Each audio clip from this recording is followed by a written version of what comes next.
Black Beauty, His Grooms and Companions, The Autobiography of a Horse, translated from the original equine by Anna Sewell, recording by Corrie Samuel. Part 1, Chapter 1, My Early Home. The first place that I can well remember was a large pleasant meadow with a pond of clear water in it. Some shady trees leaned over it, and rushes and water lilies grew at the deep end. Over the hedge on one side we looked into a ploughed field, and on the other we looked over a gate at our master's house, which stood by the roadside. At the top of the meadow was a grove of fir trees, and at the bottom a running brook overhung by a steep bank. While I was young I lived upon my mother's milk, as I could not eat grass. In the daytime I ran by her side, and at night I lay down close by her. When it was hot, we used to stand by the pond in the shade of the trees, and when it was cold, we had a nice warm shed near the grove. As soon as I was old enough to eat grass, my mother used to go out to work in the daytime and come back in the evening. There were 6 young colts in the meadow besides me. They were older than I was. Some were nearly as large as grown-up horses. I used to run with them and had great fun. We used to gallop all together round and round the field as hard as we could go. Sometimes we had rather rough play, for they would frequently bite and kick as well as gallop. One day, when there was a good deal of kicking, my mother whinnied to me to come to her, and then she said, "I wish you to pay attention to what I am going to say to you. The colts who live here are very good colts, but they are cart-horse colts, and of course they have not learned manners. You have been well bred and well born. Your father has a great name in these parts, and your grandfather won the cup 2 years at the Newmarket races. Your grandmother had the sweetest temper of any horse I ever knew, and I think you have never seen me kick or bite. I hope you will grow up gentle and good, and never learn bad ways. Do your work with a good will, lift your feet up well when you trot, and never bite or kick, even in play." I have never forgotten my mother's advice. I knew she was a wise old horse, and our master thought a great deal of her. Her name was Duchess, but he often called her Pet. Our master was a good, kind man. He gave us good food, good lodging, and kind words. He spoke as kindly to us as he did to his little children. We were all fond of him, and my mother loved him very much. When she saw him at the gate, she would neigh with joy, and trot up to him. He would pat and stroke her, and say, "Well, old Pet, and how is your little darky?" I was a dull black, so he called me Darky. Then he would give me a piece of bread, which was very good, and sometimes he bought a carrot for my mother. All the horses would come to him, but I think we were his favourites. My mother always took him to town on a market day in a light gig. There was a ploughboy, Dick, who sometimes came into our field to pluck blackberries from the hedge. When he had eaten all he wanted, he would have what he called fun with the colts, throwing stones and sticks at them to make them gallop. We did not much mind him, for we could gallop off, but sometimes a stone would hit and hurt us. One day he was at this game, and did not know that the master was in the next field, but he was there, watching what was going on. Over the hedge he jumped in a snap, and catching Dick by the arm, he gave him such a box on the ear as made him roar with the pain and surprise. As soon as we saw the master, we trotted up nearer to see what went on. "Bad boy," he said, "bad boy to chase the colts. This is not the first time, nor the second, but it shall be the last. There, take your money and go home. I shall not want you on my farm again." So we never saw Dick any more. Old Daniel, the man who looked after the horses, was just as gentle as our master, so we were well off. Chapter 2, The Hunt. Before I was 2 years old, a circumstance happened which I have never forgotten. It was early in the spring. There had been a little frost in the night, and a light mist still hung over the woods and meadows. I and the other colts were feeding at the lower part of the field, when we heard, quite in the distance, what sounded like the cry of dogs. The oldest of the colts raised his head, pricked his ears, and said, "There are the hounds," and immediately cantered off, followed by the rest of us to the upper part of the field, where we could look over the hedge and see several fields beyond. My mother and an old riding horse of our master's were also standing near, and seemed to know all about it. "They have found a hare," said my mother, "and if they come this way we shall see the hunt." And soon the dogs were all tearing down the field of young wheat next to ours. I never heard such a noise as they made. They did not bark, nor howl, nor whine, but kept on a yo yo oh oh yo oh oh yo at the top of their voices. After them came a number of men on horseback, some of them in green coats, all galloping as fast as they could. The old horse snorted and looked eagerly after them, and we young colts wanted to be galloping with them, but they were soon away into the fields lower down. Here it seemed as if they had come to a stand. The dogs left off barking, and ran about every way with their noses to the ground. "They have lost the scent," said the old horse. "Perhaps the hare will get off." "What hare?" I said. "Oh, I don't know what hare. Likely enough it may be one of our own hares out of the woods. Any hare they can find will do for the dogs and men to run after." And before long the dogs began their yo yo wo wo again, and back they came all together at full speed, making straight for our meadow, at the part where the high bank and hedge overhang the brook. "Now we shall see the hare," said my mother, and just then a hare wild with fright rushed by and made for the woods. On came the dogs. They burst over the bank, leapt the stream, and came dashing across the field, followed by the huntsmen. 6 or 8 men leaped their horses clean over, close upon the dogs. The hare tried to get through the fence. It was too thick, and she turned sharp round to make for the road, but it was too late. The dogs were upon her with their wild cries. We heard one shriek, and that was the end of her. One of the huntsmen rode up and whipped off the dogs, who would soon have torn her to pieces. He held her up by the leg, torn and bleeding, and all the gentlemen seemed well pleased. As for me, I was so astonished that I did not at first see what was going on by the brook, but when I did look, there was a sad sight. 2 fine horses were down, one was struggling in the stream, and the other was groaning on the grass. One of the riders was getting out of the water covered with mud. The other lay quite still.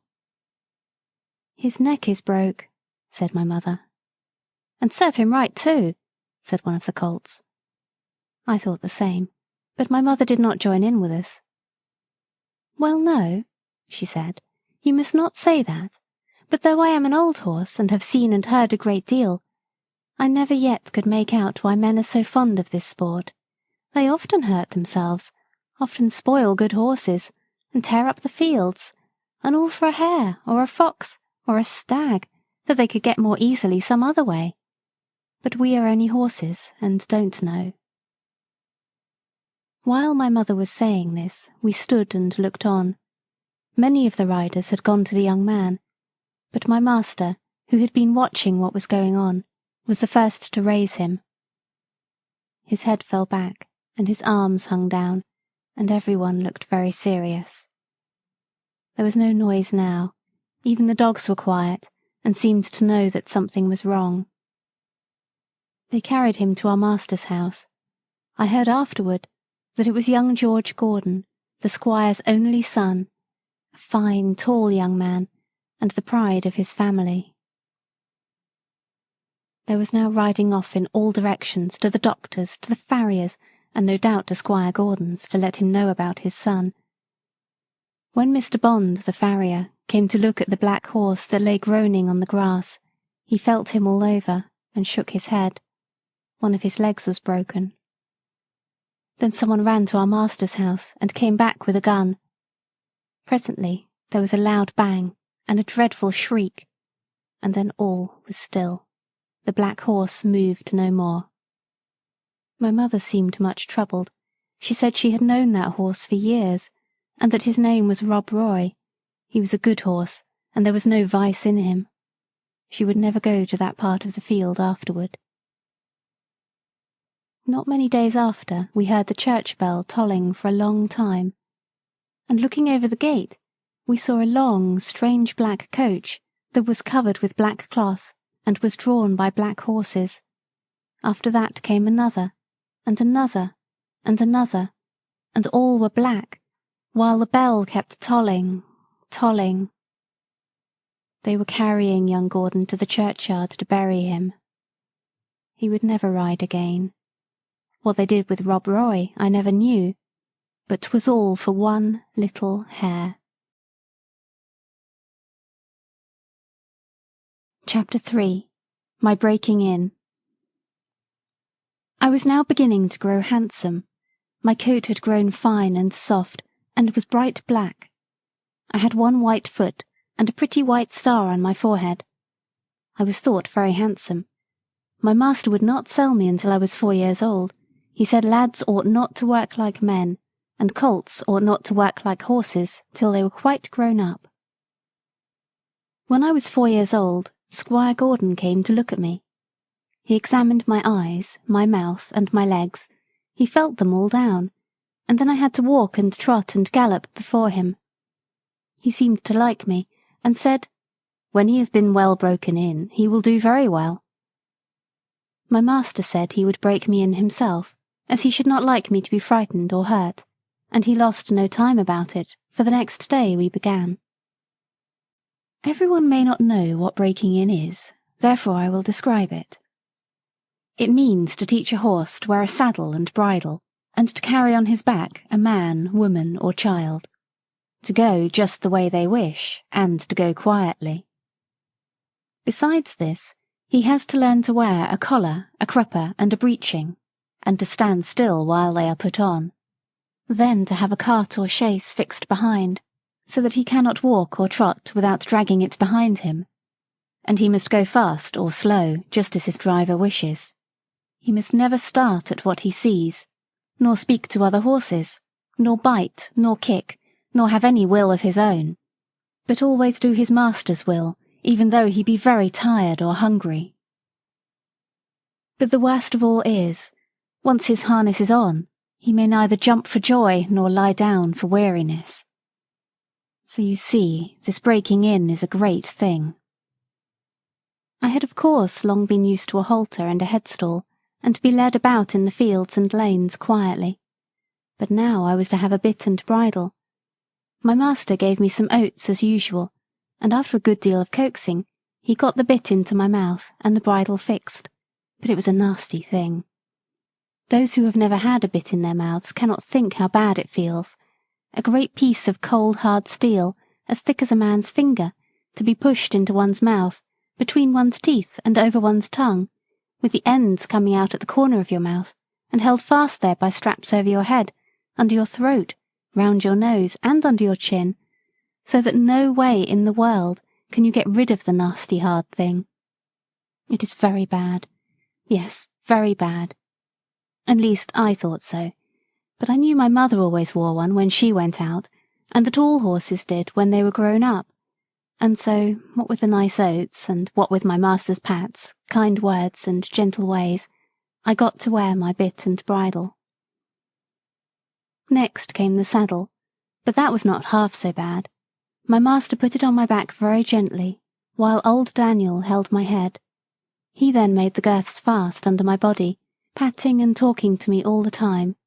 Then I had a few oats, then a little leading about, and this he did every day, till I began to look for the oats and the saddle. At length, one morning, my master got on my back, and rode me round the meadow on the soft grass.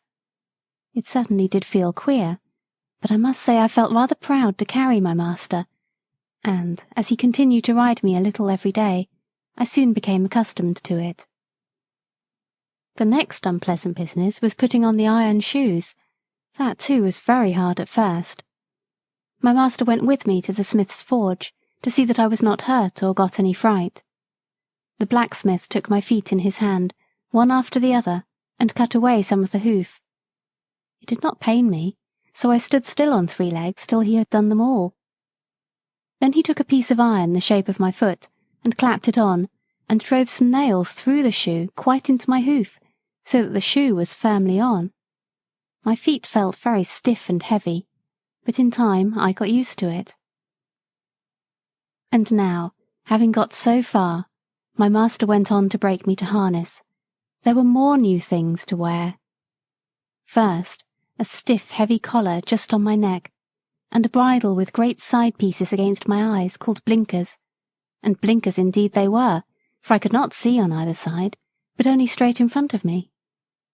Next, there was a small saddle with a nasty stiff strap that went right under my tail. That was the crupper. I hated the crupper. To have my long tail doubled up and poked through that strap was almost as bad as the bit. I never felt more like kicking, but of course I could not kick such a good master, and so in time I got used to everything, and could do my work as well as my mother. I must not forget to mention one part of my training, which I have always considered a very great advantage. My master sent me for a fortnight to a neighbouring farmer's, who had a meadow which was skirted on one side by the railway. Here were some sheep and cows, and I was turned in among them.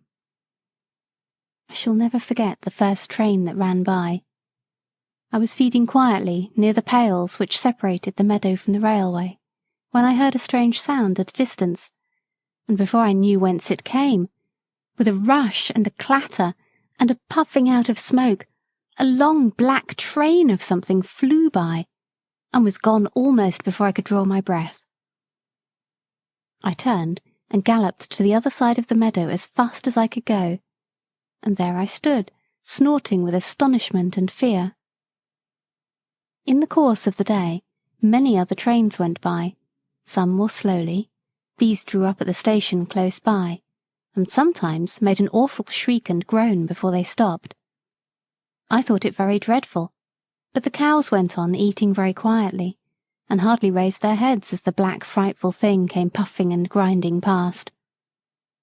For the first few days I could not feed in peace, but as I found that this terrible creature never came into the field, or did me any harm, I began to disregard it, and very soon I cared as little about the passing of a train as the cows and sheep did. Since then I have seen many horses much alarmed and restive at the sight or sound of a steam engine, but thanks to my good master's care, I am as fearless at railway stations as in my own stable. Now, if anyone wants to break in a young horse well, that is the way. My master often drove me in double harness with my mother, because she was steady and could teach me how to go better than a strange horse. She told me the better I behaved, the better I should be treated, and that it was wisest always to do my best to please my master. But, said she, there are a great many kinds of men. There are good, thoughtful men, like our master, that any horse may be proud to serve, and there are bad, cruel men, who never ought to have a horse or dog to call their own. Besides, there are a great many foolish men, vain, ignorant, and careless, who never trouble themselves to think. These spoil more horses than all, just for want of sense. They don't mean it, but they do it for all that. I hope you will fall into good hands, but a horse never knows who may buy him, or who may drive him. It is all a chance for us, but still I say, do your best, wherever it is, and keep up your good name. Chapter 4. Birtwick Park. At this time, I used to stand in the stable and my coat was brushed every day until it shone like a rook's wing. It was early in May when there came a man from Squire Gordon's who took me away to the hall. My master said, "Goodbye, darky, be a good horse and always do your best." I could not say goodbye, so I put my nose into his hand, he patted me kindly, and I left my first home. As I lived some years with Squire Gordon, I may as well tell something about the place. Squire Gordon's park skirted the village of Birtwick. It was entered by a large iron gate, at which stood the first lodge, and then you trotted along on a smooth road between clumps of large old trees, then another lodge and another gate, which brought you to the house and the gardens. Beyond this lay the home paddock, the old orchard, and the stables. There was accommodation for many horses and carriages, but I need only describe the stable into which I was taken. This was very roomy, with 4 good stalls. A large swinging window opened into the yard, which made it pleasant and airy. The first stall was a large square one, shut in behind with a wooden gate. The others were common stalls, good stalls, but not nearly so large. It had a low rack for hay and a low manger for corn. It was called a loose box, because the horse that was put into it was not tied up, but left loose to do as he liked. It is a great thing to have a loose box. Into this fine box the groom put me. It was clean, sweet, and airy. I never was in a better box than that, and the sides were not so high but that I could see all that went on through the iron rails that were at the top. He gave me some very nice oats. He patted me, spoke kindly, and then went away. When I had eaten my corn, I looked around. In the stall next to mine stood a little fat grey pony with a thick mane and tail, a very pretty head, and a pert little nose. I put my head up to the iron rails at the top of my box and said, "How do you do? What is your name?" He turned round as far as his halter would allow, held up his head, and said, "My name is Merrylegs. I am very handsome. I carry the young ladies on my back, and sometimes I take our mistress out in the low chair. They think a great deal of me, and so does James. Are you going to live next door to me in the box?" I said, "Yes." "Well then," he said, "I hope you are good-tempered. I do not like anyone next door who bites." Just then a horse's head looked over from the stall beyond. The ears were laid back, and the eye looked rather ill-tempered. This was a tall chestnut mare, with a long, handsome neck. She looked across to me and said, "So it is you who have turned me out of my box. It is a very strange thing for a colt like you to come and turn a lady out of her own home." "I beg your pardon," I said. "I have turned no one out. The man who brought me put me here, and I had nothing to do with it. And as to my being a colt, I am turned 4 years old, and am a grown-up horse. I never had words yet with horse or mare, and it is my wish to live at peace." "Well," she said, "we shall see. Of course I do not want to have words with a young thing like you." I said no more. In the afternoon, when she went out, Merrylegs told me all about it. "The thing is this," said Merrylegs. "Ginger has a bad habit of biting and snapping. That is why they call her Ginger. And when she was in the loose box, she used to snap very much. One day she bit James in the arm and made it bleed, and so Miss Flora and Miss Jessie, who were very fond of me, were afraid to come into the stable. They used to bring me nice things to eat, an apple or a carrot or a piece of bread, but after Ginger stood in that box they dared not come, and I missed them very much. I hope they will now come again, if you do not bite or snap." I told him I never bit anything but grass, hay, and corn, and could not think what pleasure Ginger found it. "Well, I don't think she does find pleasure," says Merrylegs. "It is just a bad habit. She says no one was ever kind to her, and why should she not bite? Of course, it is a very bad habit, but I am sure, if all she says be true, she must have been very ill-used before she came here. John does all he can to please her, and James does all he can, and our master never uses a whip if a horse acts right, so I think she might be good-tempered here. You see," he said, with a wise look, "I am 12 years old. I know a great deal, and I can tell you there is not a better place for a horse all round the country than this. John is the best groom that ever was. He has been here 14 years, and you never saw such a kind boy as James is, so that it is all Ginger's own fault that she did not stay in that box." Chapter 5. A Fair Start. The name of the coachman was John Manley. He had a wife and one little child, and they lived in the coachman's cottage, very near the stables. The next morning he took me into the yard and gave me a good grooming, and just as I was going into my box with my coat soft and bright, the squire came in to look at me and seemed pleased. "John," he said, "I meant to have tried the new horse this morning, but I have other business. You may as well take him around after breakfast. Go by the common and the highwood, and back by the watermill and the river. That will show his paces." "I will, sir," said John.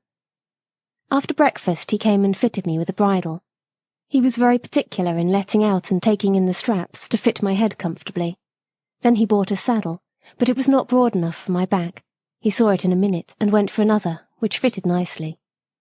He rode me first slowly, then a trot, then a canter, and when we were on the common, he gave me a light touch with his whip, and we had a splendid gallop.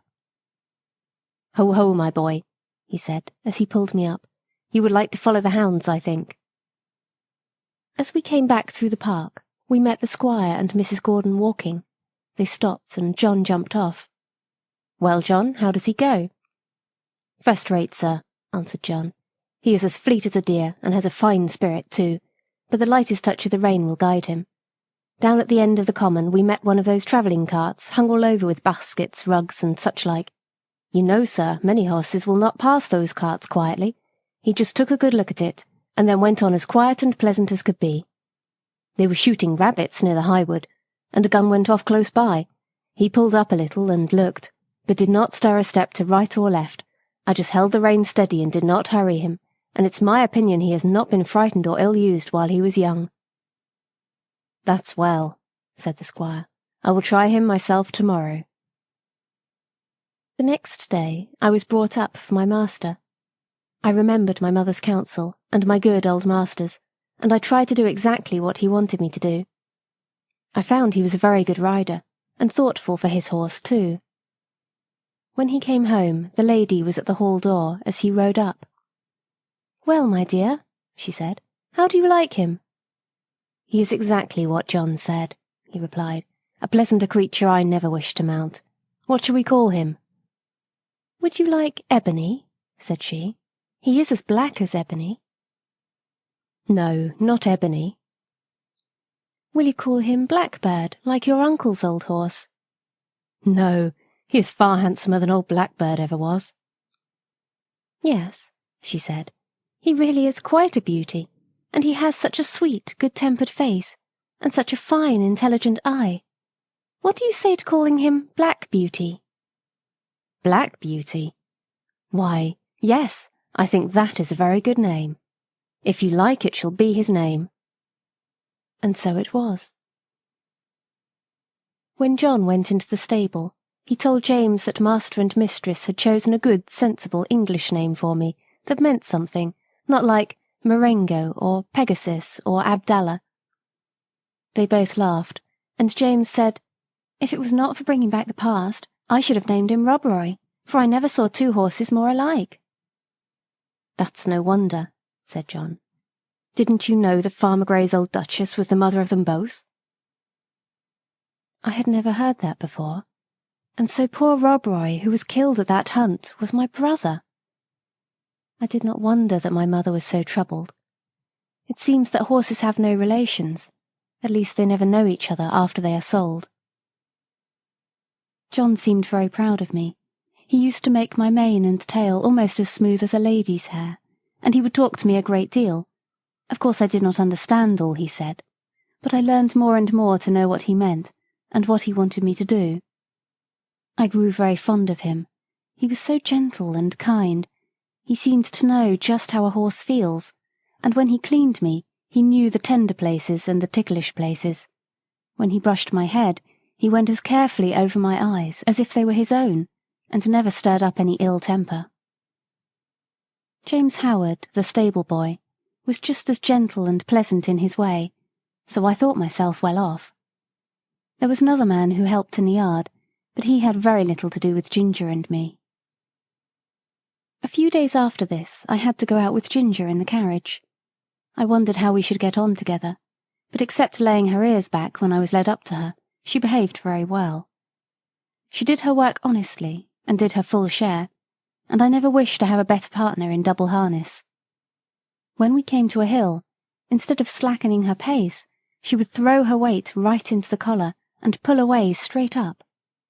We had both the same sort of courage at our work, and John had oftener to hold us in than to urge us forward. He never had to use the whip with either of us.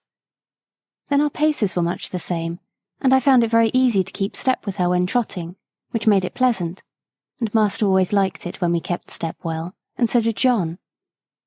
After we had been out 2 or 3 times together, we grew quite friendly and sociable, which made me feel very much at home. As for Merrylegs, he and I soon became great friends. He was such a cheerful, plucky, good-tempered little fellow that he was a favourite with everyone, and especially with Miss Jessie and Flora, who used to ride him about in the orchard and have fine games with him and their little dog Frisky. Our master had 2 other horses that stood in another stable. One was Justice, a roan cob, used for riding or for the luggage cart. The other was an old brown hunter named Sir Oliver. He was past work now, but was a great favourite with the master, who gave him the run of the park. He sometimes did a little light carting on the estate, or carried one of the young ladies when they rode out with their father, for he was very gentle, and could be trusted with a child as well as Merrylegs. The cob was a strong, well-made, good-tempered horse, and we sometimes had a little chat in the paddock, but of course I could not be so intimate with him as with Ginger, who stood in the same stable. Chapter 6. Liberty.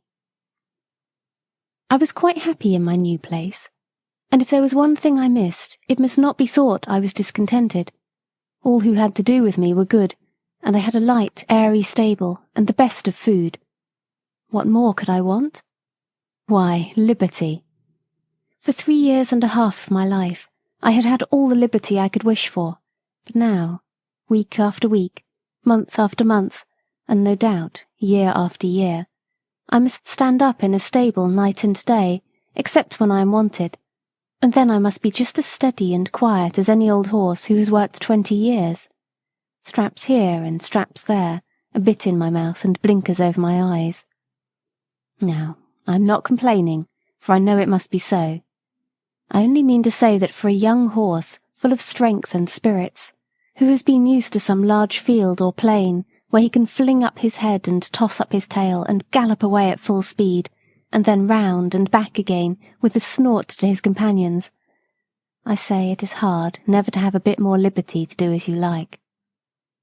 Sometimes, when I have had less exercise than usual, I have felt so full of life and spring that when John has taken me out to exercise, I really could not keep quiet.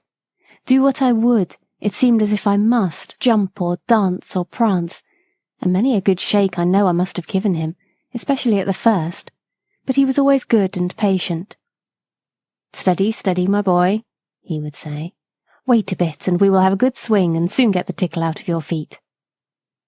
Then, as soon as we were out of the village, he would give me a few miles at a spanking trot, and then bring me back as fresh as before, only clear of the fidgets, as he called them.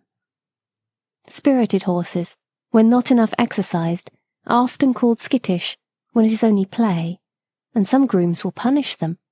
But our John did not. He knew it was only high spirits. Still, he had his own ways of making me understand by the tone of his voice or the touch of the rein. If he was very serious and quite determined, I always knew it by his voice, and that had more power with me than anything else, for I was very fond of him.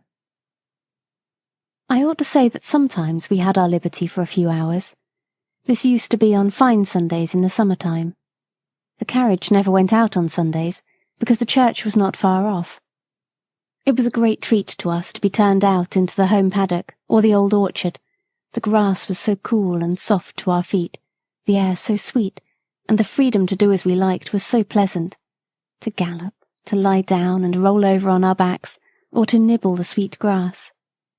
Then it was a very good time for talking, as we stood together under the shade of the large chestnut tree. Chapter 7. Ginger. One day, when Ginger and I were standing alone in the shade, we had a great deal of talk. She wanted to know all about my bringing up and breaking in, and I told her. "Well," said she, "if I had had your bringing up, I might have had as good a temper as you, but now I don't believe I ever shall." "Why not?" I said. "Because it has all been so different with me," she replied. "I never had anyone, horse or man, that was kind to me, or that I cared to please, for in the first place I was taken from my mother as soon as I was weaned, and put in with a lot of other young colts. None of them cared for me, and I cared for none of them. There was no kind master like yours to look after me, and talk to me, and bring me nice things to eat. The man that had the care of us never gave me a kind word in my life. I do not mean that he ill-used me, but he did not care for us one bit further than to see that we had plenty to eat and shelter in the winter. A footpath ran through our field, and very often the great boys passing through would fling stones to make us gallop. I was never hit, but one fine young colt was badly cut in the face, and I should think it would be a scar for life. We did not care for them, but of course it made us more wild, and we settled it in our minds that boys were our enemies. We had very good fun in the free meadows, galloping up and down and chasing each other round and round the field, then standing still under the shade of the trees. But when it came to breaking in, that was a bad time for me. Several men came to catch me, and when at last they closed me in at one corner of the field, one caught me by the forelock, another caught me by the nose, and held it so tight I could hardly draw my breath. Then another took my underjaw in his hard hand and wrenched my mouth open, and so by force they got on the halter and the bar into my mouth. Then one dragged me along by the halter, another flogging behind, and this was the first experience I had of men's kindness. It was all force. They did not give me a chance to know what they wanted. I was high-bred and had a great deal of spirit, and was very wild, no doubt, and gave them, I dare say, plenty of trouble. But then it was dreadful to be shut up in a stall day after day, instead of having my liberty, and I fretted and pined and wanted to get loose. You know yourself it's bad enough when you have a kind master and plenty of coaxing, but there was nothing of that sort for me. There was one, the old master, Mr. Ryder, who I think could soon have brought me round, and could have done anything with me. But he had given up all the hard part of the trade to his son and to another experienced man, and he only came at times to oversee. His son was a strong, tall, bold man. They called him Samson, and he used to boast that he had never found a horse that could throw him. There was no gentleness in him, as there was in his father, but only hardness, a hard voice, a hard eye, a hard hand, and I felt from the first that what he wanted was to wear all the spirit out of me, and just make me into a quiet, humble, obedient piece of horseflesh. Horseflesh. Yes, that is all he thought about.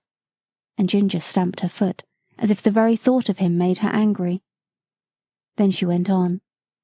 If I did not do exactly what he wanted, he would get put out, and make me run round with that long rein in the training field till he had tired me out.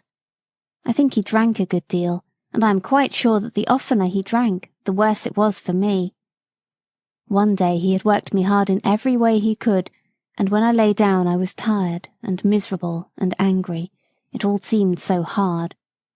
The next morning he came for me early, and ran me round again for a long time. I had scarcely an hour's rest, when he came again for me with a saddle and bridle, and a new kind of bit. I could never quite tell how it came about.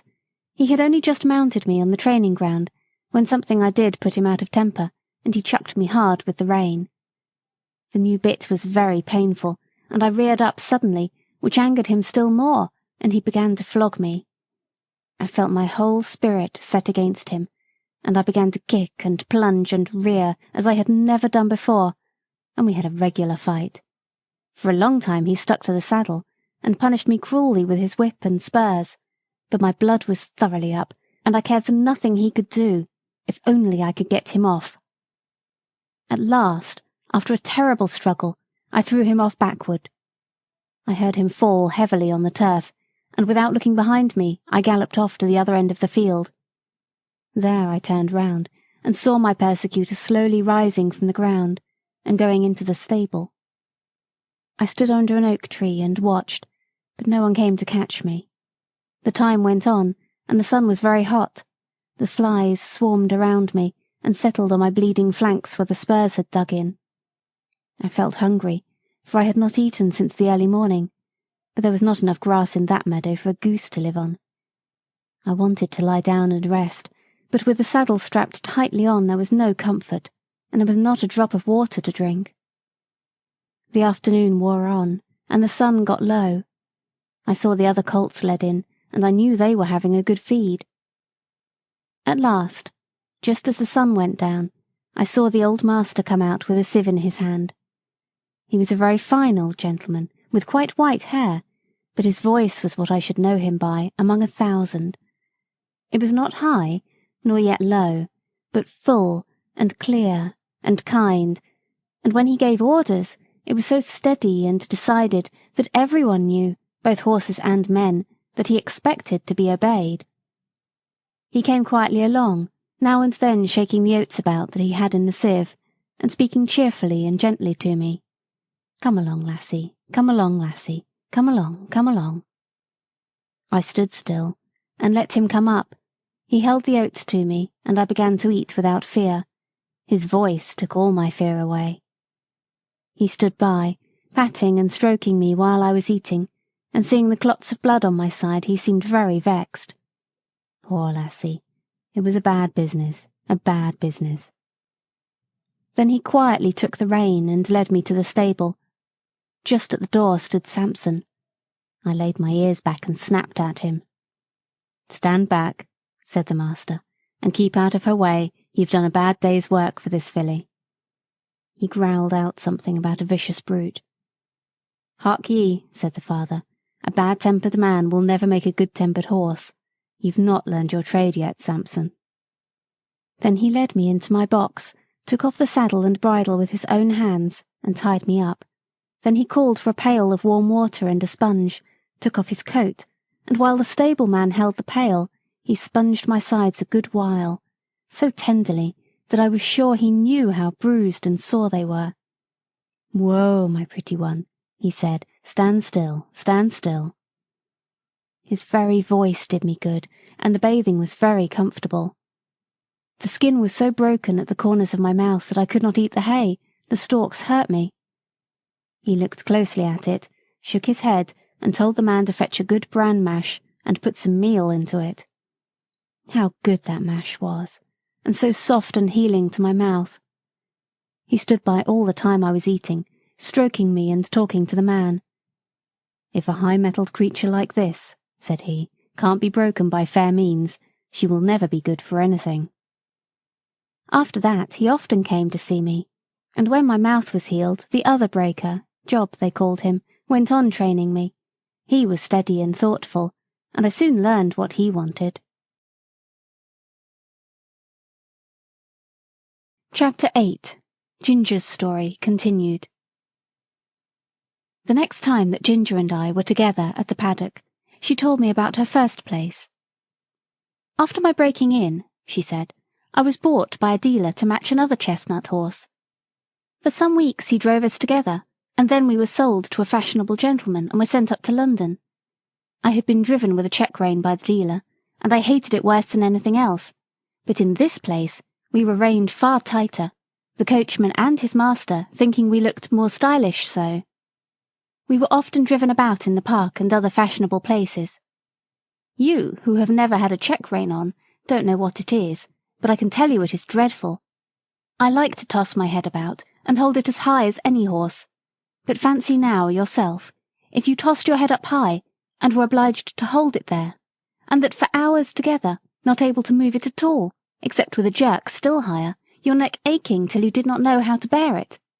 Besides that, to have 2 bits instead of 1, and mine was a sharp one, it hurt my tongue and my jaw, and the blood from my tongue coloured the froth that kept flying from my lips as I chafed and fretted at the bits and rein. It was worst when we had to stand by the hour, waiting for our mistress at some grand party or entertainment, and if I fretted or stamped with impatience, the whip was laid on. It was enough to drive one mad. "Did not your master take any thought for you?" I said. "No," said she, "he only cared to have a stylish turnout, as they call it, think he knew very little about horses. He left that to his coachman, who told him I had an irritable temper, that I had not been well broken to the check-rein, but I should soon get used to it. But he was not the man to do it, for when I was in the stable, miserable and angry, instead of being smoothed and quieted by kindness, I got only a surly word or a blow. If he had been civil, I would have tried to bear it. I was willing to work and ready to work hard too, but to be tormented for nothing but their fancies angered me. What right had they to make me suffer like that? Besides, the soreness in my mouth and the pain in my neck, it always made my windpipe feel bad, and if I had stopped there long, I know it would have spoiled my breathing. But I grew more and more restless and irritable. I could not help it, and I began to snap and kick when anyone came to harness me. For this the groom beat me, and one day, as they had just buckled us into the carriage, and were straining my head up with that rein, I began to plunge and kick with all my might. I soon broke a lot of harness, and kicked myself clear, so that was an end of that place. After this, I was sent to Tattersall's to be sold. Of course I could not be warranted free from vice, so nothing was said about that. My handsome appearance and good paces soon brought a gentleman to bid for me, and I was bought by another dealer. He tried me in all kinds of ways and with different bits, and he soon found out what I could not bear. At last he drove me quite without a check-rein, and then sold me as a perfectly quiet horse to a gentleman in the country. He was a good master, and I was getting on very well, but his old groom left him and a new one came. This man was as hard-tempered and hard-handed as Samson. He always spoke in a rough, impatient voice, and if I did not move in the stall the moment he wanted me, he would hit me above the hocks with his stable broom or the fork, whichever he might have in his hand. Everything he did was rough, and I began to hate him. He wanted to make me afraid of him, but I was too high-mettled for that. And one day, when he had aggravated me more than usual, I bit him, which of course put him in a great rage, and he began to hit me about the head with a riding-whip. After that, he never dared to come into my stall again. Either my heels or my teeth were ready for him, and he knew it. I was quite quiet with my master, but of course he listened to what the man said, and so I was sold again. The same dealer heard of me, and said he thought he knew one place where I should do well. It was a pity, he said, that such a fine horse should go to the bad, for want of a real good chance, and the end of it was that I came here not long before you did. But I had then made up my mind that men were my natural enemies, and that I must defend myself. Of course, it is very different here, but who knows how long it will last? I wish I could think about things as you do, but I can't, after all I have gone through. Well, I said, I think it would be a real shame if you were to bite or kick John or James. I don't mean to, she said, while they are good to me. I did bite James once pretty sharp, but John said, try her with kindness, and instead of punishing me as I expected, James came to me with his arm bound up, and brought me a bran mash and stroked me, and I have never snapped at him since, and I won't either. I was sorry for Ginger, but of course I knew very little then, and I thought most likely she made the worst of it. However, I found that as the weeks went on she grew more gentle and cheerful, and had lost the watchful, defiant look that she used to turn on any strange person who came near her. And one day James said, I do believe that mare is getting quite fond of me. She quite whinnied after me this morning when I had been rubbing her forehead. Aye, aye, Jim, 'tis the Birtwick balls, said John. She'll be as good as Black Beauty by and by. Kindness is all the physic she wants, poor thing. Master noticed the change too, and one day when he got out of the carriage and came to speak to us, as he often did, he stroked her beautiful neck. Well, my pretty one, well, how do things go with you now? You are a good bit happier than when you came to us, I think. She put her nose up to him in a friendly, trustful way, while he rubbed it gently. We shall make a cure of her, John, he said. Yes, sir, she's wonderfully improved. She's not the same creature that she was. It's the Birtwick balls, sir, said John, laughing. This was a little joke of John's. He used to say that a regular course of the Birtwick horse balls would cure almost any vicious horse. These balls, he said, were made up of patience and gentleness, firmness and petting, £1 of each to be mixed up with half a pint of common sense, and given to the horse every day. Chapter 9. Merrylegs. Mr. Bloomfield, the vicar, had a large family of boys and girls. Sometimes they used to come and play with Miss Jessie and Flora. One of the girls was as old as Miss Jessie, 2 of the boys were older, and there were several little ones. When they came there was plenty of work for Merrylegs, for nothing pleased them so much as getting on him by turns, and riding him all about the orchard and the home paddock, and this they would do by the hour together.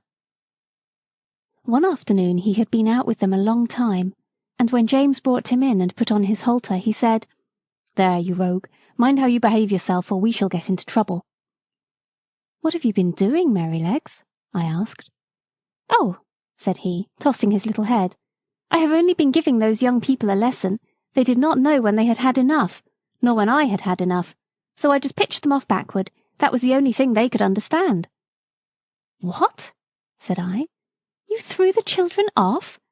I thought you knew better than that. Did you throw Miss Jessie or Miss Flora?" He looked very much offended, and said, "Of course not. I would not do such a thing for the best oats that ever came into the stable. Why, I am as careful of our young ladies as the master could be, and as for the little ones, it is I who teach them to ride. When they seem frightened or a little unsteady on my back, I go as smooth and as quiet as old Pussy when she is after a bird, and when they are all right, I go on again faster, you see, just to use them to it. So don't you trouble yourself preaching to me. I am the best friend and the best riding master those children have. It is not them, it is the boys." "Boys," said he, shaking his mane, "are quite different. They must be broken in as we were broken in when we were colts, and just be taught what's what. The other children had ridden me about for nearly 2 hours, and then the boys thought that it was their turn, and so it was, and I was quite agreeable. They rode me by turns, and I galloped them about, up and down the fields and all about the orchard, for a good hour. They had each cut a great hazel stick for a riding whip, and laid it on a little too hard, but I took it in good part, till at last I thought we had had enough, so I stopped 2 or 3 times by way of a hint. Boys, you see, think a horse or a pony is like a steam engine or a thrashing machine, and can go on as long and as fast as they please. They never think that a pony can get tired or have any feelings. So, as the one who was whipping me could not understand, I just rose up on my hind legs and let him slip off behind. That was all. He mounted me again, and I did the same. Then the other boy got on, and as soon as he began to use his stick, I laid him on the grass, and so on, till they were able to understand. That was all. They are not bad boys. They don't wish to be cruel. I like them very well, but you see I had to give them a lesson. When they brought me to James and told him, I think he was very angry to see such big sticks. He said they were only fit for drovers or gypsies, and not for young gentlemen." "Had I been you," said Ginger, "I would have given those boys a good kick, and that would have given them a lesson." "No doubt you would," said Merrylegs, "but then I am not quite such a fool, begging your pardon, as to anger our master or make James ashamed of me. Besides, those children are under my charge when they are riding. I tell you they are entrusted to me.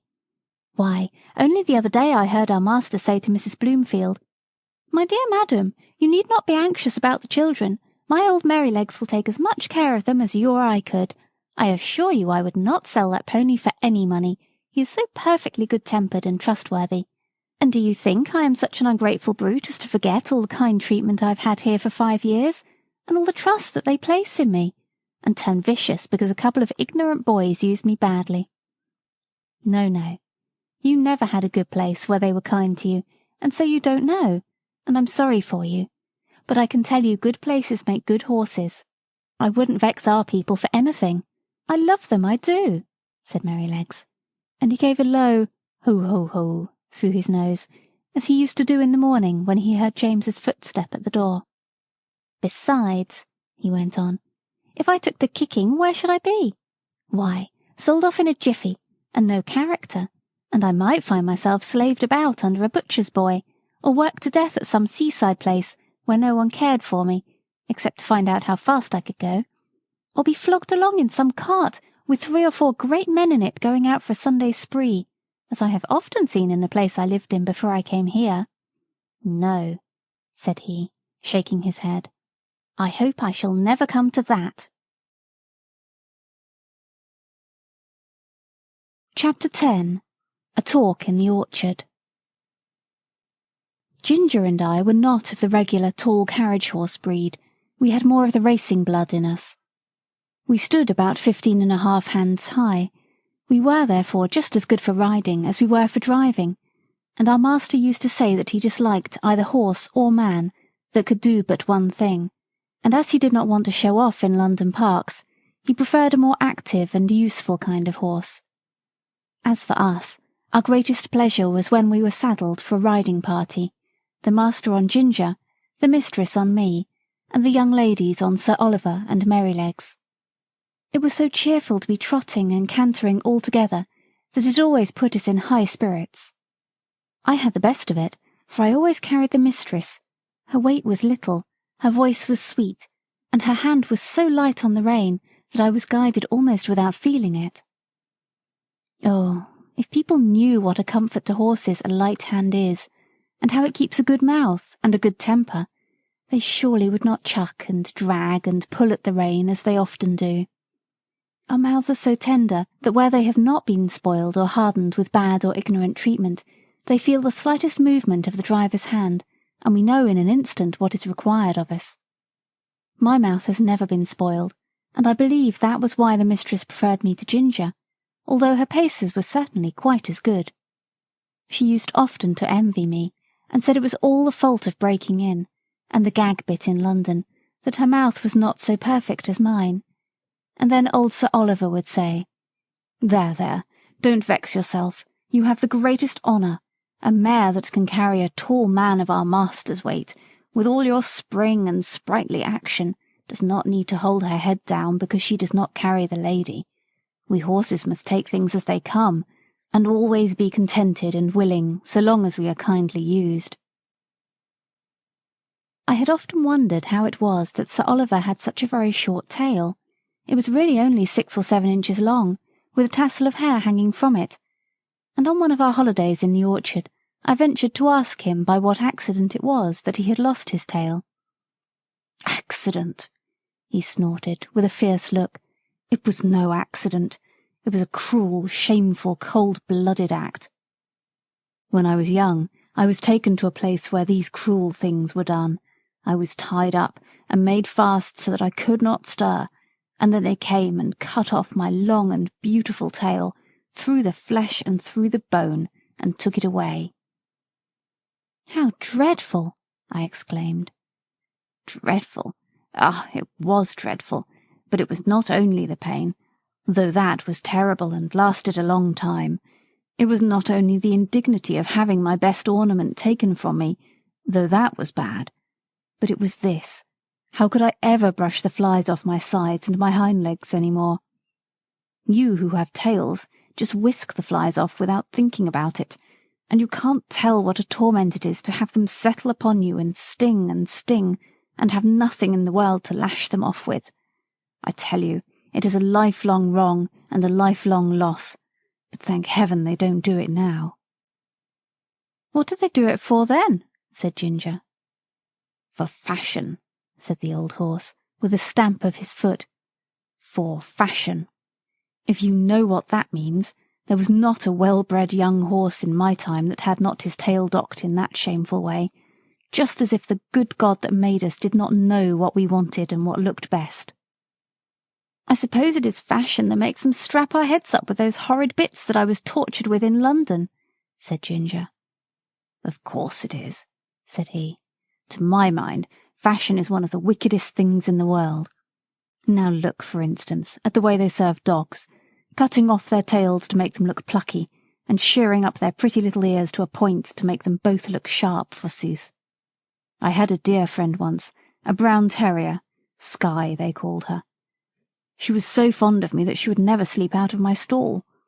She made her bed under the manger, and there she had a litter of 5 as pretty little puppies as need be. None were drowned, for they were a valuable kind, and how pleased she was with them. And when they got their eyes open and crawled about, it was a real pretty sight. But one day the man came and took them all away. I thought he might be afraid I should tread upon them. But it was not so. In the evening poor Skye brought them back again, one by one, in her mouth, not the happy little things that they were, but bleeding and crying pitifully. They had all had a piece of their tails cut off, and the soft flap of their pretty little ears was cut quite off. How their mother licked them, and how troubled she was, poor thing. I never forgot it. They healed in time, and they forgot the pain, but the nice soft flap, that of course was intended to protect the delicate part of their ears from dust and injury, was gone forever. Why don't they cut their own children's ears into points to make them look sharp? Why don't they cut the end off their noses to make them look plucky? One would be just as sensible as the other. What right have they to torment and disfigure God's creatures? Sir Oliver, though he was so gentle, was a fiery old fellow, and what he said was all so new to me and so dreadful that I found a bitter feeling towards men rise up in my mind that I had never had before. Of course Ginger was very much excited. She flung up her head with flashing eyes and distended nostrils, declaring that men were both brutes and blockheads. "Who talks about blockheads?"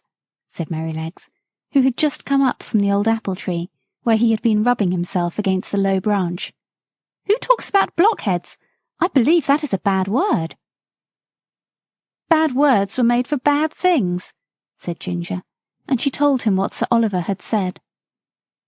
"It is all true," said Merrylegs sadly, "and I have seen that about the dogs over and over again where I lived first, but we won't talk about it here. You know that Master and John and James are always good to us, and talking against men in such a place as this doesn't seem fair or grateful, and you know there are good masters and good grooms beside ours, though of course ours are the best." This wise speech of good little Merrylegs, which we knew was quite true, cooled us all down, especially Sir Oliver, who was dearly fond of his master. And to turn the subject, I said, "Can anyone tell me the use of blinkers?" "No," said Sir Oliver shortly, "because they are no use." "They are supposed," said Justice, the roan cob, in his calm way, "to prevent horses from shying and starting, and getting so frightened as to cause accidents." "Then what is the reason they do not put them on riding horses, especially on ladies' horses?" said I. "There is no reason at all," said he quietly, "except the fashion. They say that a horse would be so frightened to see the wheels of his own cart or carriage coming behind him that he would be sure to run away, although of course when he is ridden he sees them all about him if the streets are crowded. I admit they do sometimes come too close to be pleasant, but we don't run away. We are used to it, and understand it. And if we never had blinkers put on, we should never want them. We should see what was there, and know what was what, and be much less frightened than by only seeing bits of things that we can't understand. Of course, there may be some nervous horses who have been hurt or frightened when they were young, who may be the better for them, but as I was never nervous, I can't judge." "I consider," said Sir Oliver, "that blinkers are dangerous things in the night. We horses can see much better in the dark than men can, and many an accident would never have happened if horses might have had the full use of their eyes. Some years ago, I remember, there was a hearse with 2 horses returning one dark night, and just by Farmer Sparrow's house, where the pond is close to the road, the wheels went too near the edge, and the hearse was overdrowned into the water. Both the horses were drowned, and the driver hardly escaped. Of course, after this accident, a stout white rail was put up that might be easily seen, but if those horses had not been partly blinded, they would have themselves kept further from the edge, and no accident would have happened. When our master's carriage was overturned, before you came here, it was said that if the lamp on the left side had not gone out, John would have seen the great hole that the road-makers had left. And so he might, but if old Colin had not had blinkers on, he would have seen it, lamp or no lamp, for he was far too knowing an old horse to run into danger. As it was, he was very much hurt, the carriage was broken, and how John escaped nobody knew." "I should say," said Ginger, curling her nostril, "that these men, who are so wise, had better give orders that in the future all foals should be born with their eyes set just in the middle of their foreheads, instead of on the side. They always think they can improve upon nature and mend what God has made." Things were getting rather sore again, when Merrylegs held up his knowing little face and said, "I'll tell you a secret. I believe John does not approve of blinkers. I heard him talking with Master about it one day. The Master said that, if horses had been used to them, it might be dangerous in some cases to leave them off. And John said he thought it would be a good thing if all colts were broken in without blinkers, as was the case in some foreign countries. So let us cheer up and have a run to the other end of the orchard. I believe the wind has blown down some apples, and we might just as well eat them as the slugs." Merrylegs could not be resisted, so we broke off our long conversation and got up our spirits by munching some very sweet apples, which lay scattered on the grass. Chapter 11. Plain Speaking. The longer I lived at Birtwick, the more proud and happy I felt at having such a place. Our master and mistress were respected and beloved by all who knew them. They were good and kind to everybody and everything, not only men and women, but horses and donkeys, dogs and cats, cattle and birds. There was no oppressed or ill-used creature that had not a friend in them, and their servants took the same tone. If any of the village children were known to treat any creature cruelly, they soon heard about it from the hall. The squire and Farmer Grey had worked together, as they said, for more than 20 years to get check-reins on the cart-horses done away with, and in our parts you seldom saw them, and sometimes, if mistress met a heavily laden horse with his head strained up, she would stop the carriage and get out, and reason with the driver in her sweet, serious voice, and try to show him how foolish and cruel it was. I don't think any man could withstand our mistress. I wish all ladies were like her. Our master, too, used to come down very heavy sometimes. I remember he was riding me towards home one morning, when we saw a powerful man driving towards us in a light pony chaise, with a beautiful little bay pony, with slender legs and a high-bred sensitive head and face. Just as he came to the park gates, the little thing turned toward them. The man, without word or warning, wrenched the creature's head round with such a force and suddenness that he nearly threw it on its haunches. Recovering itself, it was going on, when he began to lash it furiously. The pony plunged forward, but the strong, heavy hand held the pretty creature back with force almost enough to break its jaw, while the whip still cut into him. It was a dreadful sight to me, for I knew what fearful pain it gave that delicate little mouth, but master gave me the word, and we were up with him in a second. "Sawyer," he cried in a stern voice, "is that pony made of flesh and blood?" "Flesh and blood and temper," he said. "He's too fond of his own will, and that won't suit me." He spoke as if he was in a strong passion.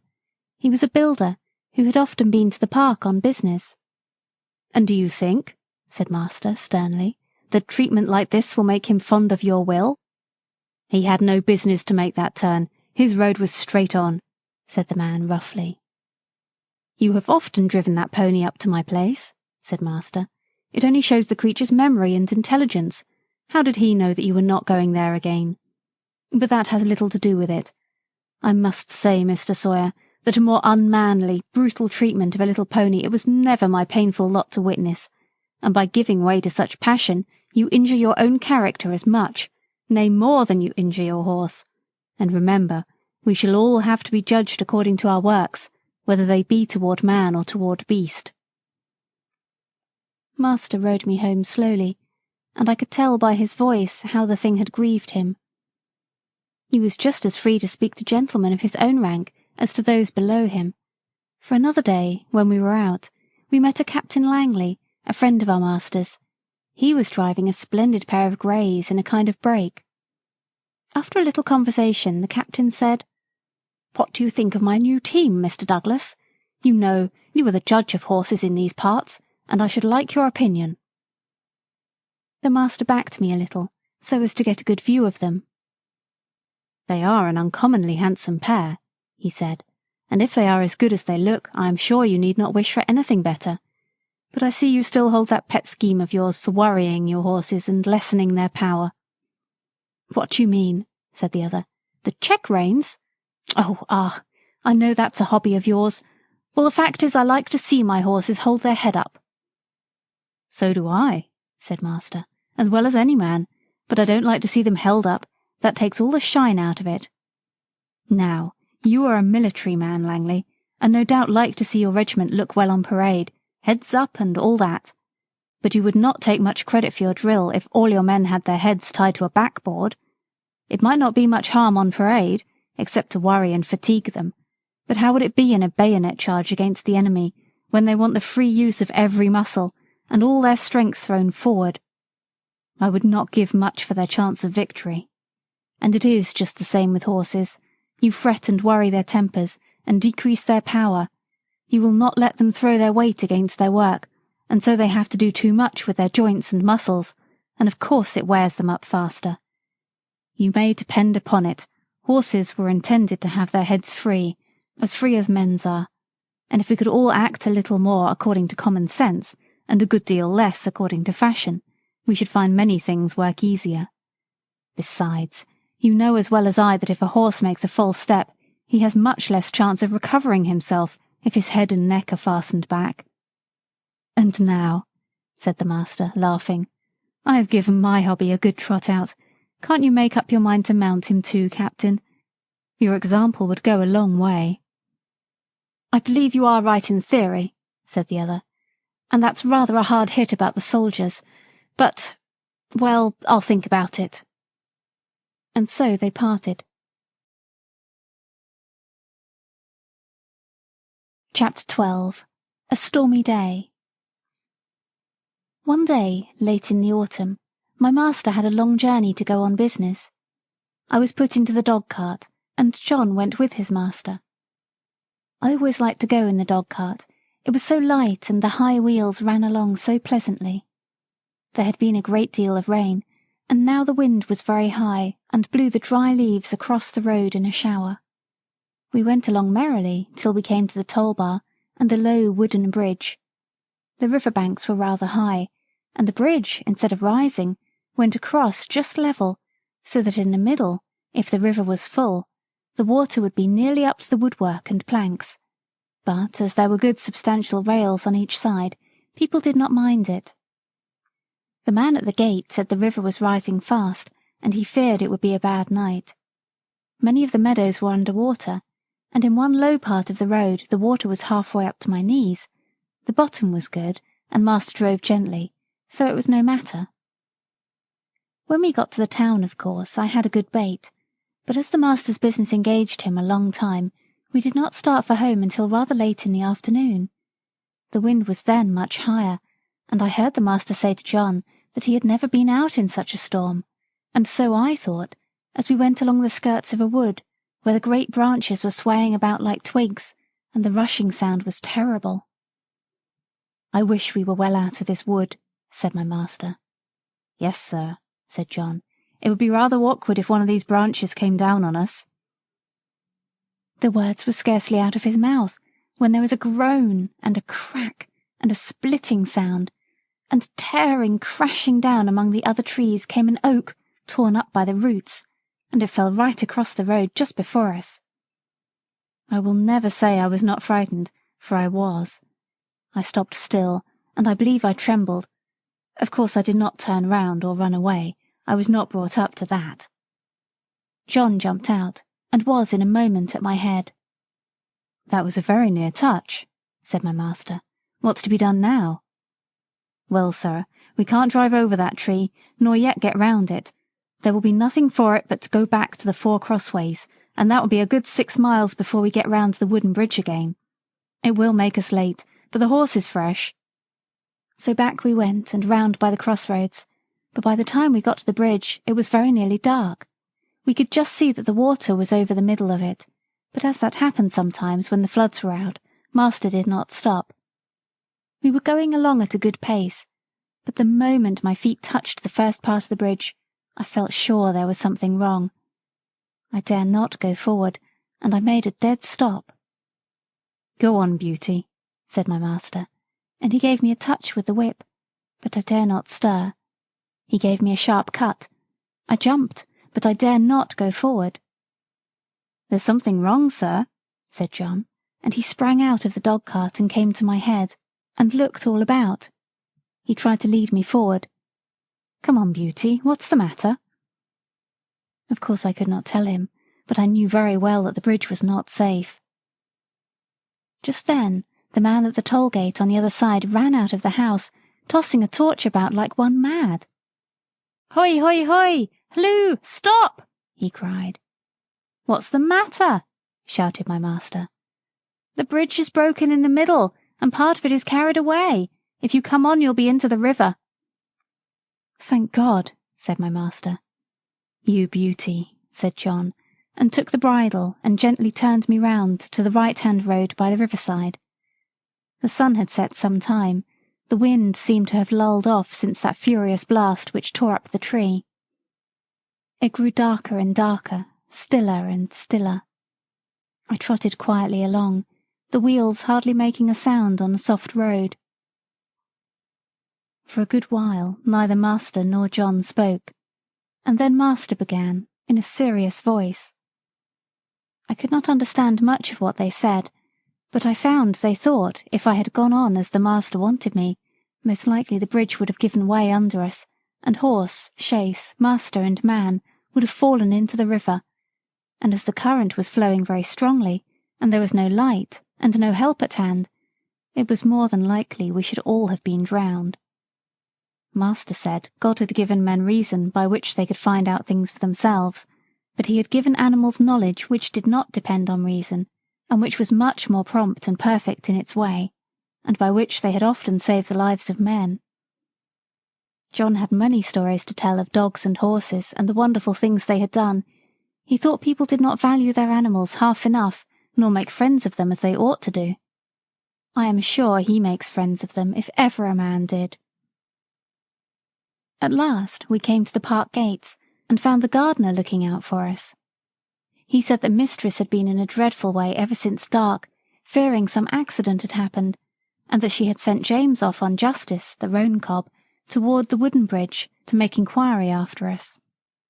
We saw a light at the hall door and at the upper windows, and as we came up mistress ran out, saying, "Are you really safe, my dear? Oh, I have been so anxious, fancying all sorts of things. Have you had no accident?" "No, my dear, but if your black beauty had not been wiser than we were, we should all have been carried down the river at the wooden bridge." I heard no more as they went into the house, and John took me to the stable. Oh, what a good supper he gave me that night, a good bran mash and some crushed beans with my oats, and such a thick bed of straw, and I was glad of it, for I was tired. Chapter 13. The Devil's Trademark. One day, when John and I had been out on some business of our master's, and were returning gently on a long straight road, at some distance we saw a boy trying to leap a pony over a gate. The pony would not take the leap, and the boy cut him with the whip, but he only turned off on one side. He whipped him again, but the pony turned off on the other side. Then the boy got off and gave him a hard thrashing, and knocked him about the head. Then he got up again and tried to make him leap the gate, kicking him all the time shamefully, but still the pony refused. When we were nearly at the spot, the pony put down his head and threw up his heels, and sent the boy neatly over into a broad, quick-set hedge, and with the rein dangling from his head, he set off home at a full gallop. John laughed out quite loud. "Served him right," he said. "Oh, oh, oh!" cried the boy as he struggled about among the thorns. "I say, come and help me out." "Thank ye," said John. "I think you are quite in the right place, and maybe a little scratching will teach you not to leap a pony over a gate that is too high for him." And so with that John rode off. "It may be," said he to himself. "That young feller is a liar as well as a cruel one. We'll just go home by Farmer Bushby's, Beauty, and then if anyone wants to know, you and I can tell him, you see." So we turned off to the right, and soon came up to the stackyard, and within sight of the house. The farmer was hurrying out into the road, and his wife was standing at the gate, looking very frightened. "Have you seen my boy?" said Mr. Busby as we came up. "He went out an hour ago on my black pony, and the creature is just come back without a rider." "I should think, sir," said John, "he had better be without a rider, unless he can be ridden properly." "What do you mean?" said the farmer. "Well, sir, I saw your son whipping and kicking and knocking that good little pony about shamefully, because he would not leap a gate that was too high for him. The pony behaved well, sir, and showed no vice, but at last he just threw up his heels and tipped the young gentleman into the thorn hedge. He wanted me to help him out, but I hope you will excuse me, sir, I did not feel inclined to do so. There's no bones broken, sir, he'll only get a few scratches. I love horses, and it riles me to see them badly used. It is a bad plan to aggravate an animal until he uses his heels. The first time is not always the last." During this time the mother began to cry. "Oh, my poor Bill, I must go and meet him. He must be hurt." "You had better go into the house, wife," said the farmer. "Bill wants a lesson about this, and I must see that he gets it. This is not the first time, nor the second, that he has ill-used that pony, and I shall stop it. I am much obliged to you, Manly. Good evening." So he went on, John chuckling all the way home. Then he told James about it, who laughed and said, "Serve him right. I knew that boy at school. He took great airs on himself because he was a farmer's son. He used to swagger about and bully the little boys. Of course, we elder ones would not have any of that nonsense, and let him know that in the school and in the playground, farmers' sons and labourers' sons were all alike. I well remember one day, just before afternoon school, I found him at the large window catching flies and pulling off their wings. He did not see me, and I gave him a box on the ears that laid him sprawling on the floor. Well, angry as I was almost frightened. He roared and bellowed in such a style. The boys rushed in from the playground, and the master ran in from the road to see who was being murdered. Of course I said fair and square at once what I had done and why. Then I showed the master the flies, some crushed and some crawling about helpless, and I showed him the wings on the window-sill. I never saw him so angry before. But as Bill was still howling and whining, like the coward that he was, he did not give him any more punishment of that kind, but set him up on a stool for the rest of the afternoon, and said that he should not go out to play for that week. Then he talked to all the boys very seriously about cruelty, and said how hard-hearted and cowardly it was to hurt the weak and the helpless. But what stuck in my mind was this. He said that cruelty was the devil's own trademark, and if we saw anyone who took pleasure in cruelty, we might know who he belonged to, for the devil was a murderer from the beginning, and a tormentor to the end. On the other hand, where we saw people who loved their neighbours, and were kind to man and beast, we might know that was God's mark. "Your master never taught you a truer thing," said John. "There is no religion without love, and people may talk as much as they like about their religion, but if it does not teach them to be good and kind to man and beast, it is all a sham, James, and it won't stand when things come to be turned inside out." Chapter 14.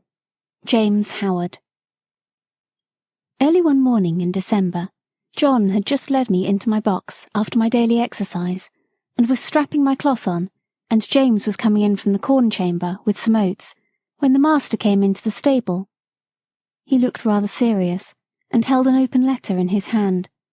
John fastened the door of my box, touched his cap, and waited for orders. "Good morning, John," said the master. "I want to know if you have any complaint to make of James." "Complaint, sir? No, sir." "Is he industrious at his work and respectful to you?" "Yes, sir, always." "You never find he slights his work when your back is turned?" "Never, sir." "That's well, but I must put another question. Have you no reason to suspect, when he goes out with the horses to exercise them, or to take a message, that he stops about talking to his acquaintances, or goes into houses where he has no business, leaving the horses outside?" "No, sir, certainly not, and if anybody has been saying that about James, I don't believe it, and I don't mean to believe it unless I have it fairly proved before witnesses. It's not for me to say who has been trying to take away James's character, but I will say this, sir, that a steadier, pleasanter, honester, smarter young fellow I never had in this stable. I can trust his word, and I can trust his work.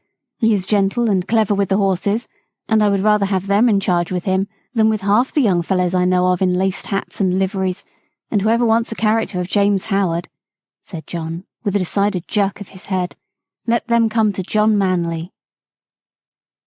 The master stood all this time grave and attentive, but as John finished his speech, a broad smile spread over his face, and looking kindly across at James, who all this time had stood still at the door, he said, "James, my lad, set down the oats and come here. I'm very glad to find that John's opinion of your character agrees so exactly with my own. John is a cautious man," he said with a droll smile, "and it is not always easy to get his opinion about people. So I thought if I beat the bush on this side, the birds would fly out, and I should learn what I wanted to know quickly. So now we will come to business. I have a letter from my brother-in-law, Sir Clifford Williams, of Clifford Hall. He wants me to find him a trustworthy young groom, about 20 or 21, who knows his business. His old coachman, who has lived with him 30 years, is getting feeble, and he wants a man to work with him and get into his ways, who would be able, when the old man was pensioned off, to step into his place. He would have 18 shillings a week at first, a stable suit, a driving suit, a bedroom over the coach-house, and a boy under him. Sir Clifford is a good master, and if you could get the place it would be a good start for you. I don't want to part with you, and if you left us I know John would lose his right hand." "That I should, sir," said John, "but I would not stand in his light for all the world." "How old are you, James?" said master. 19 next May, sir." "That's young. What do you think, John?" "Well, sir, it is young, but he is as steady as a man and is strong and well grown, and though he has not had much experience in driving, he has a light firm hand and a quick eye, and he is very careful, and I am quite sure no horse of his will be ruined for want of leaving his feet and shoes looked after." "Your word will go the furthest, John," said the master, "for Sir Clifford adds in a postscript, 'If I could find a man trained by your John, I should like him better than any other.' So, James, lad, think it over, talk to your mother at dinner time, and then let me know what you wish." In a few days after this conversation, it was fully settled that James should go to Clifford Hall, in a month or 6 weeks, as it suited his master, and in the meantime he was to get all the practice in driving that could be given to him. I never knew the carriage to go out so often before. When the mistress did not go out, the master drove himself in the 2-wheeled chaise, but now, whether it was the master or the young ladies, or only an errand, Ginger and I were put in the carriage, and James drove us. At the first, John rode with him on the box, telling him this and that, and after that James drove alone. Then it was wonderful what a number of places the master would go to in the city on Saturday, and what queer streets we were driven through. He was sure to go to the railway station, just as the train was coming in, and cabs and carriages, carts and omnibuses were all trying to get over the bridge together. That bridge wanted good horses and good drivers when the railway bell was ringing, for it was narrow, and there was a very sharp turn up to the station, where it would not have been at all difficult for people to run into each other, if they did not look sharp and keep their wits about them. Chapter 15. The Old Ostler. After this, it was decided by my master and mistress to pay a visit to some friends who lived about 46 miles from our home, and James was to drive them. The first day we travelled 32 miles. There were some long, heavy hills, but James drove so carefully and thoughtfully that we were not at all harassed. He never forgot to put on the brake as we went downhill, nor to take it off at the right place. He kept our feet on the smoothest part of the road, and if the uphill was very long, he set the carriage wheels a little across the road, so as not to run back, and gave us a breathing. All these little things help a horse very much, particularly if he gets kind words into the bargain. We stopped once or twice on the road, and just as the sun was going down, we reached the town where we were to spend the night. We stopped at the principal hotel, which was in the market-place. It was a very large one. We drove under an archway into a long yard, at the further end of which were the stables and coach-houses. 2 ostlers came to take us out. The head ostler was a pleasant, active little man, with a crooked leg and a yellow-striped waistcoat. I never saw a man unbuckle harness as quickly as he did, and with a pat and a good word he led me to a long stable, with 6 or 8 stalls in it and 2 or 3 horses. The other man brought Ginger. James stood by while we were rubbed down and cleaned. I never was cleaned so lightly and quickly as by that little old man. When he had done, James stepped up and felt me over, as if he thought I could not be thoroughly done, but he found my coat as clean and smooth as silk. "Well," he said, "I thought I was pretty quick, and our John quicker still, but you do beat all I ever saw for being quick and thorough at the same time." "Practice makes perfect," said the crooked little ostler. "And 'twould be a pity if it didn't. 40 years' practice and not perfect. Ha! That would be a pity. And as to being quick, why, bless you, that is only a matter of habit. If you get into the habit of being quick, it is just as easy as being slow. Easier, I should say. In fact, it doesn't agree with my health to be hulking about over a job twice as long as it need take. Bless you, I couldn't whistle if I crawled over my work as some folks do.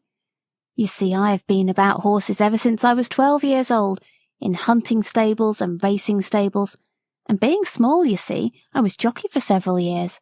But at the Goodwood, you see, the turf was very slippery, and my poor larkspur got a fall, and I broke my knee, so of course I was of no more use there.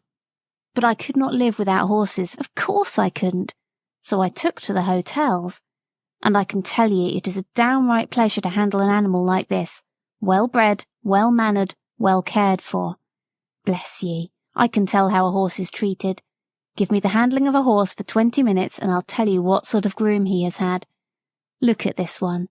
Pleasant, quiet, turns about just as you want him, holds his feet up to be cleaned out, or anything else you please to wish. Then you'll find another fidgety, fretty, won't move the right way, or starts across the stall, tosses up his head as soon as you come near him, lays his ears and seems afraid of you, or else squares about at you with his heels. Poor things! I know what sort of treatment they have had. If they are timid, it makes them start or shy. If they are high-mettled, it makes them vicious or dangerous. Their tempers are mostly made when they are young. Bless you, they are like children. Train them up in the way they should go, as the good book says, and when they are old they will not depart from it if they have a chance. "I like to hear you talk," said James. "That's the way we lay it down at home at our master's."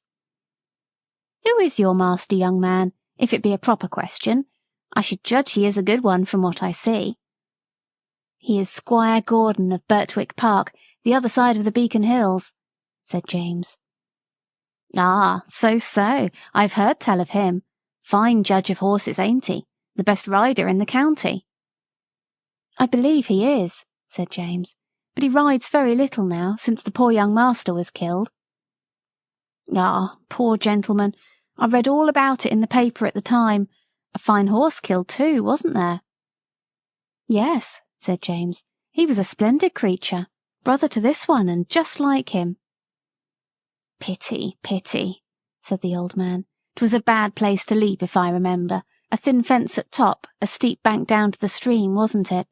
No chance for a horse to see where he is going. Now, I am for bold riding as much as any man, but still there are some leaps that only a very knowing old huntsman has any right to take. A man's life and a horse's life are worth more than a fox's tail. At least I should say they ought to be." During this time, the other man had finished Ginger, and had brought our corn, and James and the old man left the stable together. Chapter 16. The Fire. Later on in the evening, a traveller's horse was brought in by the second ostler, and while he was cleaning him, a young man with a pipe in his mouth lounged into the stable to gossip.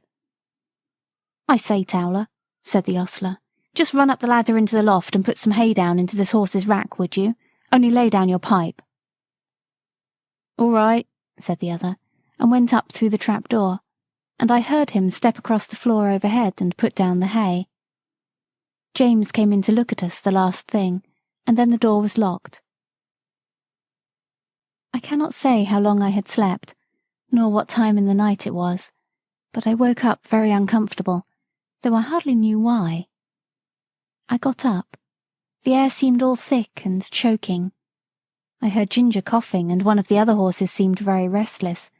It was quite dark and I could see nothing, but the stable seemed full of smoke, and I hardly knew how to breathe. The trapdoor had been left open, and I thought that was the place it came through. I listened, and heard a soft rushing sort of noise, and a low crackling and snapping. I did not know what it was, but there was something in the sound so strange that it made me tremble all over. The other horses were all awake. Some were pulling at their halters, others stamping. At last I heard steps outside, and the ostler who had put up the traveller's horse burst into the stable with a lantern and began to untie the horses and try to lead them out. But he seemed in such a hurry and so frightened himself that he frightened me still more. The first horse would not go with him. He tried the second and third, and they too would not stir. He came to me next and tried to drag me out of the stall by force. Of course that was no use. He tried us all by turns, and then left the stable. No doubt we were very foolish, but danger seemed to be all round, and there was nobody we knew to trust in, and all was strange and uncertain. The fresh air that had come in through the open door made it easier to breathe, but the rushing sound overhead grew louder, and as I looked upward through the bars of my empty rack, I saw a red light flickering on the wall. Then I heard a cry of "Fire!" outside, and the old ostler quietly and quickly came in. He got one horse out, and went to another, but the flames were playing round the trap-door, and the roaring overhead was dreadful. The next thing I heard was James's voice, quiet and cheery as it always was. "Come, my beauties, it is time for us to be off, so wake up and come along." I stood nearest the door, so he came to me first, patting me as he came in. "Come, Beauty, on with your bridle, my boy, we'll soon be out of this smother." It was on in no time. Then he took the scarf off his neck and tied it lightly over my eyes, and patting and coaxing he led me out of the stable. Safe in the yard, he slipped the scarf off my eyes and shouted, "Here, somebody, take this horse while I go back for the other." A tall, broad man stepped forward and took me, and James darted back into the stable. I set up a shrill whinny as I saw him go. Ginger told me afterward that whinny was the best thing I could have done for her, for had she not heard me outside, she would never have had courage to come out. There was much confusion in the yard, the horses being got out of other stables, and the carriages and gigs being pulled out of houses and sheds, lest the flames should spread further. On the other side, the yard windows were thrown up, and people were shouting all sorts of things, but I kept my eye fixed on the stable door, where the smoke poured out thicker than ever, and I could see flashes of red light. Presently I heard above all the stir and din a loud, clear voice, which I knew was master's. "James Howard! James Howard! Are you there?" There was no answer, but I heard a crash of something falling in the stable, and the next moment I gave a loud, joyful neigh, for I saw James coming through the smoke leading Ginger with him. She was coughing violently, and he was not able to speak. "My brave lad," said master, laying his hand on his shoulder, "are you hurt?" James shook his head, for he could not yet speak. "Ah," said the big man who held me, "he is a brave lad, and no mistake." "And now," said master, "when you have got your breath, James, we'll get out of this place as quickly as we can." And we were moving towards the entry, when from the market-place there came a sound of galloping feet and loud rumbling wheels. "'Tis the fire-engine! The fire-engine!" shouted 2 or 3 voices. "Stand back! Make way!" And clattering and thundering over the stones, 2 horses dashed into the yard with a heavy engine behind them. The fireman leaped to the ground. There was no need to ask where the fire was. It was rolling up in a great blaze from the roof. We got out as fast as we could into the broad, quiet market-place. The stars were shining, and except the noise behind us, all was still. Master led the way to a large hotel on the other side, and as soon as the ostler came, he said, "James, I must now hasten to your mistress. I trust the horses entirely to you. Order whatever you think is needed." and with that he was gone. The master did not run, but I never saw mortal man walk so fast as he did that night. There was a dreadful sound before we got into our stalls, the shrieks of those poor horses that were left burning to death in the stable. It was very terrible, and made both Ginger and me feel very bad. We, however, were taken in and well done by. The next morning the master came to see how we were, and to speak to James. I did not hear much, for the ostler was rubbing me down, but I could see that James looked very happy, and I thought the master was proud of him.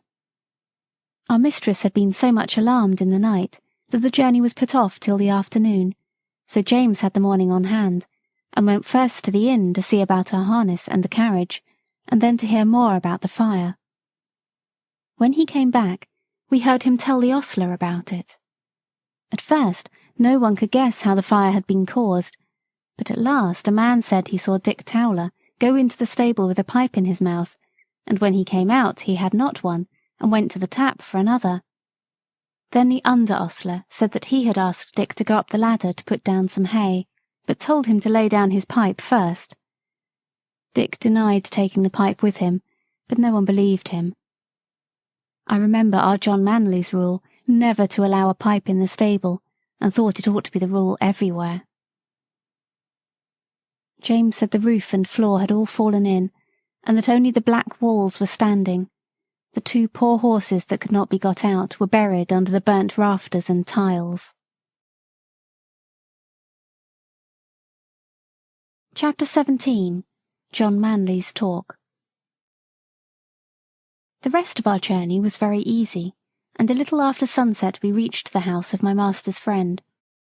We were taken into a clean, snug stable. There was a kind coachman who made us very comfortable, and who seemed to think a great deal of James when he heard about the fire. "There is one thing quite clear, young man," he said. "Your horses know who they can trust.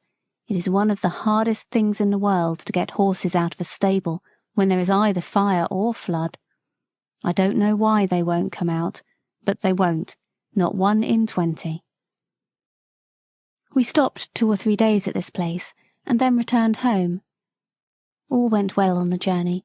We were glad to be in our own stable again, and John was equally glad to see us. Before he and James left us for the night, James said, "I wonder who is coming in my place." "Little Joe Green at the lodge," said John. "Little Joe Green? Why, he's a child." "He is 14 1/2, said John. "But he is such a little chap." "Yes, he is small, but he is quick and willing and kind-hearted too, and then he wishes very much to come, and his father would like it, and I know the master would like to give him the chance. He said if I thought he would not do, he would look out for a bigger boy, but I said I was quite agreeable to try him for 6 weeks. "6 weeks?" said James. "Why, it'll be another 6 months before he can be made of much use. It will make you a deal of work, John." "Well," said John with a laugh, "work and I are very good friends. I never was afraid of work yet." "You are a very good man," said James. "I wish I may ever be like you." "I don't often speak for myself," said John, "but as you are going away from us into the world to shift for yourself, I'll just tell you how I look on these things. I was just as old as Joseph when my father and mother died of the fever within 10 days of each other, and left me and my crippled sister Nellie alone in the world, without a relation we could look to for help. I was a farmer's boy, not earning enough to keep myself, much less both of us, and she must have gone to the workhouse, but for our mistress. Nellie calls her angel, and she has good right to do so. She went and hired a room for her with old Willow Mallet, and she gave her knitting and needlework to do when she was able to do it, and when she was ill, she sent her dinners and many nice comfortable things, and was like a mother to her. Then the master, he took me into the stable under old Norman, the coachman that was then. I had my food at the house, and my bed in the loft, and a suit of clothes, and 3 shillings a week, so that I could help Nellie. Then there was Norman. He might have turned around and said at his age he could not be troubled with a raw boy from the plough-tail, but he was like a father to me, and took no end of pains with me. When the old man died, some years after, I stepped into his place, and now of course I have top wages, and can lay by for a rainy day or a sunny day as it may happen, and Nelly is as happy as a bird. So you see, James, I am not the man that should turn up his nose at a little boy and vex a good, kind master. No, no, I shall miss you very much, James, but we shall pull through, and there's nothing like doing a kindness when 'tis put in your way, and I am glad I can do it." "Then," said James, "you don't hold with that saying, 'Everybody look after himself and take care of number one'?" "No, indeed," said John. "Where should I and Nelly be if master and mistress and old Norman had only taken care of number one? Why, she in the workhouse and I hoeing turnips. Where would Black Beauty and Ginger be if you had only thought of number one? Why, roasted to death. No, Jim, no, that is a selfish, heathenish saying, whoever uses it, and any man who thinks he has nothing to do but take care of number one, why, it's a pity but what he had been drowned like a kitten or a puppy before he got his eyes open. That's what I think," said John, with a very decided jerk of his head. James laughed at this, but there was a thickness in his voice when he said, "You have been my best friend except my mother. I hope you won't forget me." "No, lad, no," said John, "and if ever I can do you a good turn, I hope you won't forget me." The next day Joe came to the stables to learn all he could before James left. He learned to sweep the stable, to bring in the straw and hay. He began to clean the harness, and helped wash the carriage. As he was quite too short to do anything in the way of grooming Ginger and me, James taught him upon Merrylegs, for he was to have full charge of him under John. He was a nice little bright fellow, and always came whistling to his work. Merrylegs was a good deal put out at being mauled about, as he said, by a boy who knows nothing. But toward the end of the second week he told me confidentially that he thought the boy would turn out well.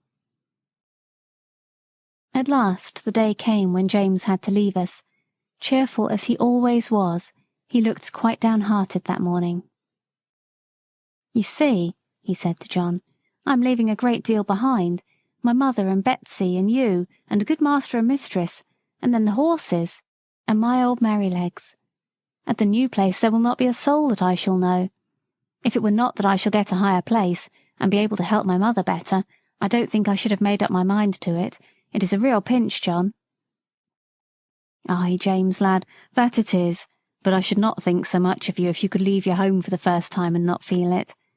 Cheer up, you'll make friends there, and if you get on well, as I am sure you will, it will be a fine thing for your mother, and she will be proud enough that you have got into such a good place as that." So John cheered him up, but everyone was sorry to lose James. As for Merrylegs, he pined after him for several days, and quite went off his appetite. So John took him out several mornings with a leading rein, when he exercised me, and, trotting and galloping by my side, got up the little fellow's spirits again, and he was soon all right.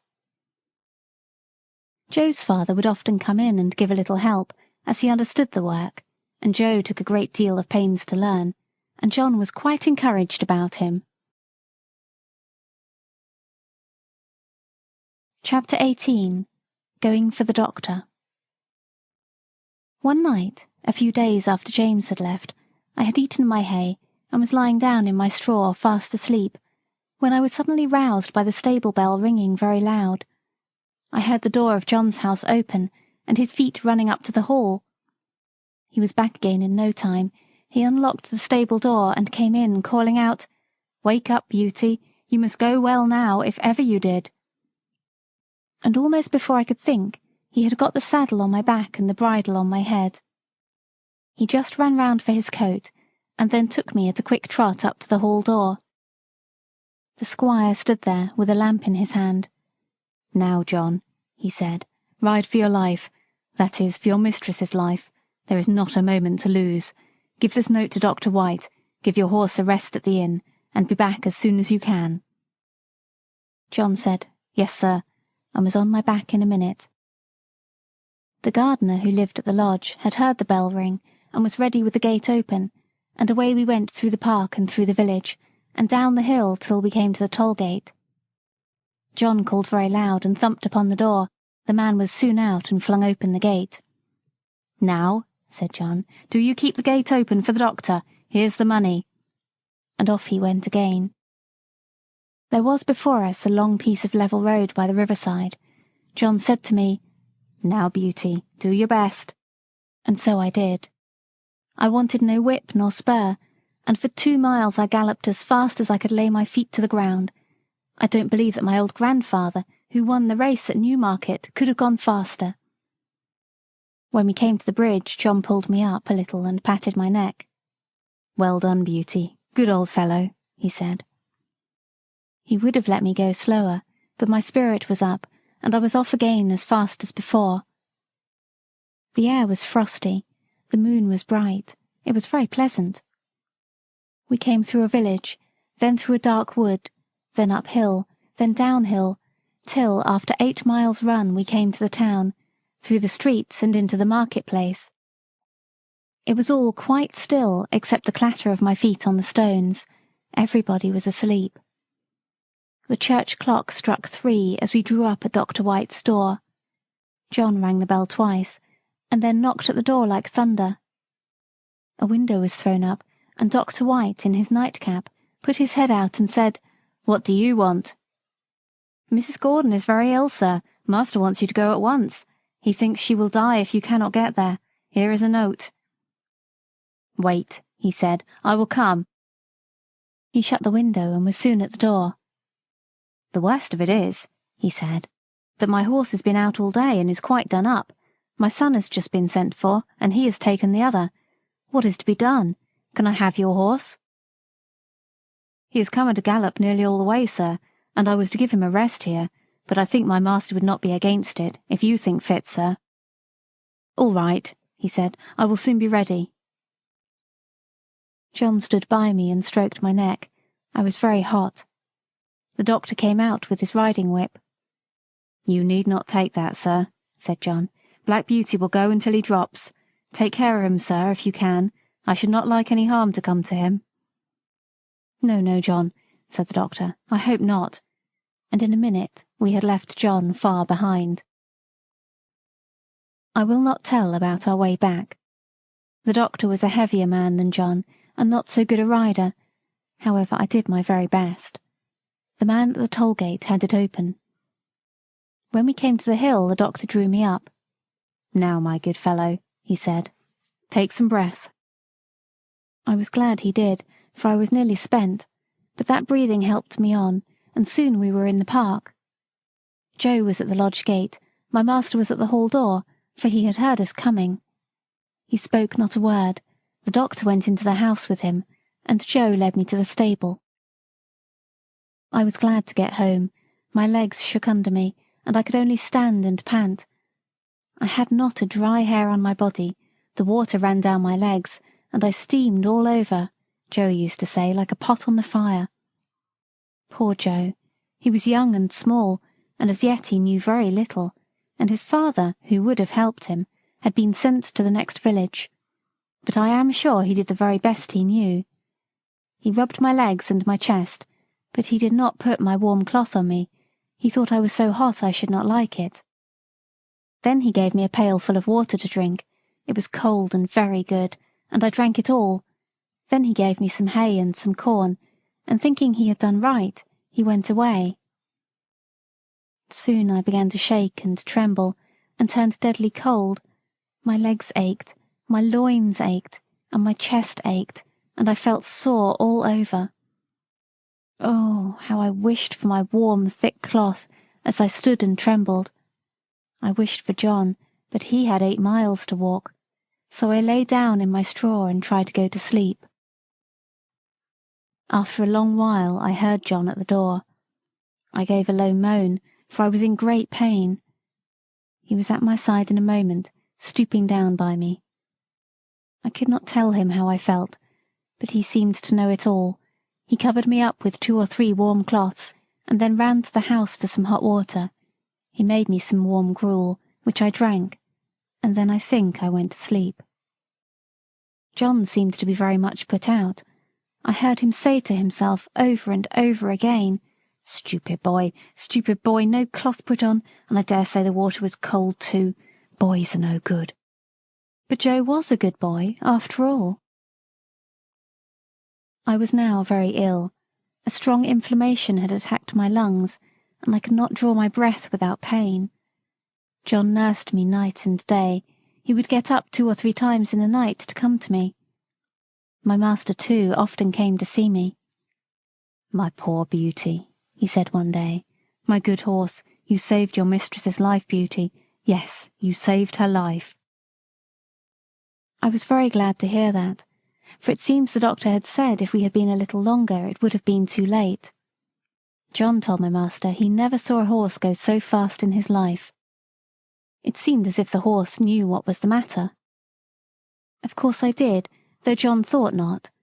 At least I knew as much as this, that John and I must go at the top of our speed, and that it was for the sake of the mistress. Chapter 19. Only Ignorance. I do not know how long I was ill. Mr. Bond, the horse doctor, came every day. One day he bled me. John held a pail for the blood.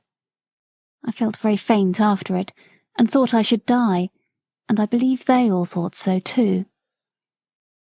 Ginger and Merrylegs had been moved into the other stable, so that I might be quiet, for the fever made me very quick of hearing. Any little noise seemed quite loud, and I could tell everyone's footstep going to and from the house.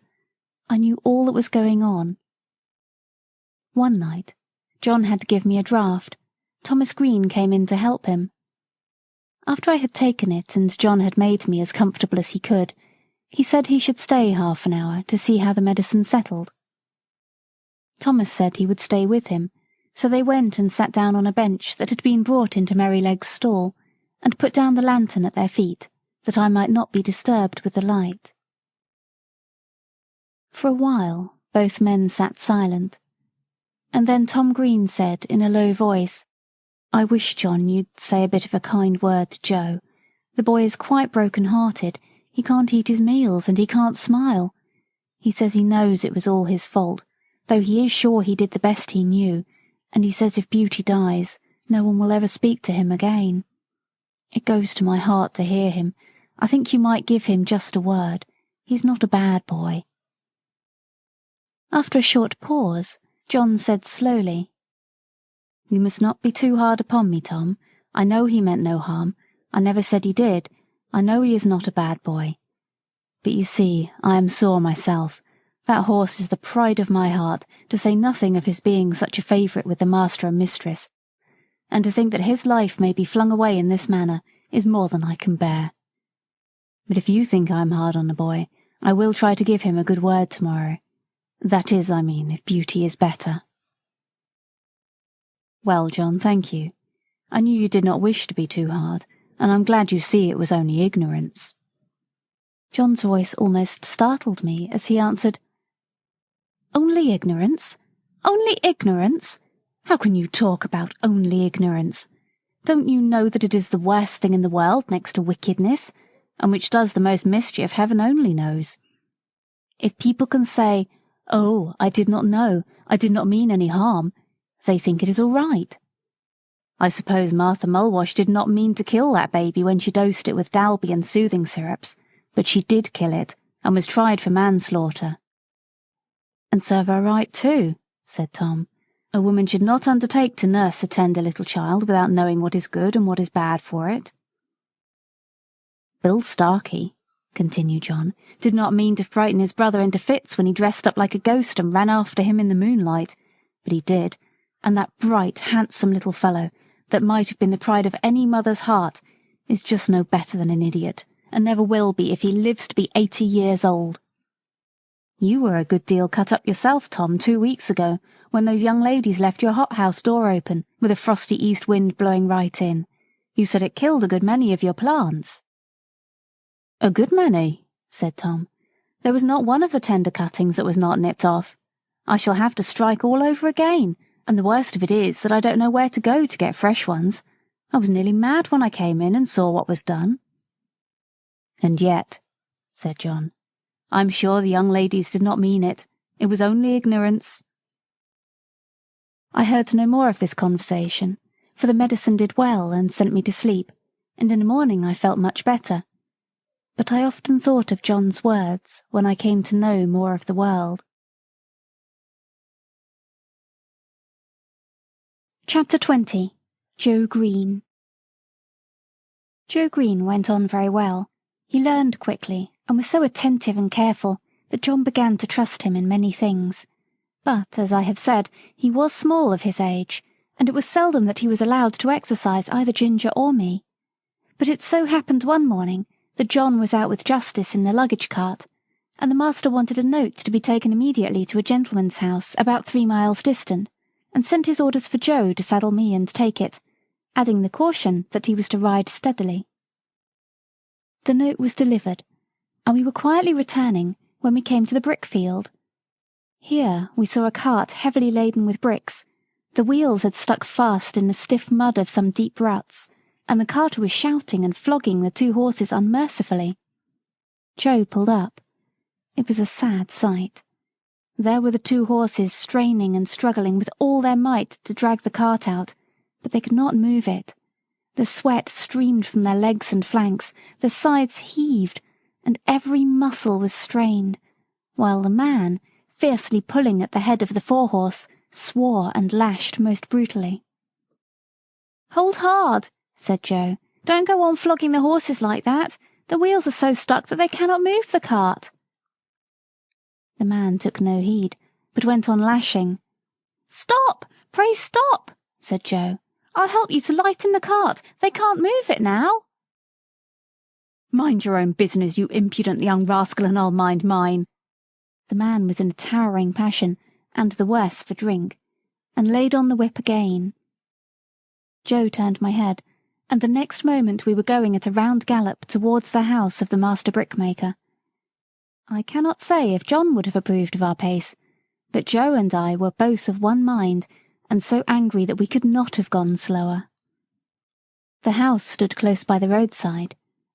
Joe knocked at the door and shouted, "Halloo, is Mr. Clay at home?" The door was open, and Mr. Clay himself came out.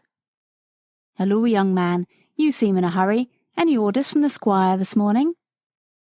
"No, Mr. Clay, but there's a fellow in your brickyard flogging 2 horses to death.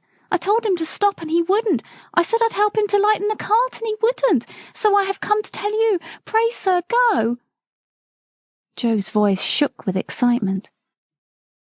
"Thank you, my lad," said the man, running in for his hat, then pausing for a moment.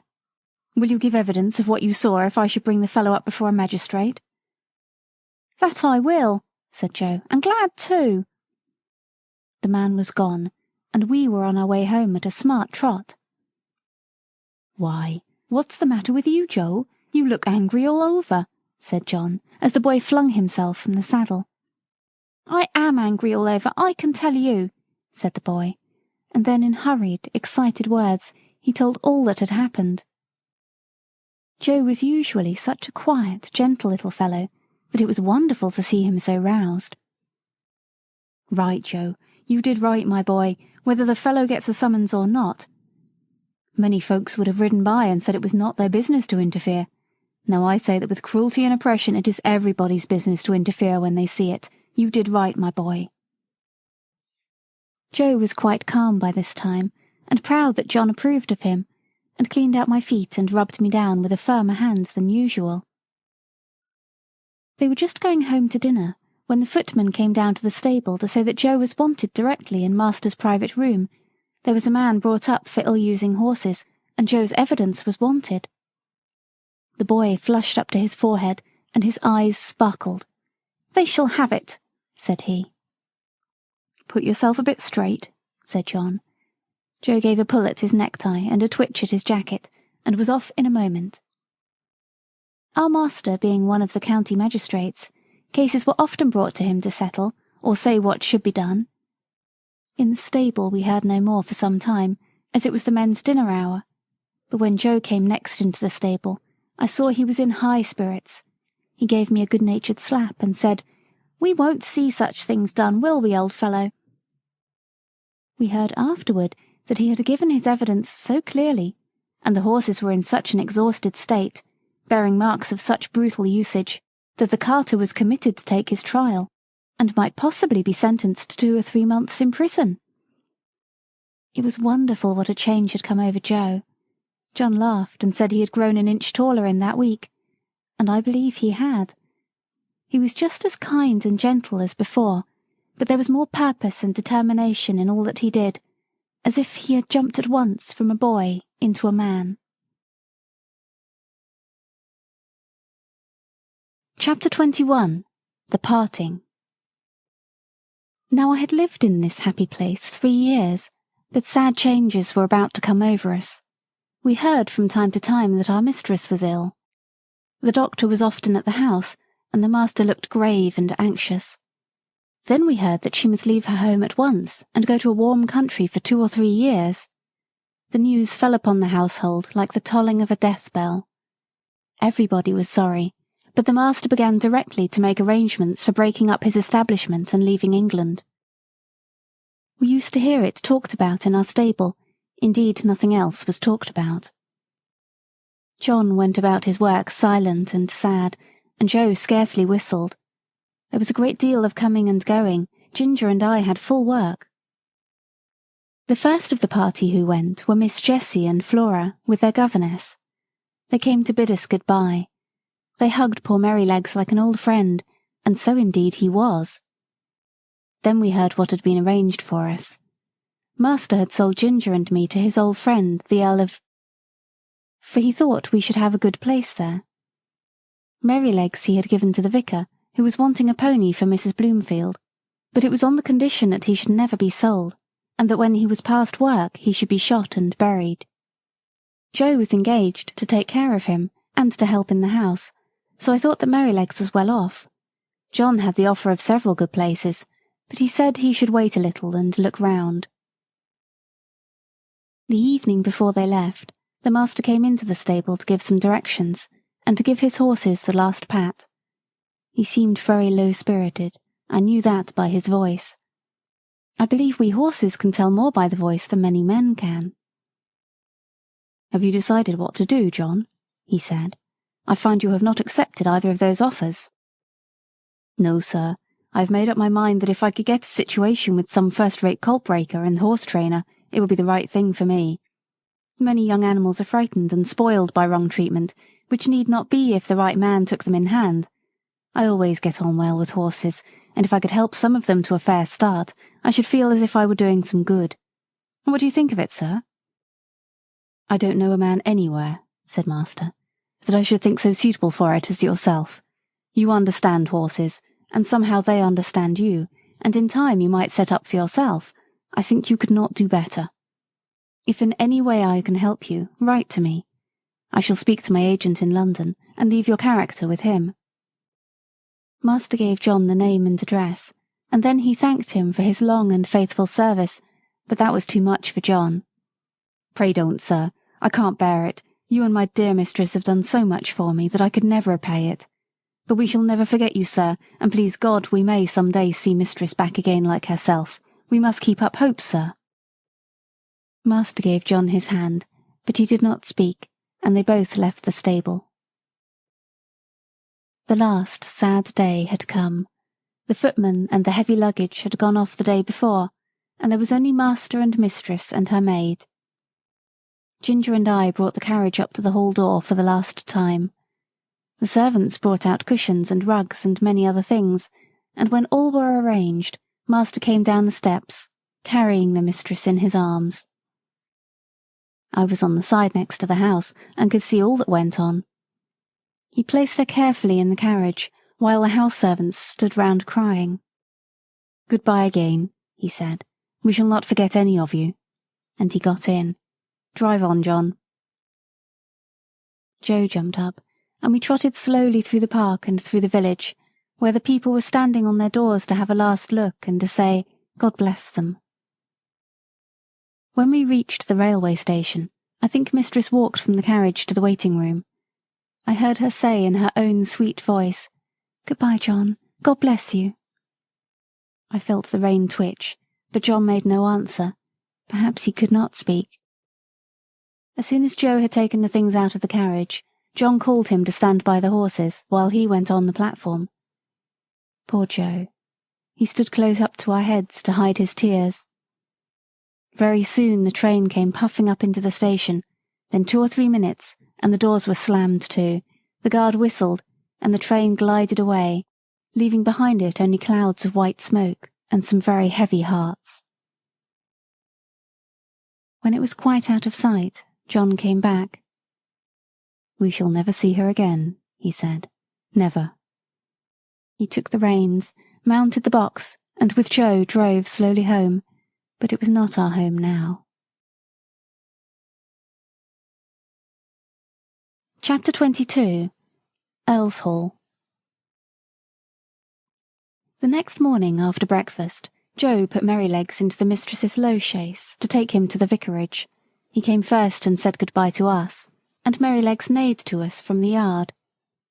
Then John put the saddle on Ginger and the leading rein on me, and rode us across the country about 15 miles to Earlshall Park, where the Earl of lived. There was a very fine house and a great deal of stabling. We went into the yard through a stone gateway, and John asked for Mr. York. It was some time before he came. He was a fine-looking, middle-aged man, and his voice said at once that he expected to be obeyed. He was very friendly and polite to John, and after giving us a slight look, he called a groom to take us to our boxes, and invited John to take some refreshment. We were taken to a light, airy stable, and placed in boxes adjoining each other, where we were rubbed down and fed. In about half an hour John and Mr. York, who was to be our new coachman, came in to see us. "Now, Mr. Manley," he said, after carefully looking at us both, "I can see no fault in these horses, but we all know that horses have their peculiarities as well as men, and that sometimes they need different treatment. I should like to know if there is anything particular in either of these that you would like to mention." "Well," said John, "I don't believe there is a better pair of horses in the country, and right grieved I am to part with them, but they are not alike. The black one is the most perfect temper I ever knew. I suppose he has never known a hard word or blow since he was foaled, and all his pleasure seems to be to do what you wish. But the chestnut, I fancy, must have had bad treatment. We heard as much from the dealer. She came to us snappish and suspicious, but when she found what sort of place ours was, it all went off by degrees. For 3 years I have never seen the smallest sign of temper, and if she is well treated, there is not a better, more willing animal than she is. But she is naturally a more irritable constitution than the black horse. Flies tease her more, anything wrong in the harness frets her more, and if she were ill-used or unfairly treated, she would not be unlikely to give tit for tat. You know that many high-mettled horses will do so." "Of course," said York, "I quite understand, but you know it is not easy in stables like these to have all the grooms just what they should be. I do my best, and there I must leave it. I'll remember what you have said about the mare." They were going out of the stable when John stopped and said, "I had better mention that we have never used the check-rein with either of them. The black horse never had one on, and the dealer said it was the gag bit that spoiled the other's temper." "Well," said York, "if they come here they must wear the check-rein. I prefer a loose rein myself, and his lordship is always very reasonable about horses, but my lady, that's another thing. She will have style, and if her carriage horses are not reined up tight she wouldn't look at them. I always stand out against the gag bit, and shall do so, but it must be tight up when my lady rides." "I am sorry for it, very sorry," said John, "but I must go now, or I shall lose the train." He came round to each of us to pat and speak to us for the last time. His voice sounded very sad. I held my face close to him. That was all I could do to say good-bye, and then he was gone, and I have never seen him since. The next day Lord came to look at us. He seemed pleased with our appearance. "I have great confidence in these horses," he said, "from the character my friend Mr. Gordon has given me of them. Of course they are not a match in colour, but my idea is that they will do very well for the carriage while we are in the country. Before we go to London I must try to match Baron. The black horse, I believe, is perfect for riding." York then told him what John had said about us. "Well," said he, "you must keep an eye to the mare and put the check-rein easy. I dare say they all do very well with a little humouring at first. I'll mention it to your lady." In the afternoon we were harnessed and put in the carriage, and as the stable clock struck 3 we were led round to the front of the house. It was all very grand, and 3 or 4 times as large as the old house at Birtwick, but not half so pleasant, if a horse may have an opinion. 2 footmen were standing ready, dressed in drab livery, with scarlet breeches and white stockings. Presently we heard the rustling sound of silk as my lady came down the flight of stone steps. She stepped round to look at us. She was a tall, proud-looking woman, and did not seem pleased about something, but she said nothing and got into the carriage. This was the first time of wearing a check-rein, and I must say, though it certainly was a nuisance not to be able to get my head down now and then, it did not pull my head higher than I was accustomed to carry it. I felt anxious about Ginger, but she seemed to be quiet and content. The next day, at 3 o'clock, we were again at the door, and the footman as before. We heard the silk dress rustle, and the lady came down the steps, and, in an imperious voice, she said, "York, you must put those horses' heads higher. They are not fit to be seen." York got down and said very respectfully, "I beg your pardon, my lady, but these horses have not been reined up for 3 years, and my lord said it would be safer to bring them to it by degrees. But if your ladyship pleases, I can take them up a little more." "Do so," she said. York came round to our heads and shortened the rein himself, 1 hole, I think. Every little makes a difference, be it for better or worse. And that day we had a steep hill to go up. Then I began to understand what I had heard of. Of course, I wanted to put my head forward and take the carriage up with a will, as we had been used to do. But no, I had to pull with my head up now, and that took all the spirit out of me, and the strain came on my back and legs.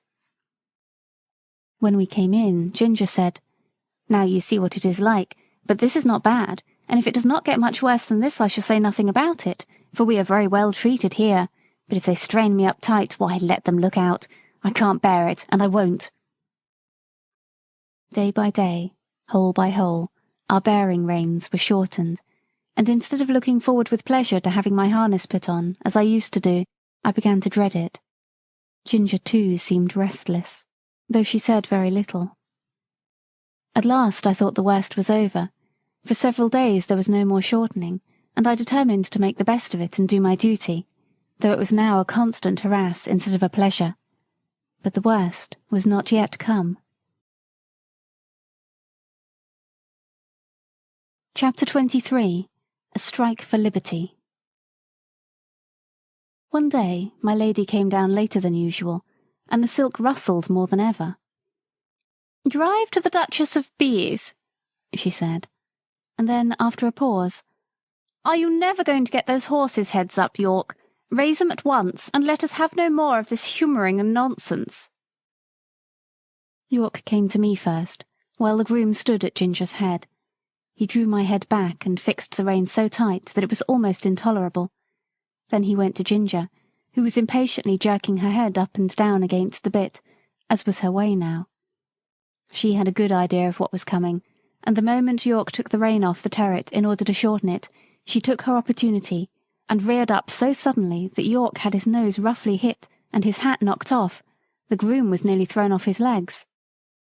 At once they both flew to her head, but she was a match for them, and went on plunging, rearing, and kicking in a most desperate manner. At last she kicked right over the carriage pole and fell down, after giving me a severe blow on my near quarter. There is no knowing what further mischief she might have done, had not York promptly sat himself down flat on her head to prevent her struggling, at the same time calling out, "Unbuckle the black horse, run for the winch and unscrew the carriage pole. Cut the trace here, somebody, if you can't unhitch it."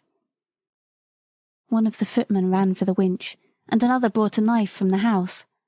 The groom soon set me free from Ginger and the carriage, and led me to my box.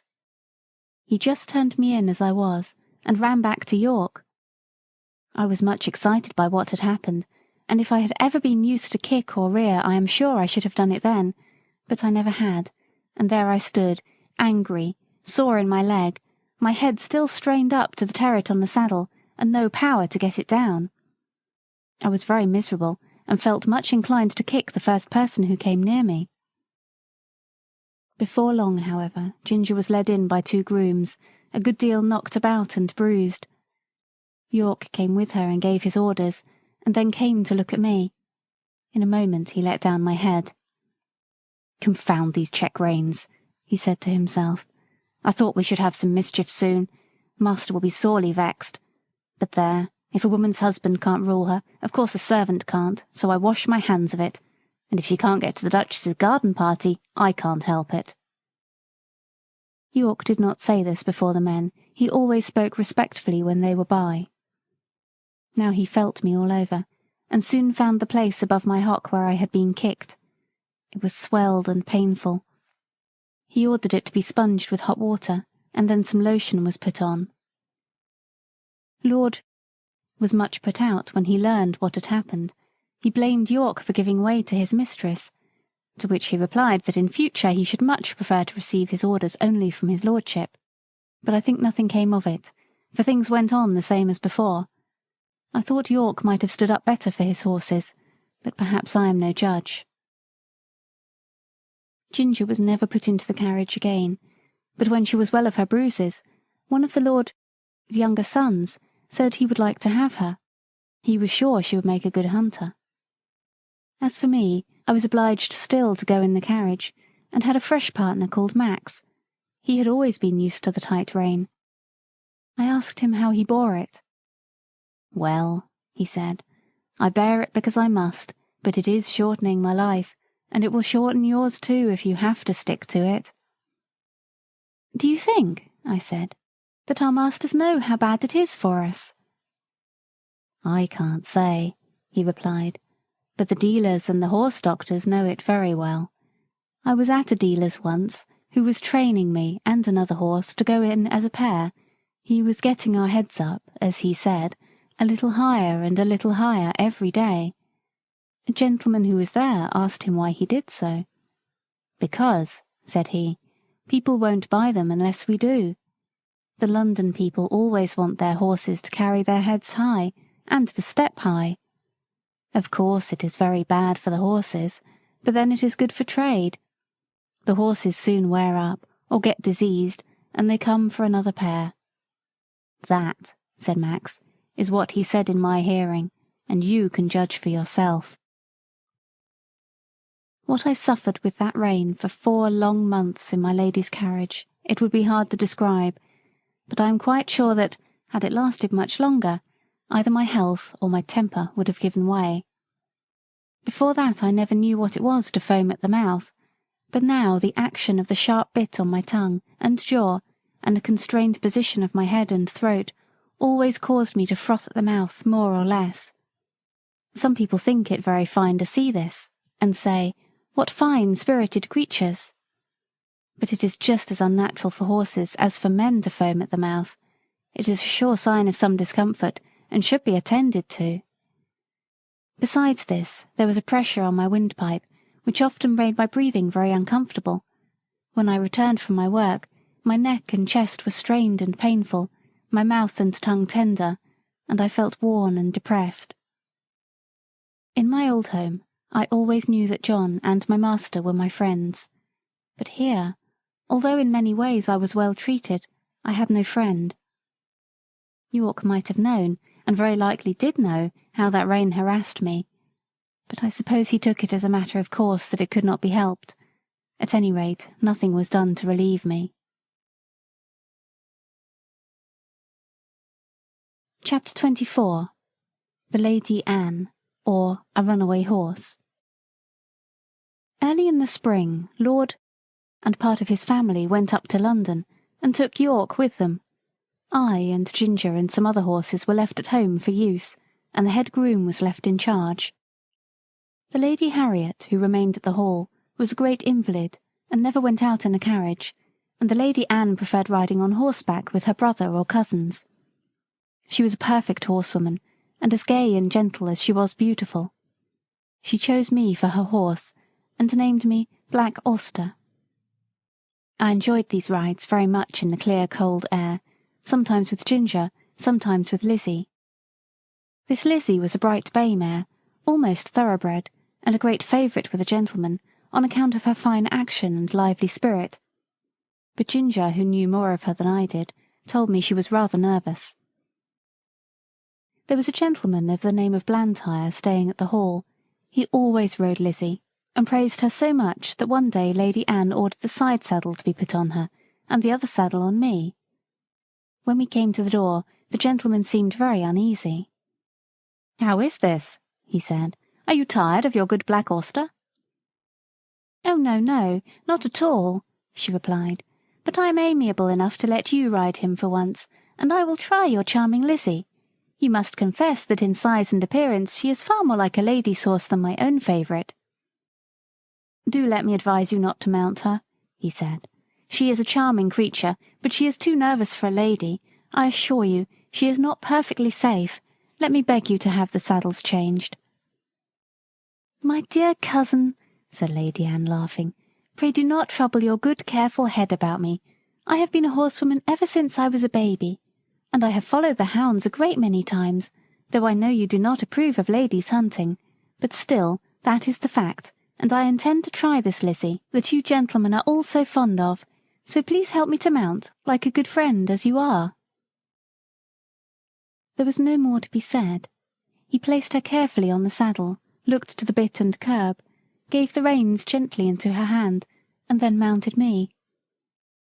Just as we were moving off, a footman came out with a slip of paper and message from the Lady Harriet. Would they ask this question for her at Dr. Ashley's and bring the answer? The village was about a mile off, and the doctor's house was the last in it. We went along gaily enough till we came to his gate. There was a short drive up to the house between tall evergreens. Blantyre alighted at the gate, and was going to open it for Lady Anne, but she said, "I will wait for you here, and you can hang Auster's rein on the gate." He looked at her doubtfully. "I will not be 5 minutes," he said. "Oh, do not hurry yourself. Lizzie and I shall not run away from you." He hung my rein on one of the iron spikes, and was soon hidden among the trees. Lizzie was standing by the side of the road a few paces off, with her back to me. My young mistress was sitting easily with a loose rein, humming a little song. I listened to my rider's footsteps until they reached the house, and heard him knock at the door. There was a meadow on the opposite side of the road, the gate of which stood open. Just then some cart horses and several young colts came trotting out in a very disorderly manner, while a boy behind was cracking a great whip. The colts were wild and frolicsome, and one of them bolted across the road and blundered up against Lizzie's hind legs, and whether it was the stupid colt, or the loud cracking of the whip, or both together, I cannot say, but she gave a violent kick, and dashed off into a headlong gallop. It was so sudden that Lady Anne was nearly unseated, but she soon recovered herself. I gave a loud shrill neigh for help. Again and again I neighed, pawing the ground impatiently, and tossing my head to get the rein loose. I had not long to wait. Blantyre came running to the gate. He looked anxiously about, and just caught sight of the flying figure, now far away on the road. In an instant he sprang to the saddle. I needed no whip, no spur, for I was as eager as my rider. He saw it, and giving me a free rein and leaning a little forward, we dashed after them. For about 1.5 miles the road ran straight, and then bent to the right, after which it divided into 2 roads. Long before we came to the bend she was out of sight. Which way had she turned? A woman was standing at her garden gate, shading her eyes with her hand, and looking eagerly up the road. Scarcely drawing the rein, Blantyre shouted, "Which way?" "To the right," cried the woman, pointing with her hand, and away we went up the right-hand road. Then for a moment we caught sight of her. Another bend, and she was hidden again. Several times we caught glimpses and then lost them. We scarcely seemed to gain ground upon them at all. An old road mender was standing near a heap of stones, his shovel dropped and his hands raised. As we came near he made a sign to speak. Blantyre drew the rein a little. To the common, sir, she has turned off there." I knew this common very well. It was for the most part very uneven ground, covered with heather and dark green furze bushes, with here and there a scrubby old thorn tree. There were also open spaces of fine short grass, with ant hills and mole turns everywhere, the worst place I ever knew for a headlong gallop.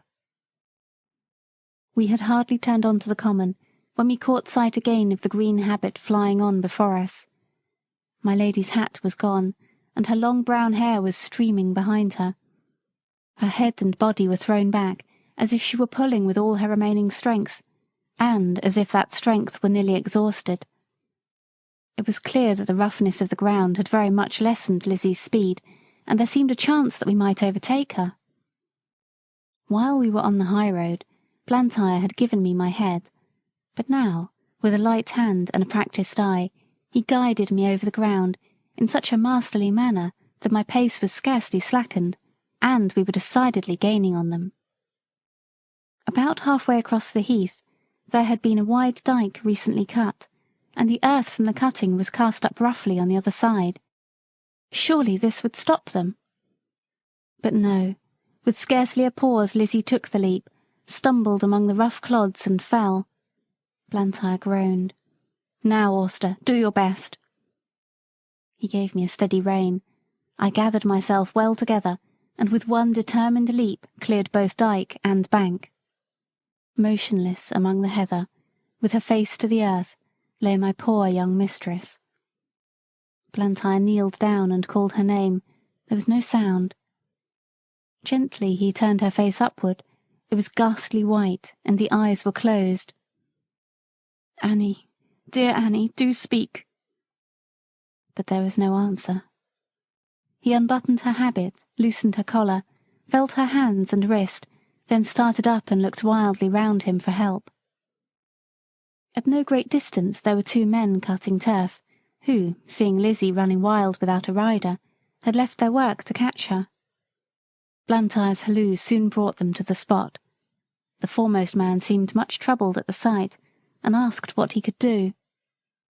"Can you ride?" "Well, sir, I ain't much of a horseman, but I'd risk my neck for the Lady Anne. She was uncommon good to my wife in the winter." "Then mount this horse, my friend, your neck will be quite safe, and ride to the doctor's and ask him to come instantly. Then on to the hall, tell them all that you know, and bid them send me the carriage with Lady Anne's maid and help. I shall stay here." "All right, sir, I'll do my best, and I pray God the dear young lady may open her eyes soon." Then, seeing the other man, he called out, "Here, Joe, run for some water, and tell my missus to come as quick as she can to the Lady Anne."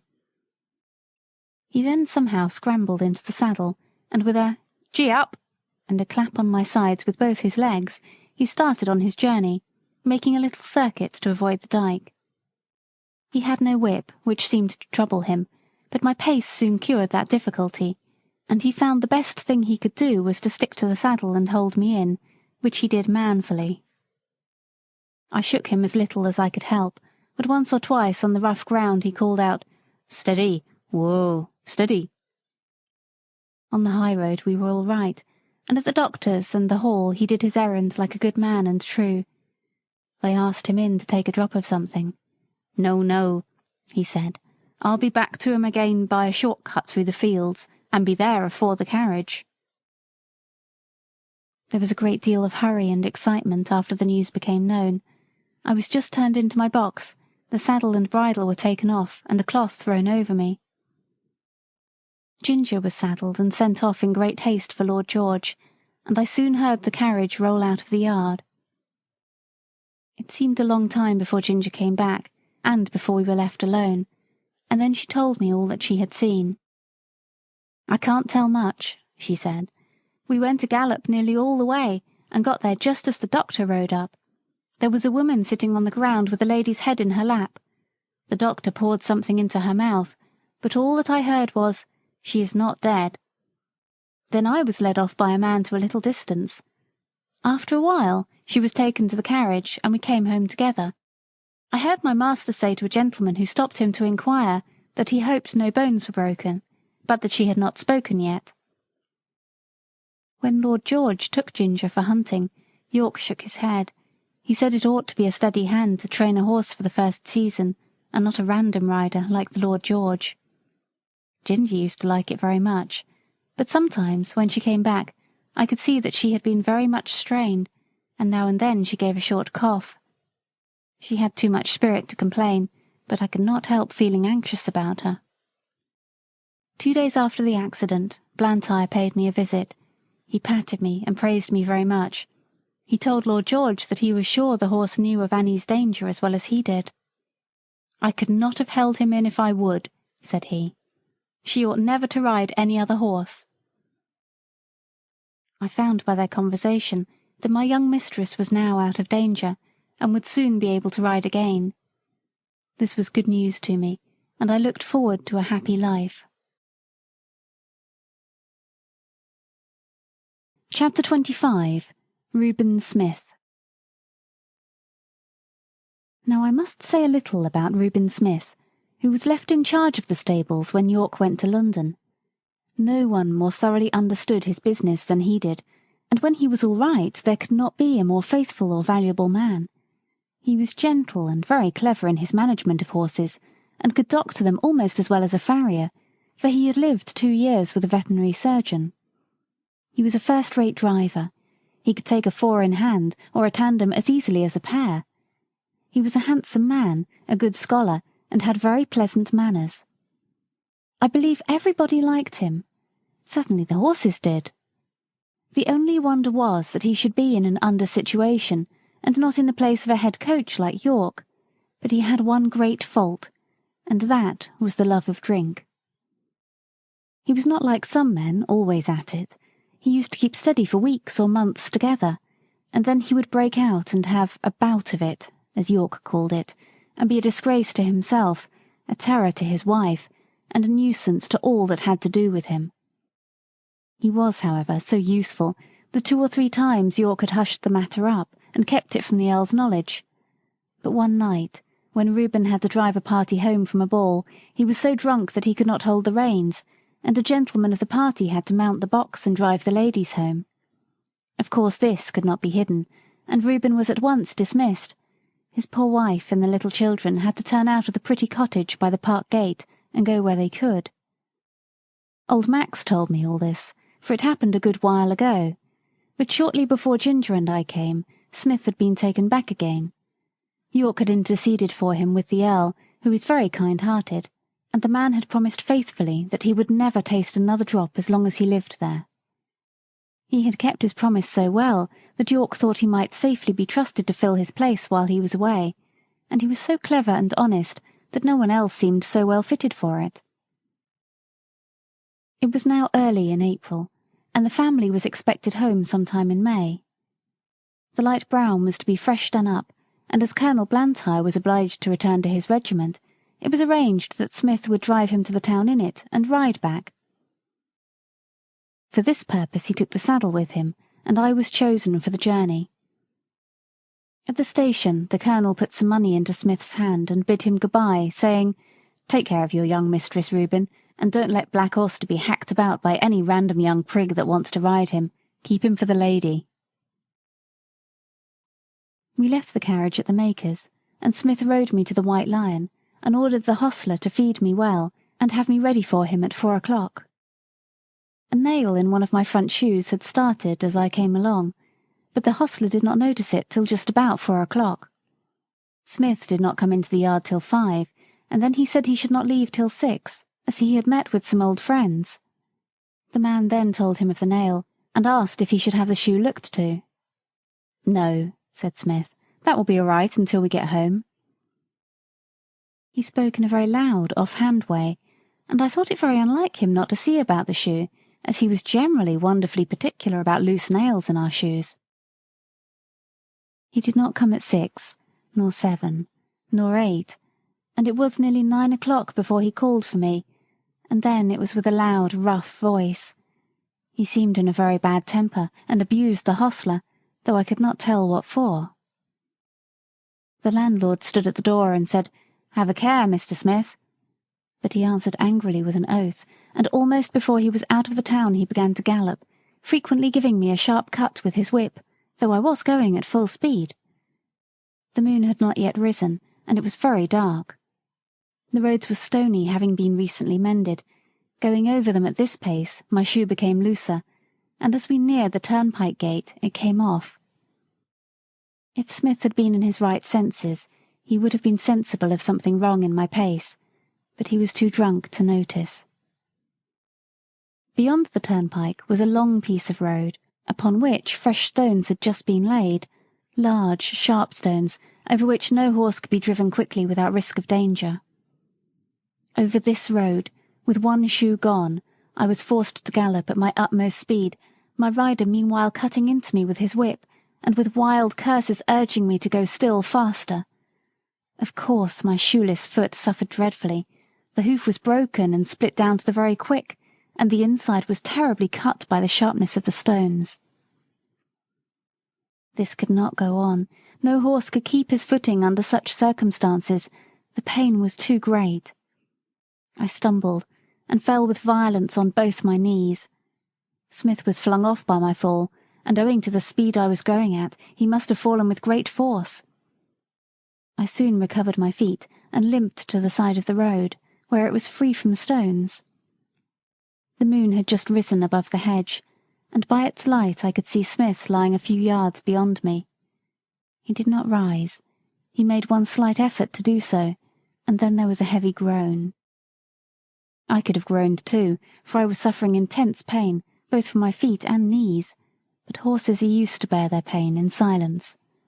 I uttered no sound, but I stood there and listened. One more heavy groan from Smith, but though he now lay in the full moonlight, I could see no motion. I could do nothing for him nor myself, but oh, how I listened for the sound of horse or wheels or footsteps. The road was not much frequented, and at this time of the night we might stay for hours before help came to us. I stood watching and listening. It was a calm, sweet April night. There were no sounds, but a few low notes of a nightingale, and nothing moved but the white clouds near the moon, and a brown owl that flitted over the hedge. It made me think of the summer nights, long ago, when I used to lie beside my mother in the green, pleasant meadow at Farmer Gray's. Chapter 26. How it ended. It must have been nearly midnight when I heard at a great distance the sound of a horse's feet. Sometimes the sound died away, then it grew clearer again and nearer. The road to Earlshall led through woods that belonged to the Earl. The sound came in that direction, and I hoped it might be someone coming in search of us. As the sound came nearer and nearer, I was almost sure I could distinguish Ginger's step. A little nearer still, and I could tell she was in the dog-cart. I neighed loudly, and was overjoyed to hear an answering neigh from Ginger, and men's voices. They came slowly over the stones, and stopped at the dark figure that lay upon the ground. One of the men jumped out and stooped down over it. "It is Reuben," he said, "and he does not stir." The other man followed and bent over him. "He's dead," he said. "Feel how cold his hands are." They raised him up, but there was no life, and his hair was soaked with blood. They laid him down again and came and looked at me. They soon saw my cut knees.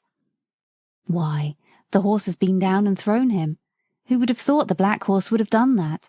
Nobody thought he could fall. Reuben must have been lying here for hours. Odd, too, that the horse has not moved from the place." Robert then attempted to lead me forward. I made a step, but almost fell again. "Halloo, he's bad in his foot as well as his knees. Look here, his hoof is cut all to pieces. He might well come down, poor fellow. I tell you what, Ned, I'm afraid it hasn't been all right with Reuben. Just think of his riding a horse over these stones without a shoe. Why, if he had been in his right senses, he would just as soon have tried to ride him over the moon. I'm afraid it has been the old thing over again. Poor Susan. She looked awfully pale when she came to my house to ask if he had not come home. She made believe she was not a bit anxious, and talked of a lot of things that might have kept him. But for all that she begged me to go and meet him. But what must we do? There's the horse to get home as well as the body, and that will be no easy matter." Then followed a conversation between them, till it was agreed that Robert, as the groom, should lead me, and that Ned must take the body. It was a hard job to get it into the dog-cart, for there was no one to hold Ginger, but she knew as well as I did what was going on, and stood as still as a stone. I noticed that because, if she had a fault, it was that she was impatient in standing. Ned started off very slowly with his sad load, and Robert came and looked at my foot again. Then he took his handkerchief and bound it closely round, and so he led me home. I shall never forget that night walk. It was more than 3 miles. Robert led me on very slowly, and I limped and hobbled on as well as I could with great pain. I am sure he was sorry for me, for he often patted and encouraged me, talking to me in a pleasant voice. At last I reached my own box and had some corn, and after Robert had wrapped up my knees in wet cloths, he tied up my foot in a bran poultice to draw out the heat and cleanse it before the horse doctor saw it in the morning, and I managed to get myself down on the straw and slept in spite of the pain. The next day, after the farrier had examined my wounds, he said he hoped the joint was not injured, and if so, I should not be spoiled for work, but I should never lose the blemish. I believe they did the best to make a good cure, but it was a long and painful one. Proud flesh, as they called it, came up in my knees, and was burned out with caustic, and when at last it was healed, they put a blistering fluid over the front of both knees to bring all the hair off. They had some reason for this, and I suppose it was all right. As Smith's death had been so sudden, and no one was there to see it, there was an inquest held. The landlord and hostler at the White Lion, with several other people, gave evidence that he was intoxicated when he started from the inn. The keeper of the toll gate said he rode at a hard gallop through the gate, and my shoe was picked up among the stones, so that the case was quite plain to them, and I was cleared of all blame. Everybody pitied Susan. She was nearly out of her mind. She kept saying over and over again, "Oh, he was so good, so good. It was all that cursed drink. Why will they sell that cursed drink? Oh, Reuben, Reuben." So she went on till after he was buried, and then, as she had no home or relations, she, with her 6 little children, was obliged once more to leave the pleasant home by the tall oak trees, and go into that great, gloomy Union House. Chapter 27. Ruined and Going Downhill. As soon as my knees were sufficiently healed, I was turned into a small meadow for a month or 2. No other creature was there, and though I enjoyed the liberty and the sweet grass, yet I had been so long used to society that I felt very lonely. Ginger and I had become fast friends, and now I missed her company extremely. I often neighed when I heard horses' feet passing in the road, but I seldom got an answer, till one morning the gate was opened, and who should come in but dear old Ginger. The man slipped off her halter and left her there. With a joyful whinny I trotted up to her. We were both glad to meet, but I soon found out that it was not for our pleasure that she was brought to be with me. Her story would be too long to tell, but the end of it was that she had been ruined by hard riding, and was now turned off to see what rest would do. Lord George was young, and would take no warning. He was a hard rider, and would hunt whenever he could get the chance, quite careless of his horse. Soon after I left the stable there was a steeplechase, and he determined to ride. Though the groom told him she was a little strained, and was not fit for the race, he did not believe it, and on the day of the race urged Ginger to keep up with the foremost riders. With her high spirit she strained herself to the utmost. She came in with the first 3 horses, but her wind was touched, besides which he was too heavy for her, and her back was strained. "And so," she said, "here we are, ruined in the prime of our youth and strength, you by a drunkard and I by a fool. It is very hard." We both felt in ourselves that we were not what we had been. However, that did not spoil the pleasure we had in each other's company. We did not gallop about as we once did, but we used to feed and lie down together, and stand for hours under one of the shady lime trees, with our heads close to each other, and so we passed our time till the family returned from town. One day we saw the Earl come into the meadow, and York was with him. Seeing who it was, we stood still under our lime tree and let them come up to us. They examined us carefully. The Earl seemed much annoyed. "There is £300 flung away for no earthly use," said he. "But what I care most for is that these horses of my old friend, who thought they would find a good home with me, are ruined. The mare shall have a 12-months run, and we shall see what that will do for her, but the black one, he must be sold. 'Tis a great pity, but I could not have knees like these in my stables." "No, my lord, of course not," said York, "but he might get a place where appearance is of not much consequence, and still be well treated. I know a man in Bath, the master of some livery stables, who often wants a good horse at a low figure. I know he looks well after his horses. The inquest cleared the horse's character, and your lordship's recommendation, or mine, would be sufficient warrant for him." "You had better write to him, York. I should be more particular about the place than the money he would fetch." After this they left us. "They'll soon take you away," said Ginger, "and I shall lose the only friend I have, and most likely we shall never see each other again. 'Tis a hard world." About a week after this, Robert came into the field with a halter, which he slipped over my head, and led me away. There was no leave-taking of Ginger. We neighed to each other as I was led off, and she trotted anxiously along by the hedge, calling to me as long as she could hear the sound of my feet. Through the recommendation of York, I was bought by the master of the livery stables. I had to go by train, which was new to me, and required a good deal of courage the first time. But as I found the puffing, rushing, whistling, and more than all the trembling of the horse-box in which I stood, did me no real harm, I soon took it quietly. When I reached the end of my journey, I found myself in a tolerably comfortable stable, and well attended to. These stables were not so airy and pleasant as those I had been used to. The stalls were laid on a slope instead of being level, and as my head was kept tied to the manger, I was obliged always to stand on the slope, which was very fatiguing. Men do not seem to know yet that horses can do more work if they can stand comfortably and can turn about. However, I was well fed and well cleaned, and on the whole, I think our master took as much care of us as he could.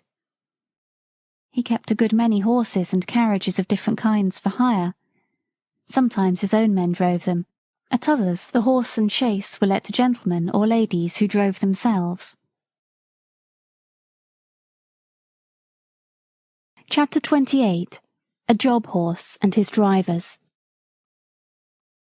Hitherto I had always been driven by people who at least knew how to drive, but in this place I was to get my experience of all the different kinds of bad and ignorant driving to which we horses are subjected, for I was a job horse, and was let out to all sorts of people who wished to hire me, and as I was good-tempered and gentle, I think I was oftener let out to the ignorant drivers than some of the other horses, because I could be depended upon. It would take a long time to tell of all the different styles in which I was driven, but I will mention a few of them. First, there were the tight-rein drivers, men who seemed to think that all depended on holding the reins as hard as they could, never relaxing the pull on the horse's mouth, or giving him the least liberty of movement. They are always talking about keeping the horse well in hand, and holding a horse up, just as if a horse was not made to hold himself up. Some poor, broken-down horses, whose mouths have been made hard and insensible by just such drivers as these, may perhaps find some support in it, but for a horse who can depend on his own legs, and who has a tender mouth and is easily guided, it is not only tormenting, but it is stupid. Then there are the loose-rein drivers, who let the reins lie easily on our backs, and their own hand rest lazily on their knees. Of course, such gentlemen have no control over a horse, if anything happens suddenly. If a horse shies, or starts, or stumbles, they are nowhere, and cannot help the horse or themselves till the mischief is done. Of course, for myself I had no objection to it, as I was not in the habit of either starting or stumbling, and had only been used to depend on my driver for guidance and encouragement. Still, one likes to feel the rein a little in going downhill, and likes to know that one's driver is not gone to sleep. Besides, A slovenly way of driving gets a horse into bad and often lazy habits, and when he changes hands he has to be whipped out of them with more or less pain and trouble. Squire Gordon always kept us to our best paces and our best manners. He said that spoiling a horse and letting him get into bad habits was just as cruel as spoiling a child, and both had to suffer for it afterward. Besides, these drivers are often careless altogether, and will attend to anything else more than their horses. I went out in the phaeton one day with one of them. He had a lady and 2 children behind. He flopped the reins about as we started, and of course gave me several unmeaning cuts with a whip, though I was fairly off. There had been a good deal of road mending going on, and even where the stones were not freshly laid down, there were a great many loose ones about.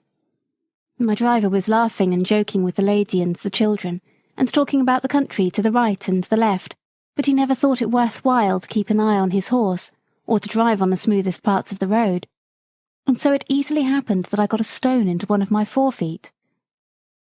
Now if Mr. Gordon, or John, or in fact any good driver, had been there, he would have seen that something was wrong before I had gone 3 paces. Or even if it had been dark, a practised hand would have felt by the rain that there was something wrong in the step, and they would have got down and picked out the stone. But this man went on laughing and talking, while at every step the stone became more firmly wedged between my shoe and the frog of my foot. The stone was sharp on the inside and round on the outside, which, as everyone knows, is the most dangerous kind that a horse can pick up, at the same time cutting his foot and making him most liable to stumble and fall. Whether the man was partly blind or only very careless I can't say, but he drove me with that stone in my foot for a good half-mile before he saw anything. By that time I was going so lame with the pain that at last he saw it and called out, "Well, here's a go. Why, they have sent us out with a lame horse. What a shame!" He then chucked the reins and flipped about with the whip, saying, "Now then, it's no use playing the old soldier with me. There's the journey to go, and it's no use turning lame and lazy." Just at this time a farmer came riding up on a brown cob. He lifted his hat and pulled up. "I beg your pardon, sir," he said, "but I think there is something the matter with your horse. He goes very much as if he had a stone in his shoe. If you will allow me, I will look at his feet. These loose scattered stones are confounded dangerous things for the horses." "He's a hired horse," said my driver. "I don't know what's the matter with him, but it is a great shame to send out a lame beast like this." The farmer dismounted, and slipping his rein over his arm at once took up my near foot. "Bless me, there's a stone! Lame? I should think so!" At first he tried to dislodge it with his hand, but as it was now very tightly wedged, he drew a stone pick out of his pocket, and very carefully, and with some trouble, got it out. Then, holding it up, he said, "There, that's the stone your horse had picked up. It is a wonder he did not fall down and break his knees into the bargain." "Well, to be sure," said my driver, "that is a queer thing. I never knew that horses picked up stones before." "Didn't you?" said the farmer, rather contemptuously. "But they do, though, and the best of them will do it, and can't help it sometimes on such roads as these. And if you don't want to lame your horse, you must look sharp and get them out quickly. This foot is very much bruised," he said, setting it down gently and patting me. "If I might advise, sir, you had better drive him gently for a while. The foot is a good deal hurt, and the lameness will not go off directly." Then, mounting his cob and raising his hat to the lady, he trotted off. When he was gone, my driver began to flop the reins about and whip the harness, by which I understood that I was to go on, which of course I did, glad that the stone was gone, but still in a great deal of pain. This was the sort of experience we job horses often came in for. Chapter 29. Cockneys. Then there is the steam-engine style of driving. These drivers were mostly people from towns, who never had a horse of their own and generally travelled by rail. They always seemed to think that a horse was something like a steam-engine, only smaller. At any rate, they think that if only they pay for it, a horse is bound to go just as far and just as fast and with just as heavy a load as they please. And be the roads heavy and muddy or dry and good, be they stony or smooth, uphill or downhill, it is all the same. On one must go, at the same pace, with no relief and no consideration. These people never think of getting out to walk up a steep hill. Oh no, they have paid to ride, and ride they will. The horse? Oh, he's used to it. What were horses made for, if not to drag people uphill? Walk, a good joke indeed. And so the whip is plied, and the rein is chucked, and often a rough, scolding voice cries out, "Go along, you lazy beast." And then another slash of the whip, when all the time we are doing our very best to get along, uncomplaining and obedient, though often sorely harassed and downhearted. This steam-engine style of driving wears us up faster than any other kind.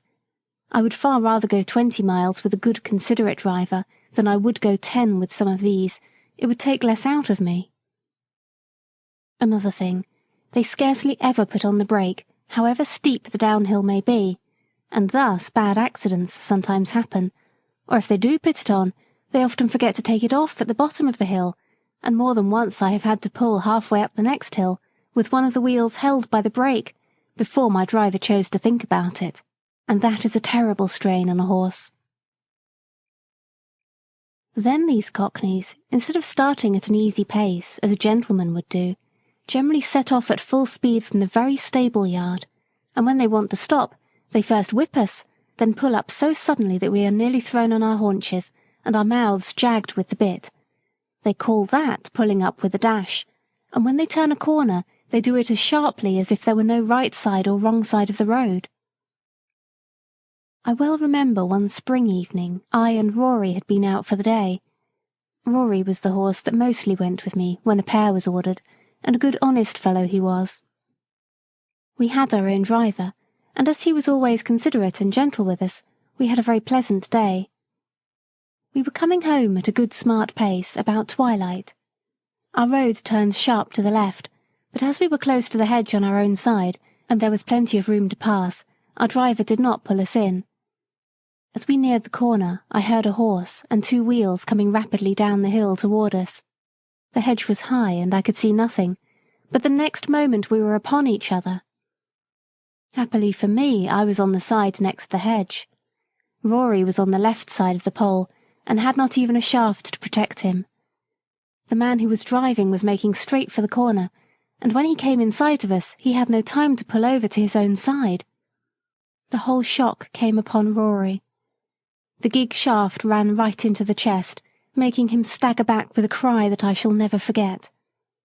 The other horse was thrown upon his haunches, and one shaft broken. It turned out that it was a horse from our own stables, with the high-wheeled gig that the young men were so fond of. The driver was one of those random, ignorant fellows who don't even know which is their own side of the road, or if they know, don't care. And there was poor Rory, with his flesh torn open and bleeding, and the blood streaming down. They said if it had been a little more to one side, it would have killed him, and a good thing for him, poor fellow, if it had. As it was a long time before the wound healed, and then he was sold for coal carting, and what that is, up and down those steep hills, only horses know. Some of the sights I saw there, where a horse had to come downhill with a heavily loaded 2-wheel cart behind him, on which no brake could be placed, make me sad even now to think of. After Rory was disabled, I often went in the carriage with a mare named Peggy, who stood in the next stall to mine. She was a strong, well-made animal, of a bright dun colour, beautifully dappled, and with a dark brown mane and tail. There was no high breeding about her, but she was very pretty, and remarkably sweet-tempered and willing. Still, there was an anxious look about her eyes, by which I knew she had some trouble. The first time we went out together, I thought she had a very odd pace. She seemed to go partly a trot, partly a canter, 3 or 4 paces, and then a little jump forward. It was very unpleasant for any horse who pulled with her, and made me quite fidgety. When we got home, I asked her what made her go in that odd, awkward way. "Ah," she said in a troubled manner, "I know my paces are very bad, but what can I do? It is really not my fault. It is just because my legs are so short. I stand nearly as high as you, but your legs are a good 3 inches longer above your knee than mine, and of course you can take a much longer step and go much faster. You see, I did not make myself. I wish I could have done so. I would have had long legs then. All my troubles come from my short legs," said Peggy in a desponding tone. "But how is it," I said, "when you were so strong and good-tempered and willing?" "Why, you see," said she, "men will go so fast, and if one can't keep up to other horses it is nothing but whip, whip, whip all the time, and so I have had to keep up as I could, and have got into this ugly shuffling pace. It was not always so. When I lived with my first master I always went a good regular trot, but then he was not in such a hurry. He was a young clergyman in the country, and a good kind master he was. He had 2 churches, a good way apart, and a great deal of work, but he never scolded or whipped me for not going faster. He was very fond of me. I only wish I was with him now, but he had to leave and go to a large town, and then I was sold to a farmer. Some farmers, you know, are capital masters, but I think this one was a low sort of man. He cared nothing about good horses or good driving. He only cared for going fast. I went as fast as I could, but that would not do, and he was always whipping, so I got into this way of making a spring forward to keep up. On market nights he used to stay very late at the inn, and then drive home at a gallop. One dark night he was galloping home as usual, when all of a sudden the wheel came against some great heavy thing in the road and turned the gig over in a minute. He was thrown out and his arm broken, and some of his ribs, I think. At any rate, it was the end of my living with him, and I was not sorry. But you see, it will be the same everywhere for me, if men must go so fast. I wish my legs were longer." Poor Peggy! I was very sorry for her, and I could not comfort her, for I knew how hard it was upon slow-paced horses to be put with fast ones. All the whipping comes to their share, and they can't help it. She was often used in a phaeton, and was very much liked by some of the ladies, because she was so gentle, and some time after this she was sold to 2 ladies who drove themselves, and wanted a safe, good horse. I met her several times out in the country, going a good steady pace, and looking as gay and contented as a horse could be. I was very glad to see her, for she deserved a good place. After she left us, another horse came in her stead. He was young, and had a bad name for shying and starting, by which he had lost a good place. I asked him what made him shy. "Well, I hardly know," he said. "I was timid when I was young, and was a good deal frightened several times, and if I saw anything strange I used to turn and look at it. You see, with our blinkers, one can't see or understand what a thing is unless one looks round, and then my master always gave me a whipping, which of course made me start on, and did not make me less afraid. I think, if he would have let me just look at things quietly, and see that there was nothing to hurt me, it would have been all right, and I should have got used to them. One day, an old gentleman was riding with him, and a large piece of white paper or rag blew across just on one side of me. I shied and started forward. My master, as usual, whipped me smartly, but the old man cried out, "You're wrong! You're wrong! You should never whip a horse for shying. He shies because he is frightened, and you only frighten him more and make the habit worse." So I suppose all men don't do so. I am sure I don't want to shy for the sake of it, but how should one know what is dangerous and what is not, if one is never allowed to get used to anything?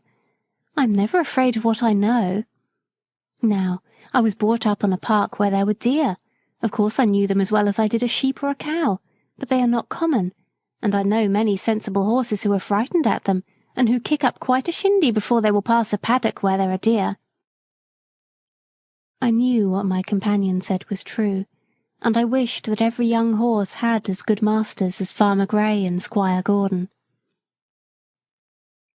Of course, we sometimes come in for good driving here. I remember one morning I was put into the light gig and taken to a house in Pulteney Street. 2 gentlemen came out. The taller of them came round to my head. He looked at the bit and bridle, and just shifted the collar with his hand to see if it fitted comfortably. "Do you consider this horse wants a curb?" he said to the hostler. "Well," said the man, "I should say he would go just as well without. He has an uncommon good mouth, and though he has a fine spirit he has no vice, but we generally find people like the curb." "I don't like it," said the gentleman. "Be so good as to take it off, and put the rein in at the cheek. An easy mouth is a great thing on a long journey, is it not, old fellow?" he said, patting my neck. Then he took the reins, and they both got up. I can remember now how quietly he turned me round, and then, with a light feel of the rein, and drawing the whip gently across my back, we were off. I arched my neck and set off at my best pace. I found I had someone behind me who knew how a good horse ought to be driven. It seemed like the old times again, and made me feel quite gay. This gentleman took a great liking to me, and after trying me several times with the saddle, he prevailed upon my master to sell me to a friend of his, who wanted a safe, pleasant horse for riding. And so it came to pass that in the summer I was sold to Mr. Barry. Chapter 30. A Thief. My new master was an unmarried man. He lived at Bath and was much engaged in business. His doctor advised him to take horse exercise, and for this purpose he bought me. He hired a stable a short distance from his lodgings, and engaged a man named Filcher as groom. My master knew very little about horses, but he treated me well, and I should have had a good and easy place, but for circumstances of which he was ignorant.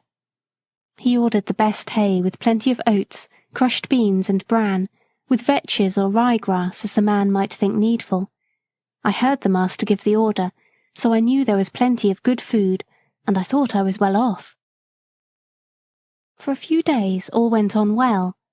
I found that my groom understood his business. He kept the stable clean and airy, and he groomed me thoroughly, and was never otherwise than gentle. He had been a hostler in one of the great hotels in Bath. He had given that up, and now cultivated fruit and vegetables for the market, and his wife bred and fattened poultry and rabbits for sale. After a while it seemed to me that my oats came very short. I had the beans, but bran was mixed with them instead of oats, of which there were very few, certainly not more than a quarter of what there should have been. In 2 or 3 weeks this began to tell upon my strength and spirits. The grass food, though very good, was not the thing to keep up my condition without corn. However, I could not complain, nor make known my wants. So it went on for about 2 months, and I wondered that my master did not see that something was the matter. However, one afternoon he rode out into the country to see a friend of his, a gentleman farmer, who lived on the road to Wells. This gentleman had a very quick eye for horses, and after he had welcomed his friend, he said, casting his eye over me, "It seems to me, Barry, that your horse does not look so well as he did when you first had him. Has he been well?" "Yes, I believe so," said my master, "but he is not nearly so lively as he was. My groom tells me that horses are always dull and weak in the autumn, and that I must expect it." "Autumn, fiddlesticks," said the farmer. "Why, this is only August, and with your light work and good food, he ought not to go down like this, even if it was autumn. How do you feed him?" My master told him. The other shook his head slowly, and began to feel me over. "I can't say who eats your corn, my dear fellow, but I am much mistaken if your horse gets it. Have you ridden very fast?" "No, very gently." "Then just put your hand here," said he, passing his hand over my neck and shoulder. "He is as warm and damp as a horse just come up from grass. I advise you to look into your stable a little more. I hate to be suspicious, and thank heaven I have no cause to be, for I can trust my men, present or absent, but there are mean scoundrels, wicked enough to rob a dumb beast of his food. You must look into it." And turning to his man, who had come to take me, "Give this horse a right good feed of bruised oats, and don't stint him." Dumb beasts. Yes, we are, but if I could have spoken, I could have told my master where his oats went to. My groom used to come every morning about 6 o'clock, and with him a little boy, who always had a covered basket with him. He used to go with his father into the harness room where the corn was kept, and I could see them, when the door stood ajar, fill a little bag with oats out of the bin, and then he used to be off. 5 or 6 mornings after this, just as the boy had left the stable, the door was pushed open, and a policeman walked in, holding the child tight by the arm. Another policeman followed and locked the door on the inside, saying, "Show me the place where your father keeps his rabbit's food." The boy looked very frightened and began to cry, but there was no escape, and he led the way to the corn bin. Here the policeman found another empty bag like that which was found full of oats in the boy's basket. Filcher was cleaning my feet at the time, but they soon saw him, and though he blustered a good deal, they walked him off to the lock-up, and his boy with him. I heard afterward that the boy was not held to be guilty, but the man was sentenced to prison for 2 months. Chapter 31. A Humbug. My master was not immediately suited, but in a few days my new groom came. He was a tall, good-looking fellow enough, but if ever there was a humbug in the shape of a groom, Alfred Smirk was the man. He was very civil to me, and never used me ill. In fact, he did a great deal of stroking and patting when his master was there to see it. He always brushed my mane and tail with water, and my hoofs with oil, before he brought me to the door, to make me look smart. But as to cleaning my feet, or looking to my shoes, or grooming me thoroughly, he thought no more of that than if I had been a cow. He left my bit rusty, my saddle damp, and my crupper stiff. Alfred Smirk considered himself very handsome. He spent a great deal of time about his hair, whiskers, and necktie, before a little looking-glass in the harness-room. When his master was speaking to him, it was always, "Yes, sir," touching his hat at every word, and everyone thought he was a very nice young man, and that Mr. Barry was very fortunate to meet with him. I should say he was the laziest, most conceited fellow I ever came near. Of course, it was a great thing not to be ill-used, but then a horse wants more than that. I had a loose box, and might have been very comfortable, if he had not been too indolent to clean it out. He never took all the straw away, and the smell from what lay underneath was very bad, and the strong vapours that rose made my eyes smart and inflame, and I did not feel the same appetite for my food. One day his master came in and said, "Alfred, the stable smells rather strong. Should not you give that stall a good scrub and throw down plenty of water?" "Well, sir," he said, touching his cap, "I'll do so if you please, sir, but it is rather dangerous, sir, throwing down water in a horse's box. They are very apt to take cold, sir. I should not like to do him an injury, but I'll do it if you please, sir." "Well," said his master, "I should not like him to take cold, but I don't like the smell of this stable. Do you think the drains are all right?" "Well, sir, now you mention it, I think the drain does sometimes send back a smell. There may be something wrong, sir." "Then send for the bricklayer and have it seen to," said his master. "Yes, sir, I will." The bricklayer came and pulled up a great many bricks, but found nothing amiss, so he put down some lime and charged the master 5 shillings, and the smell in my box was as bad as ever. But that was not all. Standing as I did on a quantity of moist straw, my feet grew unhealthy and tender, and the master used to say, "I don't know what is the matter with this horse. He goes very fumble-footed. I am sometimes afraid he will stumble." "Yes, sir," said Alfred. "I have noticed the same myself when I have exercised him." Now, the fact was that he hardly ever did exercise me, and when the master was busy, I often stood for days together without stretching my legs at all, and yet being fed just as high as if I were at hard work. This often disordered my health, and made me sometimes heavy and dull, but more often restless and feverish. He never even gave me a meal of green food or a bran mash, which would have cooled me, for he was altogether as ignorant as he was conceited. And then, instead of exercise or change of food, I had to take horse balls and draughts, which, besides the nuisance of having them poured down my throat, used to make me feel ill and uncomfortable. One day, my feet were so tender that, trotting over some fresh stones with my master on my back, I made 2 such serious stumbles that, as he came down Lansdowne into the city, he stopped at the farrier's, and asked him to see what was the matter with him. The man took up my feet one by one and examined them. Then standing up and dusting his hands one against the other, he said, "Your horse has got the thrush, and badly too. His feet are very tender. It is fortunate that he has not been down. I wonder your groom has not seen to it before. This is the sort of thing we find in fowl stables, where the litter is never properly cleaned out.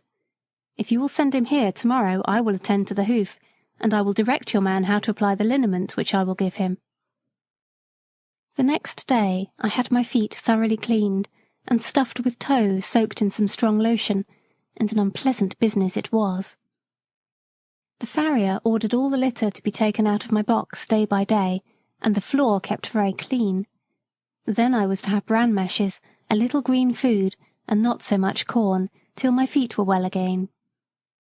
With this treatment I soon regained my spirits, but Mr. Barry was so much disgusted at being twice deceived by his grooms, that he determined to give up keeping a horse, and to hire when he wanted one. I was therefore kept till my feet were quite sound, and was then sold again. Chapter 32. A Horse Fair. No doubt a horse fair is a very amusing place to those who have nothing to lose. At any rate there is plenty to see. Long strings of young horses out of the country, fresh from the marshes, and droves of shaggy little Welsh ponies, no higher than Merrylegs, and hundreds of cart horses of all sorts, some of them with their long tails braided up and tied with scarlet cord, and a good many like myself, handsome and high-bred, but fallen into the middle class through some accident or blemish, unsoundness of wind, or some other complaint. There were some splendid animals quite in their prime, and fit for anything. They were throwing out their legs and showing off their paces in high style, as they were trotted out with the leading rein, the groom running by the side. But round in the background there were a number of poor things, sadly broken down with hard work, with their knees knuckling over, and their hind legs swinging out at every step. And there were some very dejected-looking old horses, with the underlip hanging down, and the ears lying back heavily, as if there were no more pleasure in life, and no more hope. There were some so thin that you might see all their ribs, and some with old sores on their backs and hips. These were sad sights for a horse to look upon, who knows not but he may come to the same state. There was a great deal of bargaining, a running up and beating down, and if a horse may speak his mind so far as he understands, I should say there were more lies told and more trickery at that horse fair than a clever man could give an account of. I was put with 2 or 3 other strong, useful-looking horses, and a good many people came to look at us. The gentlemen always turned away from me when they saw my broken knees, though the man who had me swore it was only a slip in the stall. The first thing was to pull my mouth open, then to look at my eyes, then to feel all the way down my legs, and give me a hard feel of the skin and flesh, and then try my paces. It was wonderful what a difference there was in the way these things were done. Some did it in a rough, off-hand way, as if one was only a piece of wood, while others would take their hands gently over one's body, with a pat now and then, as much as to say, "By your leave." Of course, I judged a good deal of the buyers by their manners to myself. There was one man, I thought, if he would buy me, I should be happy. He was not a gentleman, nor yet one of the loud flashy sort that call themselves so. He was rather a small man, but well made, and quick in all his motions. I knew in a moment by the way he handled me that he was used to horses. He spoke gently, and his grey eye had a kindly, cheery look in it. It may seem strange to say, but it is true all the same, that the clean, fresh smell there was about him made me take to him. No smell of old beer and tobacco, which I hated, but a fresh smell as if he had come out of a hayloft. He offered £23 for me, but that was refused, and he walked away. I looked after him, but he was gone, and a very hard-looking, loud-voiced man came. I was dreadfully afraid he would have me, but he walked off. 2 or 3 more came who did not mean business. Then the hard-faced man came back again, and offered £23. A very close bargain was being driven, for my salesman began to think he should not get all he asked, and must come down. But just then the grey-eyed man came back again. I could not help reaching out my head toward him. He stroked my face kindly. "Well, old chap," he said, "I think we should suit each other. I'll give 24 for him." "Say 25 and you shall have him." 24.10, said my friend, in a very decided tone, and not another sixpence. Yes or no? "Done," said the salesman, "and you may depend upon it there's a monstrous deal of quality in that horse, and if you want him for cab work he's a bargain." The money was paid on the spot, and my new master took my halter and led me out of the fair to an inn, where he had a saddle and bridle ready. He gave me a good feed of oats, and stood by while I ate it, talking to himself and talking to me. Half an hour after we were on our way to London, through pleasant lanes and country roads, until we came into the great London thoroughfare, on which we travelled steadily, till in the twilight we reached the great city. The gas lamps were already lighted. There were streets to the right, and streets to the left, and streets crossing each other, for mile upon mile. I thought we should never come to the end of them. At last, in passing through one, we came to a long cab stand, where my rider called out in a cheery voice, "Good night, governor." "Halloo!" cried a voice. "Have you got a good one?" "I think so," replied my owner. "I wish you luck with him." "Thank you, governor," and he rode on. We soon turned up one of the side streets, and about halfway up that we turned into a very narrow street, with rather poor-looking houses on one side, and what seemed to be coach-houses and stables on the other. My owner pulled up at one of the houses and whistled. The door flew open, and a young woman, followed by a little girl and boy, ran out. There was a very lively greeting as my rider dismounted. "Now then, Harry, my boy, open the gates, and mother will bring us the lantern." The next minute they were all standing round me in a small stable yard. "Is he gentle, father?" "Yes, Dolly, as gentle as your own kitten. Come and pat him." At once the little hand was patting about all over my shoulder without fear. How good it felt. "Let me get him a bran mash while you rub him down," said the mother. "Do, Polly, it's just what he wants, and I know you've got a beautiful mash ready for me." "Sausage dumpling and apple turnover," shouted the boy, which set them all laughing. I was led into a comfortable, clean-smelling stall, with plenty of dry straw, and after a capital supper I lay down, thinking I was going to be happy. Chapter 33. A London Cab Horse. Jeremiah Barker was my new master's name, but as everyone called him Jerry, I shall do the same. Polly, his wife, was just as good a match as a man could have. She was a plump, trim, tidy little woman, with smooth dark hair, dark eyes, and a merry little mouth. The boy was 12 years old, a tall, frank, good-tempered lad, and little Dorothy, Dolly they called her, was her mother all over again at 8 years old. They were all wonderfully fond of each other. I never knew such a happy, merry family before or since. Jerry had a cab of his own, and 2 horses which he drove and attended to himself. His other horse was a tall white, rather large-boned animal called Captain. He was old now, but when he was young he must have been splendid. He still had a proud way of holding his head and arching his neck. In fact, he was a high-bred, fine-mannered, noble old horse, every inch of him. He told me that in his early youth he went to the Crimean War. He belonged to an officer in the cavalry, and used to lead the regiment. I will tell more of that hereafter.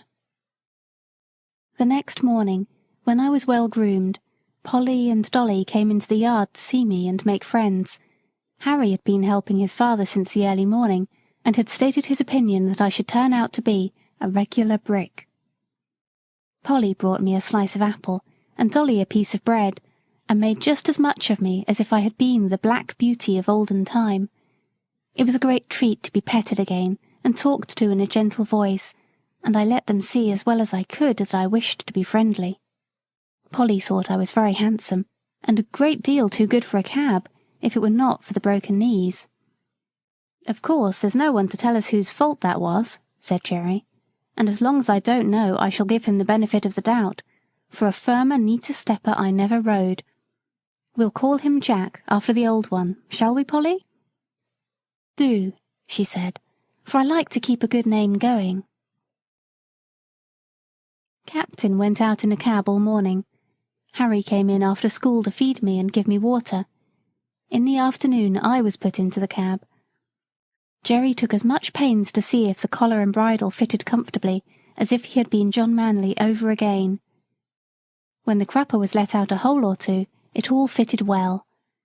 There was no check rein, no curb, nothing but a plain ring snaffle. What a blessing that was! After driving through the side street, we came to the large cab stand where Jerry had said good night.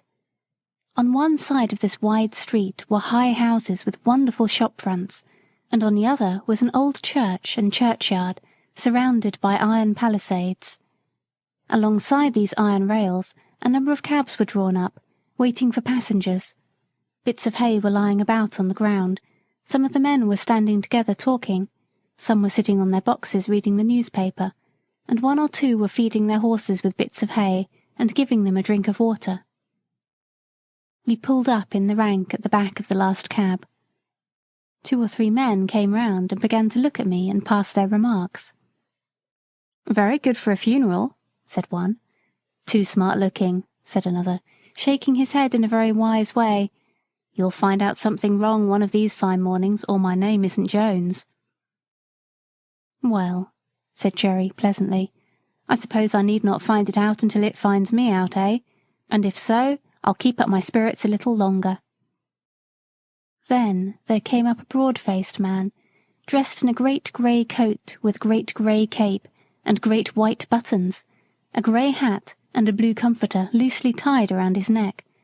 His hair was grey too, but he was a jolly-looking fellow, and the other men made way for him. He looked me all over, as if he had been going to buy me, and then, straightening himself up with a grunt, he said, "He's the right sort for you, Jerry. I don't care what you gave for him. He'll be worth it."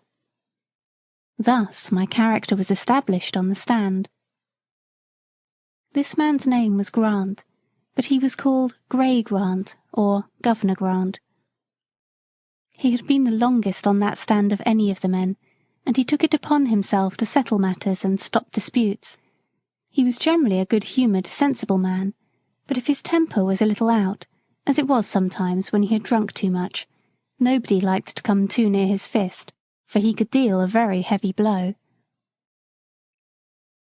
The first week of my life as a cab-horse was very trying.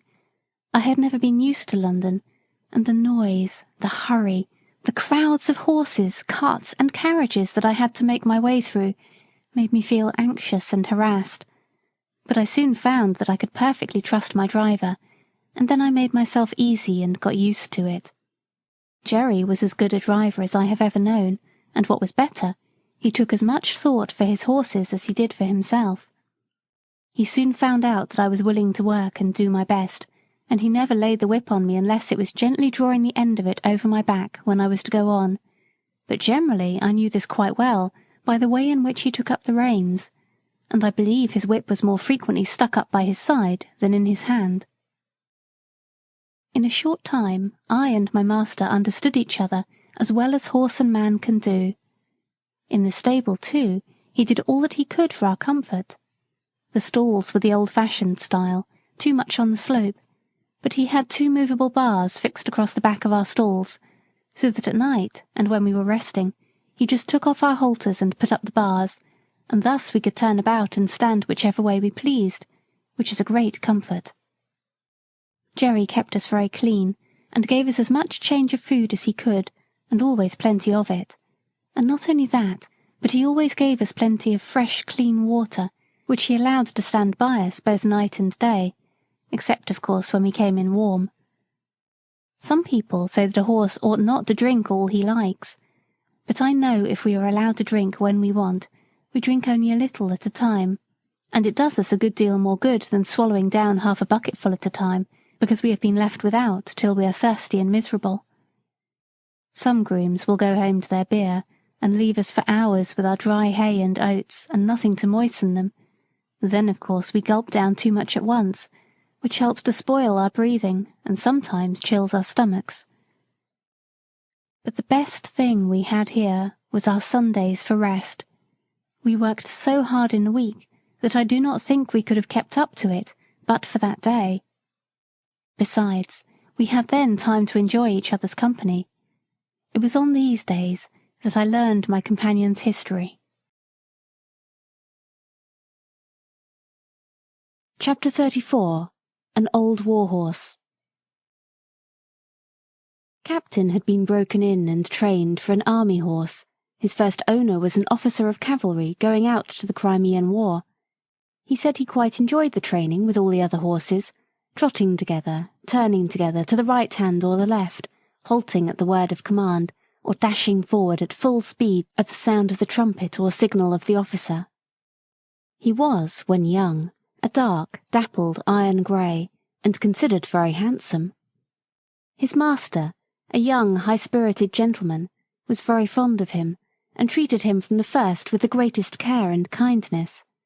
He told me he thought the life of an army horse was very pleasant, but when it came to being sent abroad over the sea in a great ship, he almost changed his mind. "That part of it," said he, "was dreadful. Of course we could not walk off the land into the ship, so they were obliged to put strong straps under our bodies, and then we were lifted off our legs in spite of our struggles, and were swung through the air over the water to the deck of the great vessel. There we were placed in small, close stalls, and never for a long time saw the sky, or were able to stretch our legs. The ship sometimes rolled about in high winds, and we were knocked about, and felt bad enough. However, at last it came to an end, and we were hauled up and swung over again to the land. We were very glad, and snorted and neighed for joy, when we once more felt firm ground under our feet. We soon found that the country we had come to was very different from our own, and that we had many hardships to endure besides the fighting, but many of the men were so fond of their horses that they did everything they could to make them comfortable, in spite of snow, wet, and all things out of order. "But what about the fighting?" said I. "Was not that worse than anything else?" "Well," said he, "I hardly know. We always liked to hear the trumpet sound and be called out, and were impatient to start off, though sometimes we had to stand for hours, waiting for the word of command. And when the word was given, we used to spring forward as gaily and as eagerly as if there were no cannonballs, bayonets, or bullets. I believe, so long as we felt our rider firm in the saddle, and his hand steady on the bridle, not one of us gave way to fear, not even when the terrible bombshells whirled through the air and burst into 1,000 pieces. I, with my noble master, went into many actions together without a wound, and though I saw horses shot down with bullets, pierced through with lances, and gashed with fearful sabre cuts, though we left them dead on the field, or dying in the agony of their wounds, I don't think I feared for myself. My master's cheery voice, as he encouraged his men, made me feel as if he and I could not be killed. I had such perfect trust in him that while he was guiding me I was ready to charge up to the very cannon's mouth. I saw many brave men cut down, many fall mortally wounded from their saddles. I had heard the cries and groans of the dying. I had cantered over ground slippery with blood, and frequently had to turn aside to avoid trampling on wounded man or horse. But, until one dreadful day, I had never felt terror. That day I shall never forget. Here old Captain paused for a while, and drew a long breath. I waited, and he went on. It was one autumn morning, and as usual, an hour before daybreak, our cavalry had turned out, ready caparisoned for the day's work, whether it might be fighting or waiting. The men stood by their horses waiting, ready for orders. As the light increased, there seemed to be some excitement among the officers, and before the day was well begun, we heard the firing of the enemy's guns. Then one of the officers rode up and gave the word for the men to mount, and in a second every man was in his saddle, and every horse stood expecting the touch of the rein or the pressure of his rider's heels, all animated, all eager, but still we had been trained so well that, except by the champing of our bits and the restive tossing of our heads from time to time, it could not be said that we stirred. My dear master and I were at the head of the line, and as all sat motionless and watchful, he took a little stray lock of my mane, which had turned over on the wrong side, laid it over on the right, and smoothed it down with his hand. Then patting my neck, he said, "We shall have a day of it today, Bayard, my beauty, but we'll do our duty as we have done." He stroked my neck that morning more, I think, than he had ever done before, quietly on and on, as if he were thinking of something else. I loved to feel his hand on my neck, and arched my crest proudly and happily. But I stood very still, for I knew all his moods, and when he liked me to be quiet and when gay. I cannot tell all that happened on that day, but I will tell of the last charge that we made together. It was across a valley, right in front of the enemy's cannon. By this time we were well used to the roar of heavy guns, the rattle of musket fire, and the flying of shot near us, but never had I been under such a fire as we rode through on that day. From the right, from the left, and from the front, shot and shell poured in upon us. Many a brave man went down. Many a horse fell, flinging his rider to the earth. Many a horse without a rider ran wildly out of the ranks, then, terrified at being alone, with no hand to guide him, came pressing in among his old companions, to gallop with them to the charge. Fearful as it was, no one stopped, no one turned back. Every moment the ranks were thinned, but as our comrades fell, we closed in to keep them together, and instead of being shaken or staggered in our pace, our gallop became faster and faster as we neared the cannon.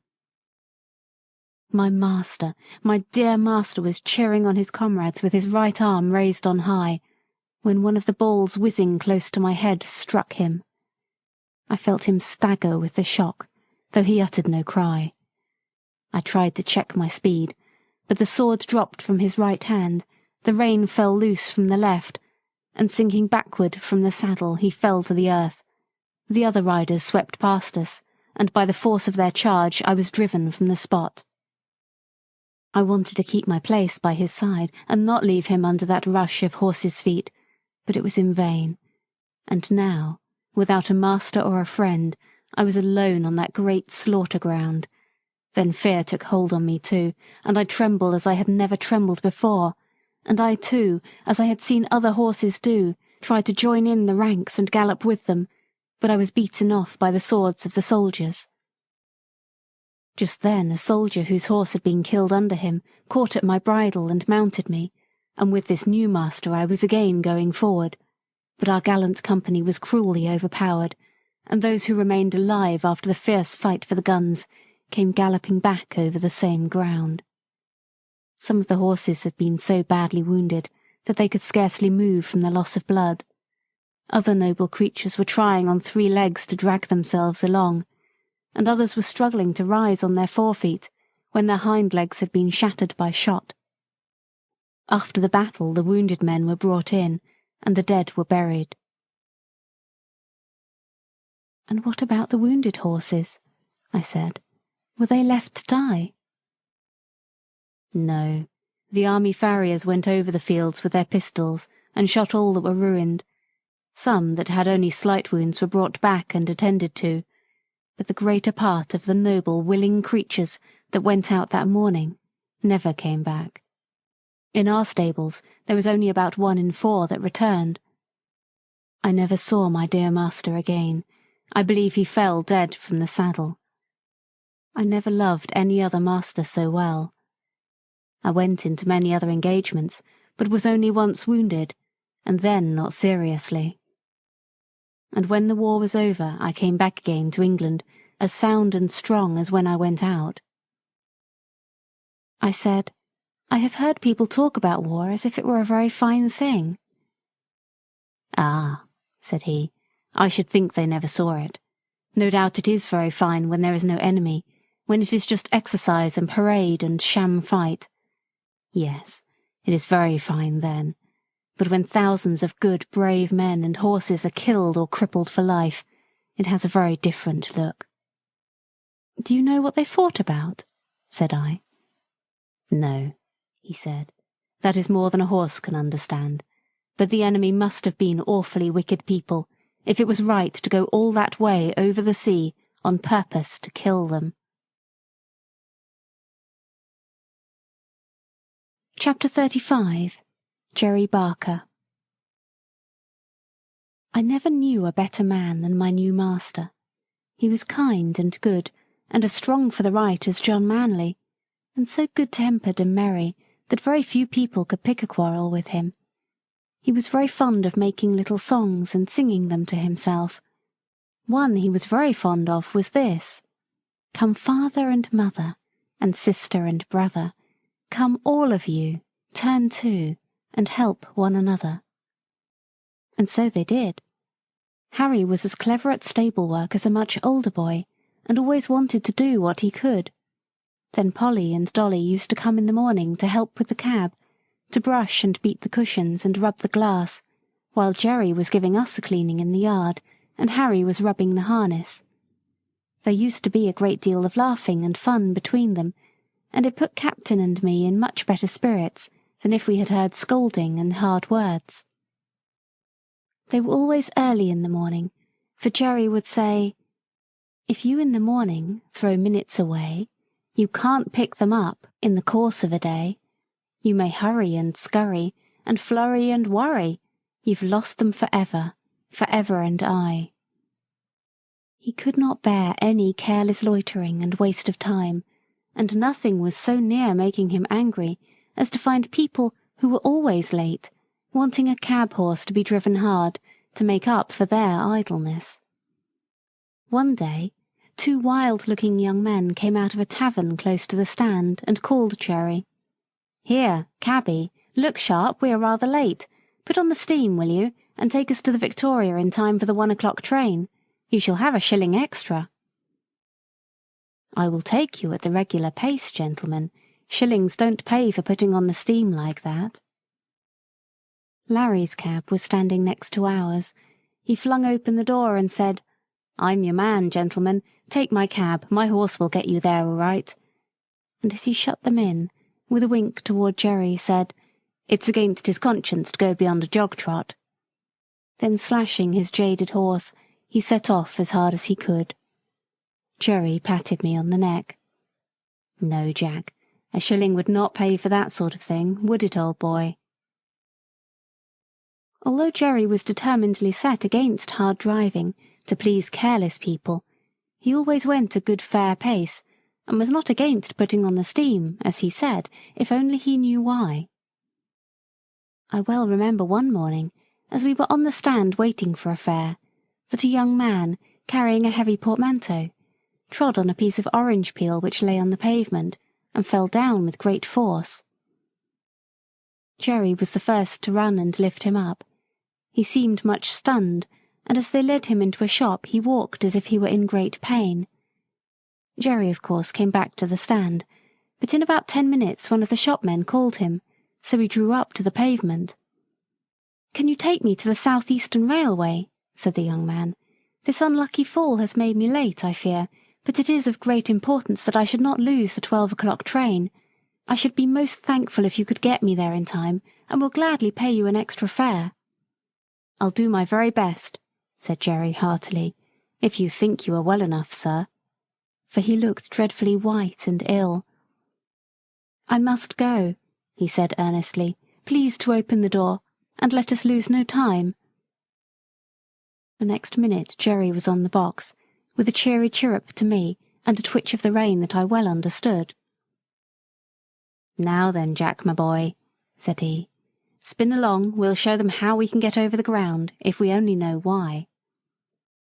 It is always difficult to drive fast in the city in the middle of the day, when the streets are full of traffic, but we did what could be done, And when a good driver and a good horse, who understand each other, are of one mind, it is wonderful what they can do. I had a very good mouth.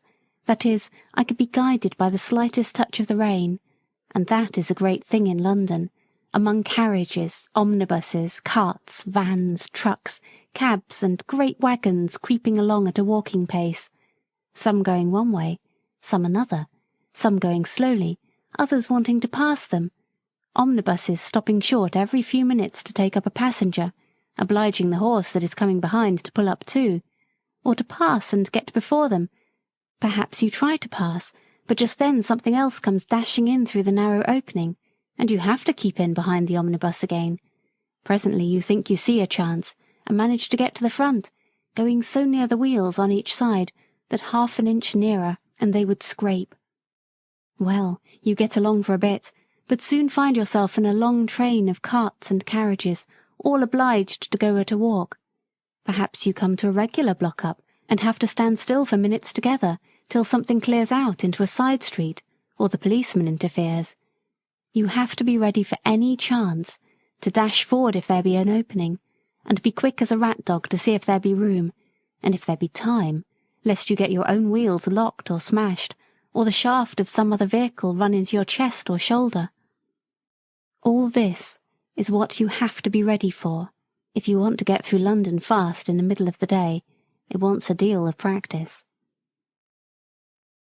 Jerry and I were used to it, and no one could beat us at getting through when we were set upon it. I was quick and bold, and could always trust my driver. Jerry was quick and patient at the same time, and could trust his horse, which was a great thing too. He very seldom used the whip.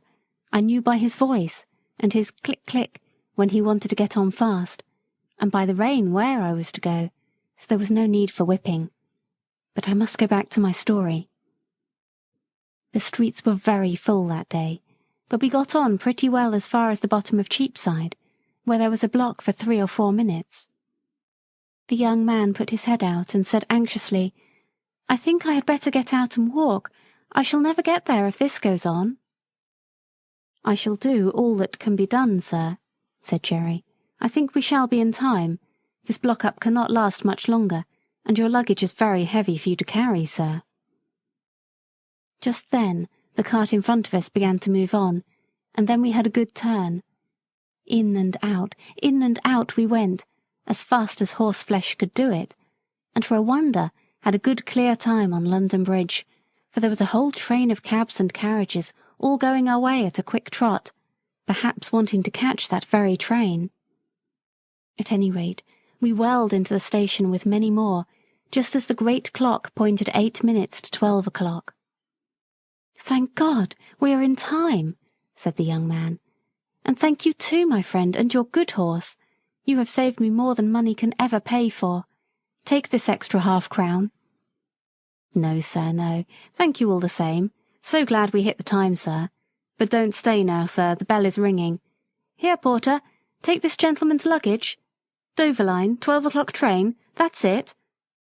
And without waiting for another word, Jerry wheeled me round to make room for other cabs that were dashing up at the last minute, and drew up on one side till the crush was past.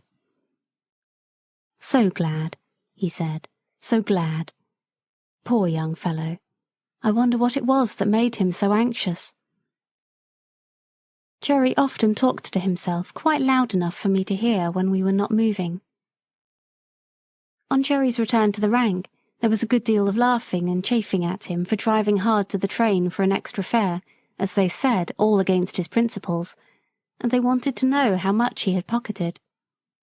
"A good deal more than I generally get," said he, nodding slyly. "What he gave me will keep me in little comforts for several days."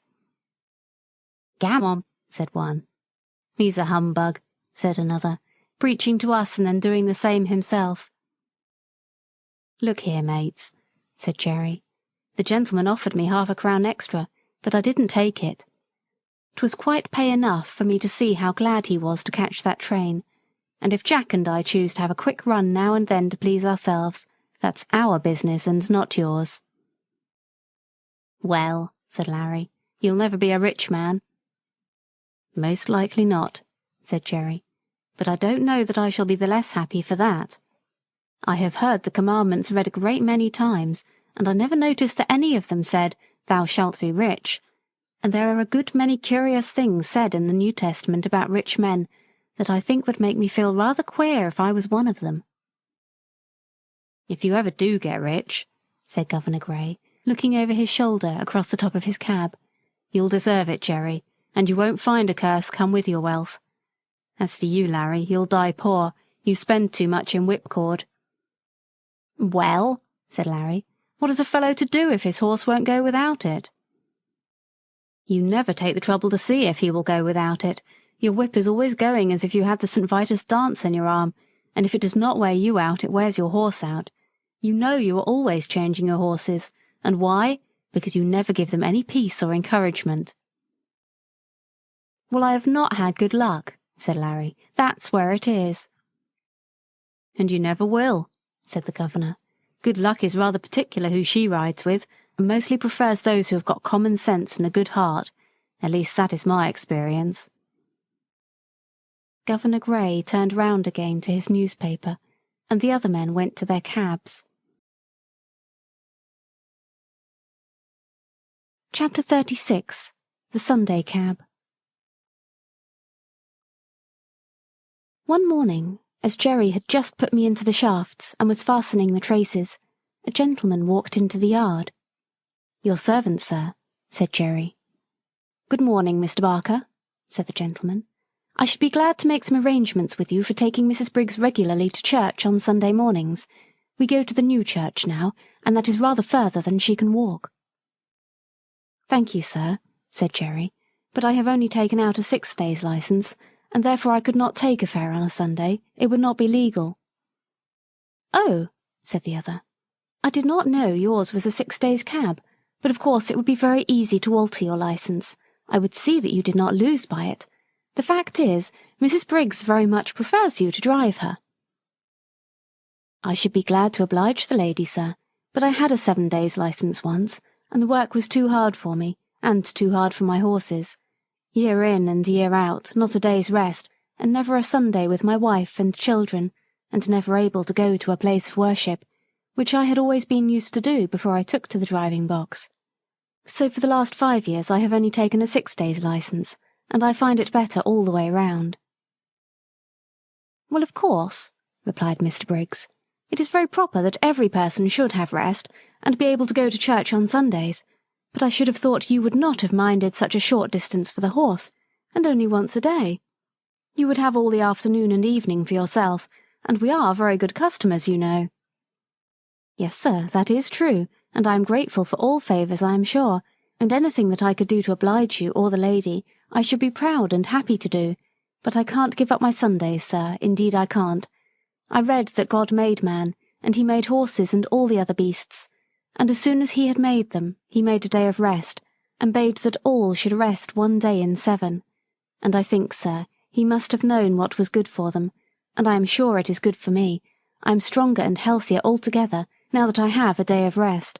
The horses are fresh too, and do not wear up nearly so fast.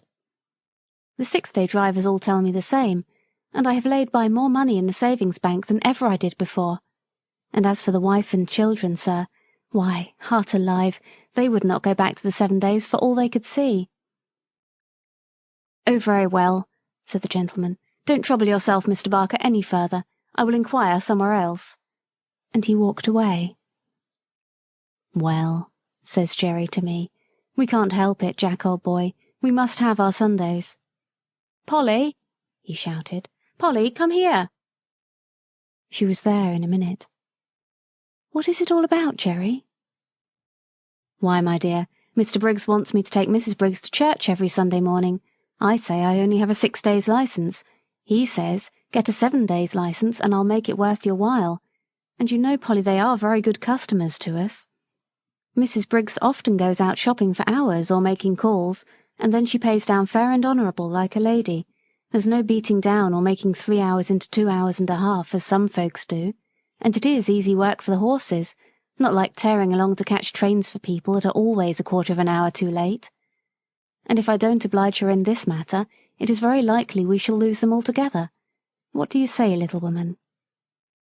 "I say, Jerry," says she, speaking very slowly, "I say, if Mrs. Briggs would give you a sovereign every Sunday morning, I would not have you as 7 days cabman again. We have known what it was to have no Sundays, and now we know what it is to call them our own. Thank God you earn enough to keep us, though it is sometimes close work to pay for all the oats and hay, the licence and the rent besides. But Harry will soon be earning something, and I would rather struggle on harder than we do, than go back to those horrid times when you hardly had a minute to look at your own children, and we never could go to a place of worship together, or have a happy, quiet day. God forbid that we should ever turn back to those times. That's what I say, Jerry." "And that is just what I told Mr. Briggs, my dear," said Jerry, "and what I mean to stick to. So don't go and fret yourself, Polly," for she had begun to cry. "I would not go back to the old times if I earned twice as much, so that is settled, little woman.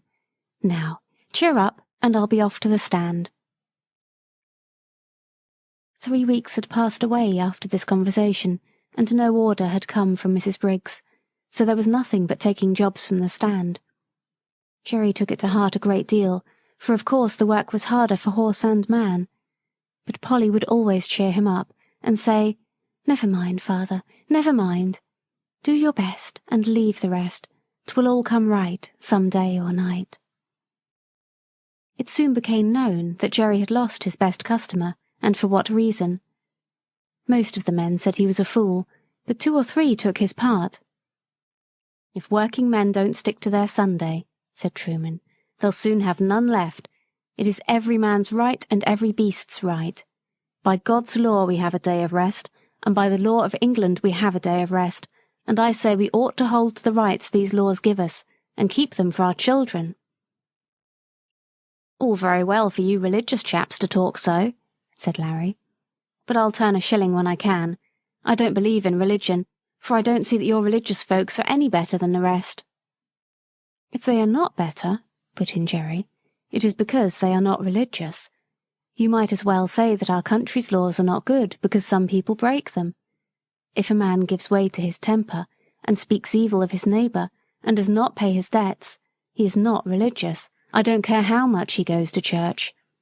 If some men are shams and humbugs, that does not make religion untrue. Real religion is the best and truest thing in the world, and the only thing that can make a man really happy, or make the world we live in any better." "If religion was good for anything," said Jones, "it would prevent your religious people from making us work on Sundays, as you know many of them do, and that's why I say religion is nothing but a sham. Why, if it was not for the church and chapel goers, it would be hardly worth while our coming out on a Sunday. But they have their privileges, as they call them, and I go without. I shall expect them to answer for my soul if I can't get a chance of saving it." Several of the men applauded this, till Jerry said, "That may sound well enough, but it won't do. Every man must look after his own soul. You can't lay it down at another man's door like a foundling, and expect him to take care of it. And don't you see, if you are always sitting on your box waiting for a fare, they will say, 'If we don't take him, someone else will,' and he does not look for any Sunday. Of course, they don't go to the bottom of it, or they would see if they never came for a cab it would be no use you standing there. But people don't always like to go to the bottom of things.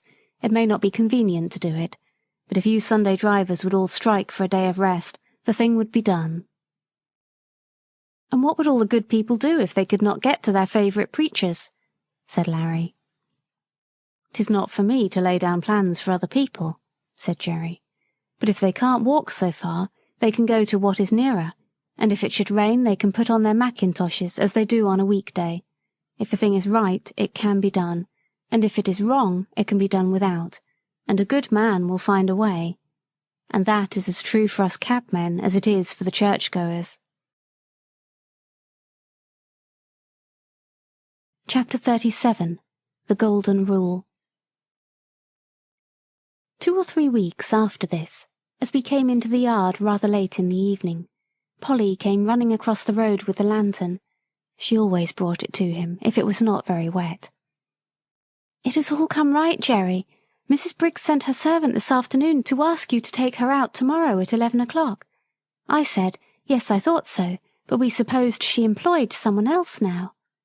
Well, said he, the real fact is, Master was put out because Mr. Barker refused to come on Sundays, and he has been trying other cabs, but there's something wrong with them all. Some drive too fast, and some too slow, and the mistress says there is not one of them so nice and clean as yours, and nothing will suit her but Mr. Barker's cab again. Polly was almost out of breath, and Jerry broke out into a merry laugh. "'Twill all come right some day or night. You were right, my dear, you generally are. Run in and get the supper, and I'll have Jack's harness off and make him snug and happy in no time." After this, Mrs. Briggs wanted Jerry's cab quite as often as before, never, however, on a Sunday. But there came a day when we had Sunday work, and this was how it happened.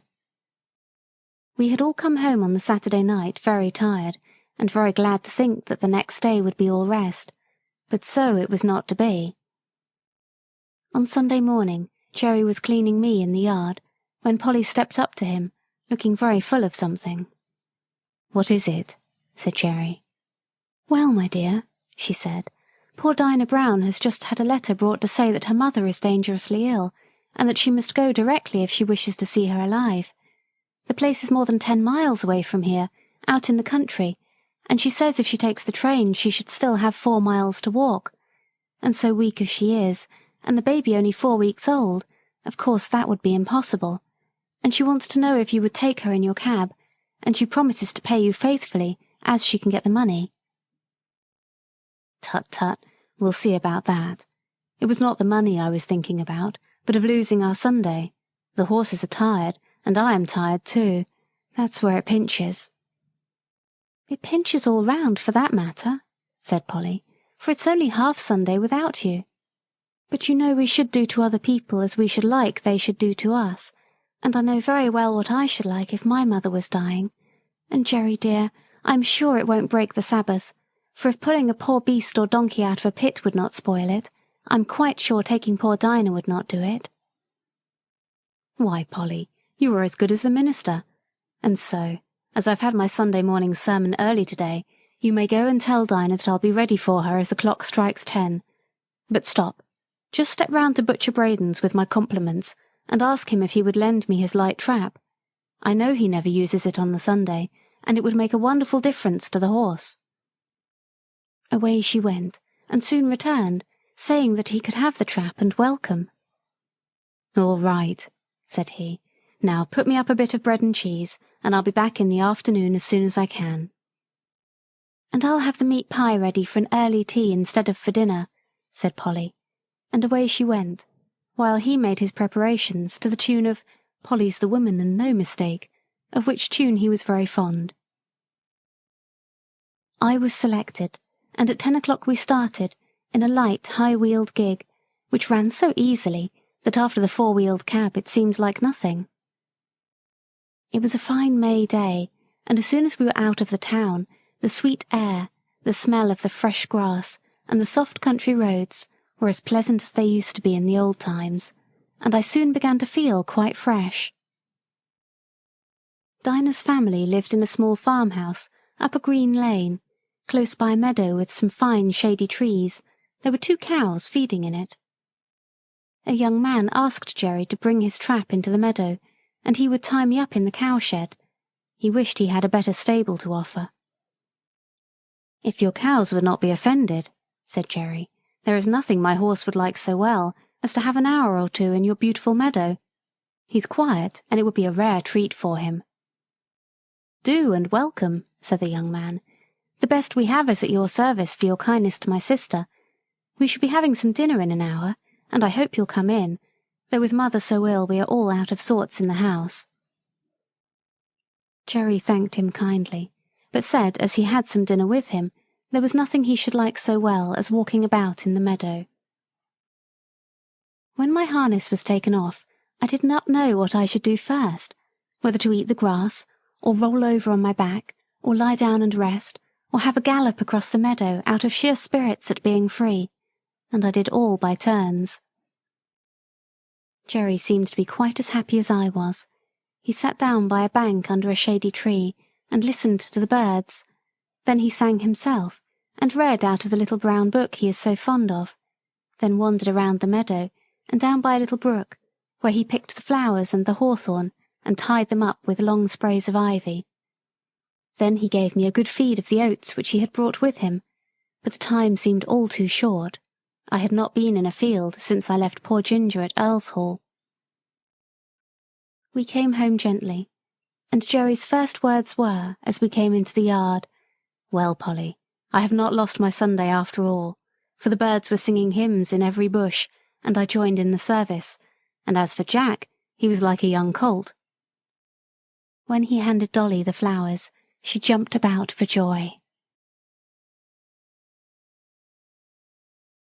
Chapter 38. Dolly and a Real Gentleman. Winter came in early, with a great deal of cold and wet.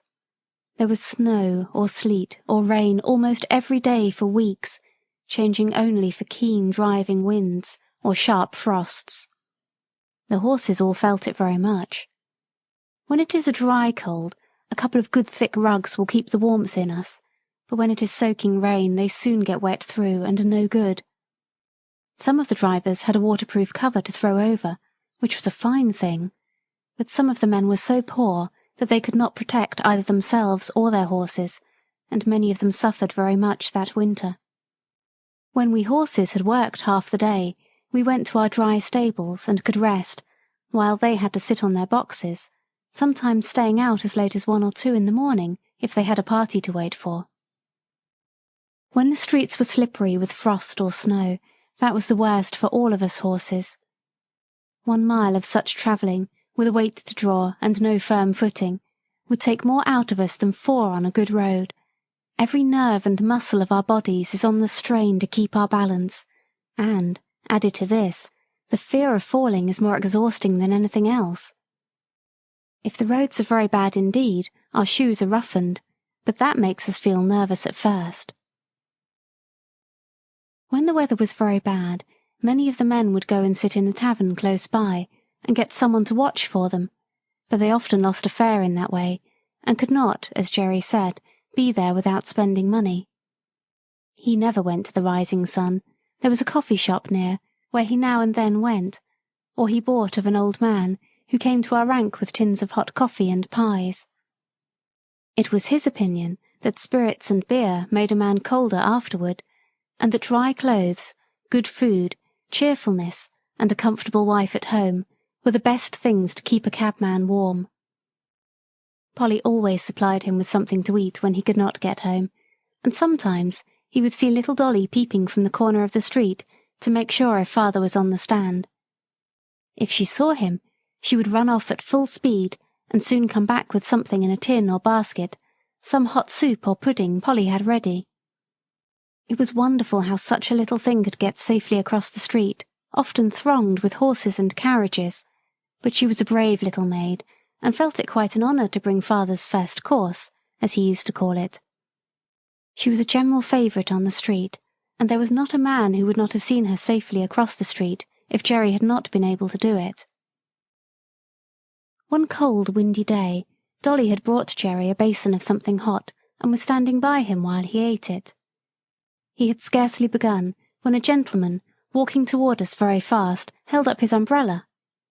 Jerry touched his hat in return, gave the basin to Dolly, and was taking off my cloth, when the gentleman hastening up cried out, "No, no, finish your soup, my friend. I have not much time to spare, but I can wait until you have done, and set your little girl safe on the pavement." So saying, he seated himself in the cab. Jerry thanked him kindly, and came back to Dolly. "There, Dolly, that's a gentleman. That's a real gentleman, Dolly. He has got time and thought for the comfort of a poor cabman and a little girl." Jerry finished his soup, set the child across, and then took his orders to drive to Clapham Rise. Several times after that the same gentleman took our cab. I think he was very fond of dogs and horses, for whenever we took him to his own door, 2 or 3 dogs would come bounding out to meet him. Sometimes he came round and patted me, saying in his quiet, pleasant way, "This horse has got a good master, and he deserves it." It was a very rare thing for anyone to notice the horse that had been working for him. I have known ladies to do it now and then, and this gentleman, and 1 or 2 others have given me a pat and a kind word, but 99 persons out of 100 would as soon think of patting the steam engine that drew the train. The gentleman was not young, and there was a forward stoop in his shoulders, as if he was always going at something. His lips were thin and close shut, though they had a very pleasant smile. His eye was keen, and there was something in his jaw and the motion of his head that made one think he was very determined in anything he set about. His voice was pleasant and kind. Any horse would trust that voice, though it was just as decided as everything else about him. One day he and another gentleman took our cab. They stopped at a shop in Street, and while his friend went in, he stood at the door. A little ahead of us on the other side of the street, a cart with 2 very fine horses was standing before some wine vaults. The carter was not with them, and I cannot tell how long they had been standing, but they seemed to think they had waited long enough and began to move off.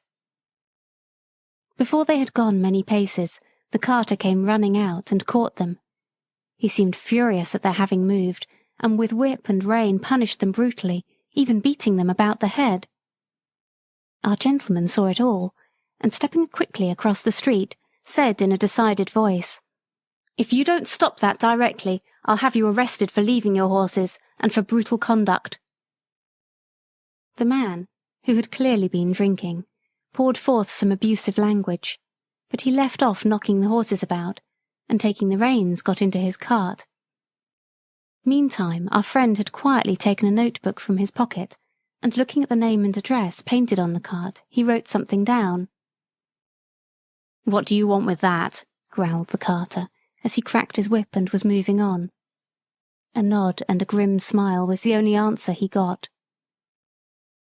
On returning to the cab, our friend was joined by his companion, who said laughingly, "I should have thought, right, you had enough business of your own to look after, without troubling yourself about other people's horses and servants." Our friend stood still for a moment, and throwing his head a little back, "Do you know why this world is as bad as it is?" "No," said the other. "Then I'll tell you. It is because people think only about their own business, and won't trouble themselves to stand up for the oppressed, nor bring the wrongdoer to light. I never see a wicked thing like this without doing what I can, and many a master has thanked me for letting him know how his horses have been used." "I wish there were more gentlemen like you, sir," said Jerry, "for they are wanted badly enough in this city." After this we continued our journey, and as they got out of the cab, our friend was saying, "My doctrine is this, that if we see cruelty or wrong that we have the power to stop, and do nothing, we make ourselves sharers in the guilt." Chapter 39. Seedy Sam.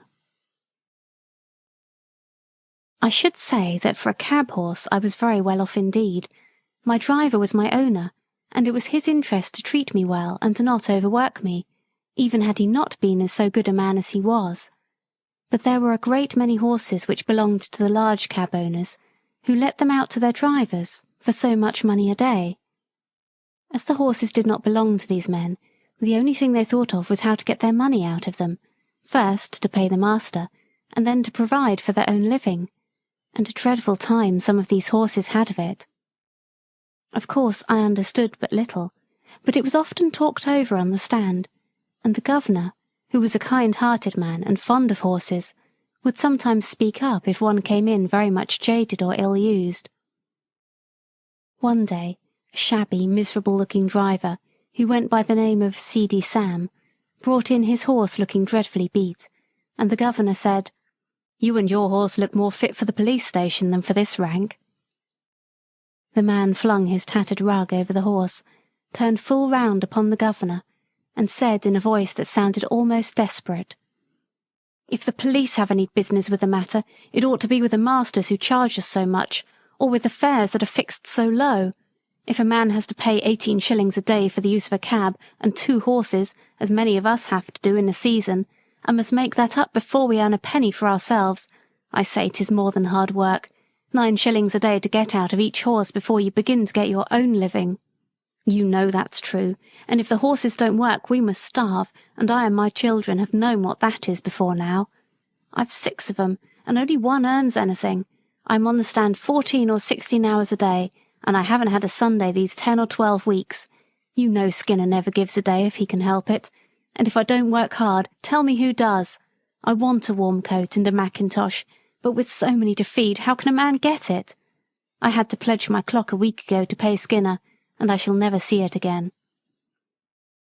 Some of the other drivers stood round, nodding their heads and saying he was right. The man went on. "You that have your own horses and cabs, or drive for good masters, have a chance of getting on and a chance of doing right. I haven't. We can't charge more than 6pence a mile after the first, within the 4-mile radius. This very morning I had to go a clear 6 miles, and only took 3 shillings. I could not get a return fare, and had to come all the way back. There's 12 miles for the horse, and 3 shillings for me. After that I had a 3-mile fare, and there were bags and boxes enough to have brought in a good many 2pences if they had been put outside, but you know how people do. All that could be piled up inside on the front seat were put in, and 3 heavy boxes went on the top.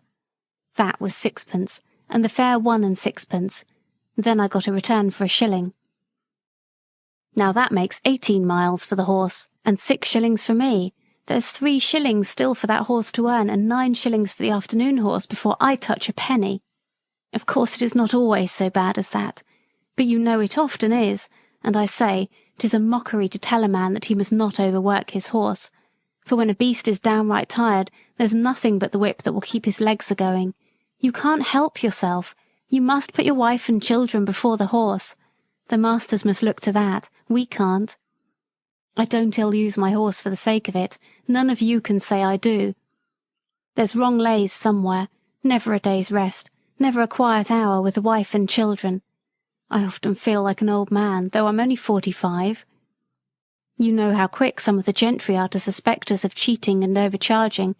Why, they stand with their purses in their hands, counting it over to a penny, and looking at us as if we were pickpockets. I wish some of 'em had to sit on my box 16 hours a day and get a living out of it, and 18 shillings besides, and that in all weathers. They would not be so uncommon particular never to give us a 6pence over, or to cram all the luggage inside. Of course, some of 'em tip us pretty handsome now and then, or else we could not live, but you can't depend upon that." The men who stood round much approved this speech, and one of them said, "It is desperate hard, and if a man sometimes does what is wrong it is no wonder, and if he gets a dram too much, who's to blow him up?" Jerry had taken no part in this conversation, but I never saw his face look so sad before. The governor had stood with both his hands in his pockets. Now he took his handkerchief out of his hat and wiped his forehead. "You've beaten me, Sam," he said, "for all it's true, and I won't cast it up to you any more about the police. It was the look in that horse's eye that came over me. It is hard lines for man, and it is hard lines for beast, and who's to mend it I don't know. But anyway, you might tell the poor beast that you were sorry to take it out of him in that way. Sometimes a kind word is all we can give 'em, poor brutes, and 'tis wonderful what they do understand." A few mornings after this talk, a new man came on the stand with Sam's cab. "Halloa," said one, "what's up with Seedy Sam?" "He's ill in bed," said the man. "He was taken last night in the yard and could scarcely crawl home. His wife sent a boy this morning to say his father was in a high fever and could not get out, so I'm here instead." The next morning the same man came again. "How is Sam?" inquired the governor. "He's gone," said the man. "What, gone? You don't mean to say he's dead?" "Just snuffed out," said the other. "He died at 4 o'clock this morning. All yesterday he was raving about Skinner and having no Sundays. I never had a Sunday's rest. Those were his last words." No one spoke for a while, and then the governor said, "I'll tell you what, mates, this is a warning for us." Chapter 40. Poor Ginger. One day, while our cab and many others were waiting outside one of the parks where music was playing, a shabby old cab drove up beside ours. The horse was an old worn-out chestnut, with an ill-kept coat, and bones that showed plainly through it, the knees knuckled over, and the forelegs were very unsteady. I had been eating some hay, and the wind rolled a little lock of it that way, and the poor creature put out her long thin neck, and picked it up, and then turned and looked about for more. There was a hopeless look in the dull eye that I could not help noticing, and then, as I was thinking where I had seen that horse before, she looked full at me and said, "Black Beauty, is that you?" It was Ginger, but how changed! The beautifully arched and glossy neck was now straight and lank and fallen in. The clean, straight legs and delicate fetlocks were swelled. The joints were grown out of shape with hard work. The face, that was once so full of spirit and life, was now full of suffering, and I could tell by the heaving of her sides and her frequent cough how bad her breath was. Our drivers were standing together a little way off, so I sidled up to her a step or two, that we might have a little quiet talk. It was a sad tale that she had to tell. After a 12-months run-off at Earlshall, she was considered to be fit for work again, and was sold to a gentleman. For a little while she got on very well, but after a longer gallop than usual, the old strain returned, and after being rested and doctored, she was again sold. In this way she changed hands several times, but always getting lower down.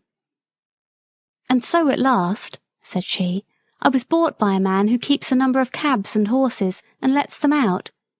You look well off, and I am glad of it, but I could not tell you what my life has been. When they found out my weakness, they said I was not worth what they gave for me, and that I must go into one of the low cabs and just be used up. That is what they are doing, whipping and working with never one thought of what I suffer. They paid for me, and must get it out of me, they say.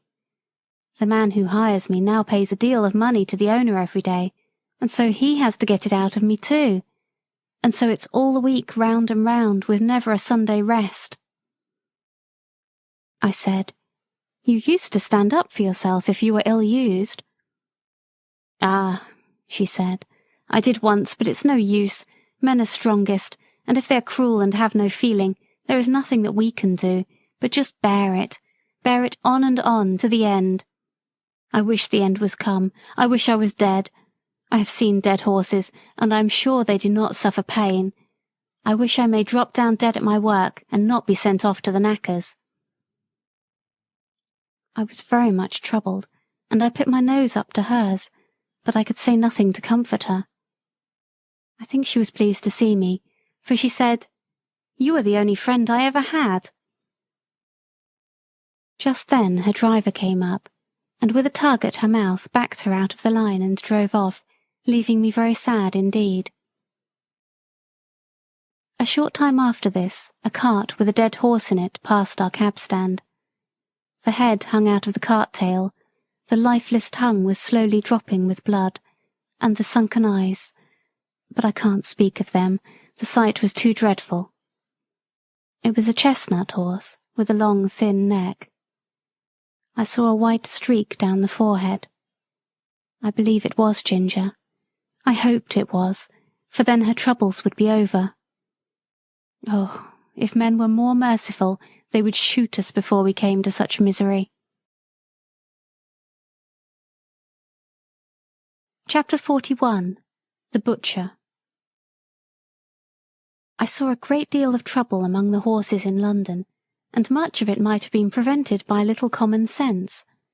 We horses do not mind hard work if we are treated reasonably, and I am sure there are many driven by quite poor men, who have a happier life than I had when I used to go in the Countess of carriage, with my silver-mounted harness and high feeding.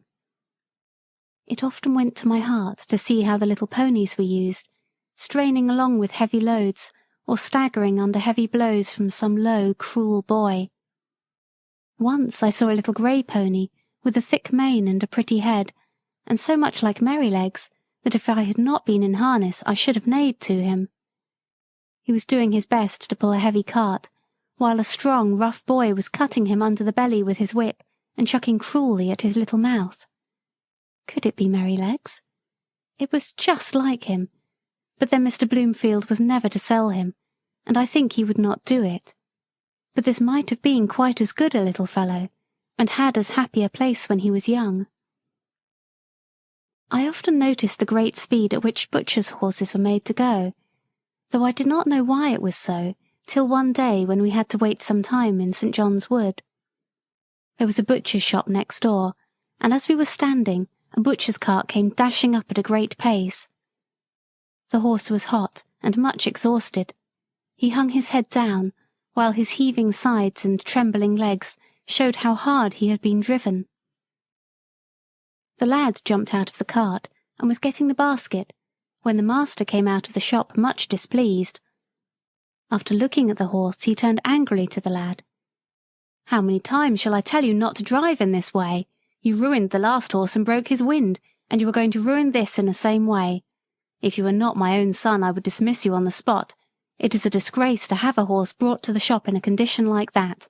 You are liable to be taken up by the police for such driving. And if you are, you need not look to me for bail, for I have spoken to you till I'm tired. You must look out for yourself." During this speech the boy had stood by, sullen and dogged. But when his father ceased, he broke out angrily. It wasn't his fault, and he wouldn't take the blame. He was only going by orders all the time. "You always say, 'Now be quick, now look sharp,' and when I go to the houses, one wants a leg of mutton for an early dinner, and I must be back with it in a quarter of an hour. Another cook has forgotten to order the beef. I must go and fetch it and be back in no time, or the mistress will scold. And the housekeeper says they have company coming unexpectedly, and must have some chops sent up directly. And the lady at number 4 in the Crescent never orders her dinner till the meat comes in for lunch, and it's nothing but hurry, hurry all the time. If the gentry would think of what they want, and order their meat the day before, there need not be this blow-up." "I wish to goodness they would," said the butcher. "'Twould save me a wonderful deal of harass, and I could suit my customers much better if I knew beforehand. But there, what's the use of talking? Who ever thinks of a butcher's convenience or a butcher's horse? Now then, take him in and look to him well. Mind he does not go out again today, and if anything else is wanted you must carry it yourself in the basket." With that he went in, and the horse was led away. But all boys are not cruel.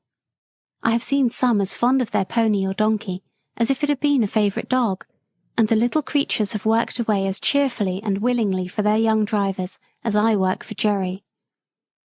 It may be hard work sometimes, but a friend's hand and voice make it easy. There was a young coster boy who came up our street with greens and potatoes. He had an old pony, not very handsome, but the cheerfullest and pluckiest little thing I ever saw, and to see how fond those two were of each other was a treat. The pony followed his master like a dog, and when he got into his cart, would trot off without a whip or a word, and rattle down the street as merrily as if he had come out of the Queen's stables. Jerry liked the boy, and called him Prince Charlie, for he said he would make a king of drivers some day. There was an old man, too, who used to come up our street with a little coal cart.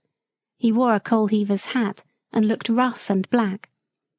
He and his old horse used to plod together along the street, like two good partners who understood each other.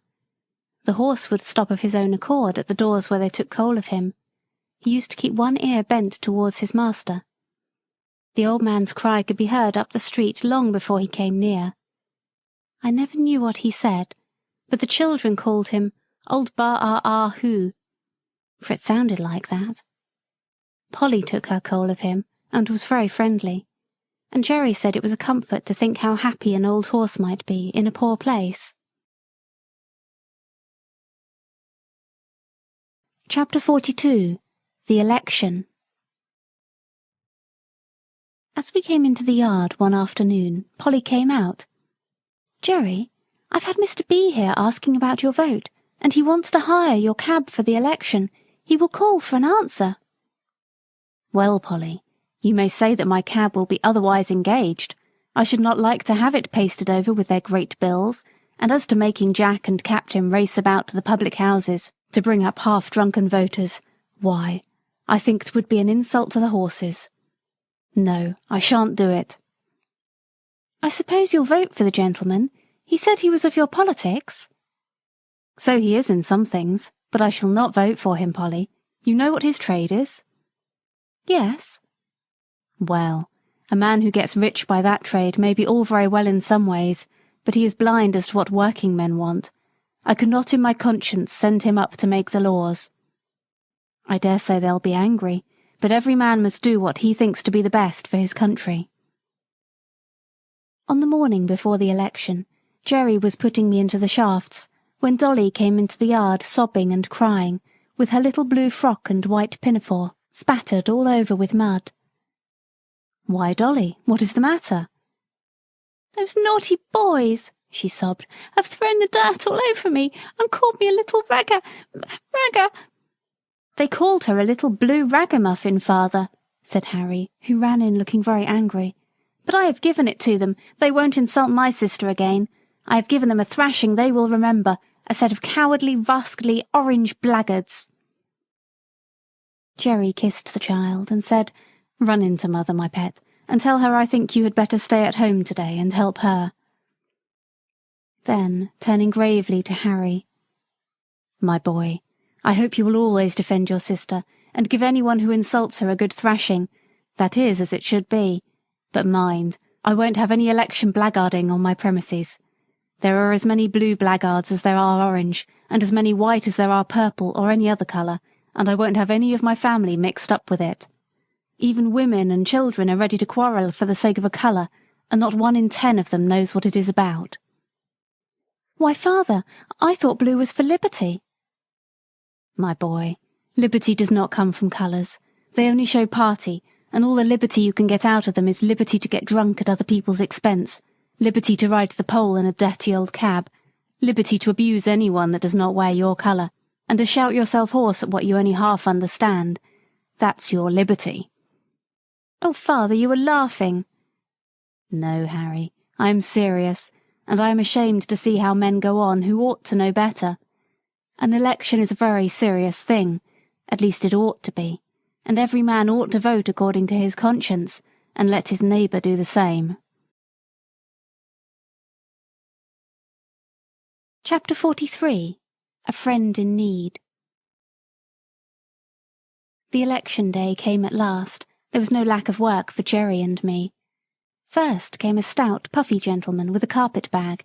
He wanted to go to the Bishopsgate station. Then we were called by a party who wished to be taken to the Regent's Park. And next we were wanted in a side street, where a timid, anxious old lady was waiting to be taken to the bank. There we had to stop to take her back again, and just as we had set her down, a red-faced gentleman with a handful of papers came running up out of breath, and before Jerry could get down he had opened the door, popped himself in, and called out, "Bow Street Police Station, quick!" So off we went with him, and when, after another turn or two, we came back, there was no other cab on the stand. Jerry put on my nose-bag, for as he said, "We must eat when we can on such days as these, so munch away, Jack, and make the best of your time, old boy." I found I had a good feed of crushed oats, wetted up with a little bran. This would be a treat any day, but very refreshing then. Jerry was so thoughtful and kind. What horse would not do his best for such a master? Then he took out one of Polly's meat pies, and standing near me, he began to eat it. The streets were very full, and the cabs, with the candidates' colours on them, were dashing about through the crowd as if life and limb were of no consequence. We saw 2 people knocked down that day, and one was a woman. The horses were having a bad time of it, poor things, but the voters inside thought nothing of that. Many of them were half drunk, hurrahing out of the cab windows if their own party came by. It was the first election I had seen, and I don't want to be in another, though I have heard things are better now. Jerry and I had not eaten many mouthfuls before a poor young woman, carrying a heavy child, came along the street. She was looking this way and that way, and seemed quite bewildered. Presently she made her way up to Jerry, and asked if he could tell her the way to St. Thomas's Hospital, and how far it was to get there. She had come from the country that morning, she said, in a market cart. She did not know about the election, and was quite a stranger in London. She had got an order for the hospital for her little boy. The child was crying with a feeble, pining cry. "Poor little fellow," she said. "He suffers a great deal of pain. He is 4 years old and can't walk any more than a baby. But the doctor said if I could get him into the hospital he might get well. Pray, sir, how far is it, and which way is it?" "Why, missus," said Jerry, "you can't get there walking through crowds like this. Why, it is 3 miles away, and that child is heavy." "Yes, bless him, he is, but I am strong, thank God. And if I knew the way, I think I should get on somehow. Please tell me the way." "You can't do it," said Jerry. "You might be knocked down and the child be run over. Now look here, just get into this cab and I'll drive you safe to the hospital. Don't you see the rain is coming on?" "No, sir, no, I can't do that, thank you. I have only just enough money to get back with. Please tell me the way." "Look you here, missus," said Jerry. "I've got a wife and dear children at home, and I know a father's feelings. Now get you into that cab and I'll take you there for nothing. I'd be ashamed of myself to let a woman and a sick child run a risk like that." "Heaven bless you," said the woman, and burst into tears. There, there, cheer up, my dear. I'll soon take you there. Come, let me put you inside." As Jerry went to open the door, 2 men, with colours in their hats and buttonholes, ran up, calling out, "Cab!" "Engaged," cried Jerry, but one of the men, pushing past the woman, sprang into the cab, followed by the other. Jerry looked as stern as a policeman. "This cab is already engaged, gentlemen, by that lady."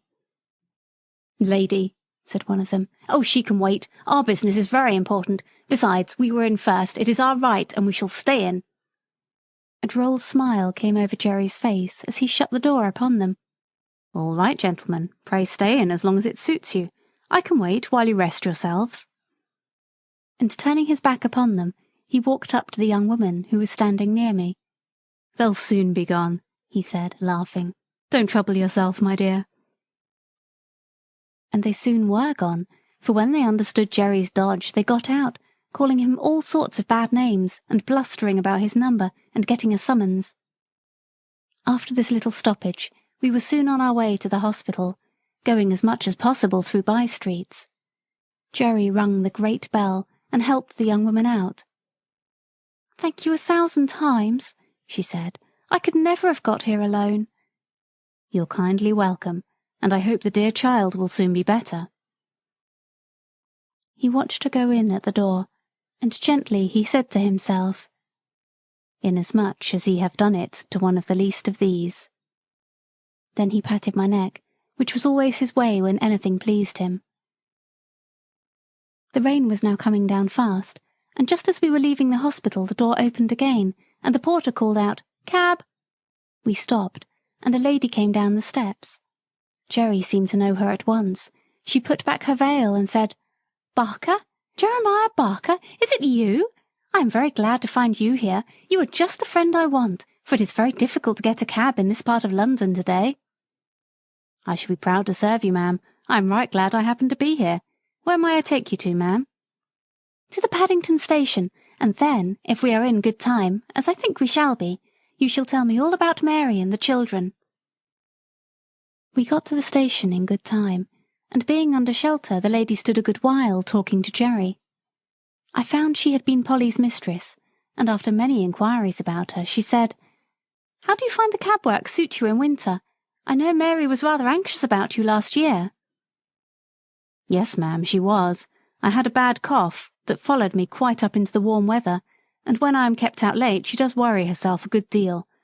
You see, ma'am, it is all hours and all weathers, and that does try a man's constitution, but I am getting on pretty well, and I should feel quite lost if I had not horses to look after. I was brought up to it, and I am afraid I should not do so well at anything else." "Well, Barker," she said, "it would be a great pity that you should seriously risk your health in this work, not only for your own, but for Mary's and the children's sake.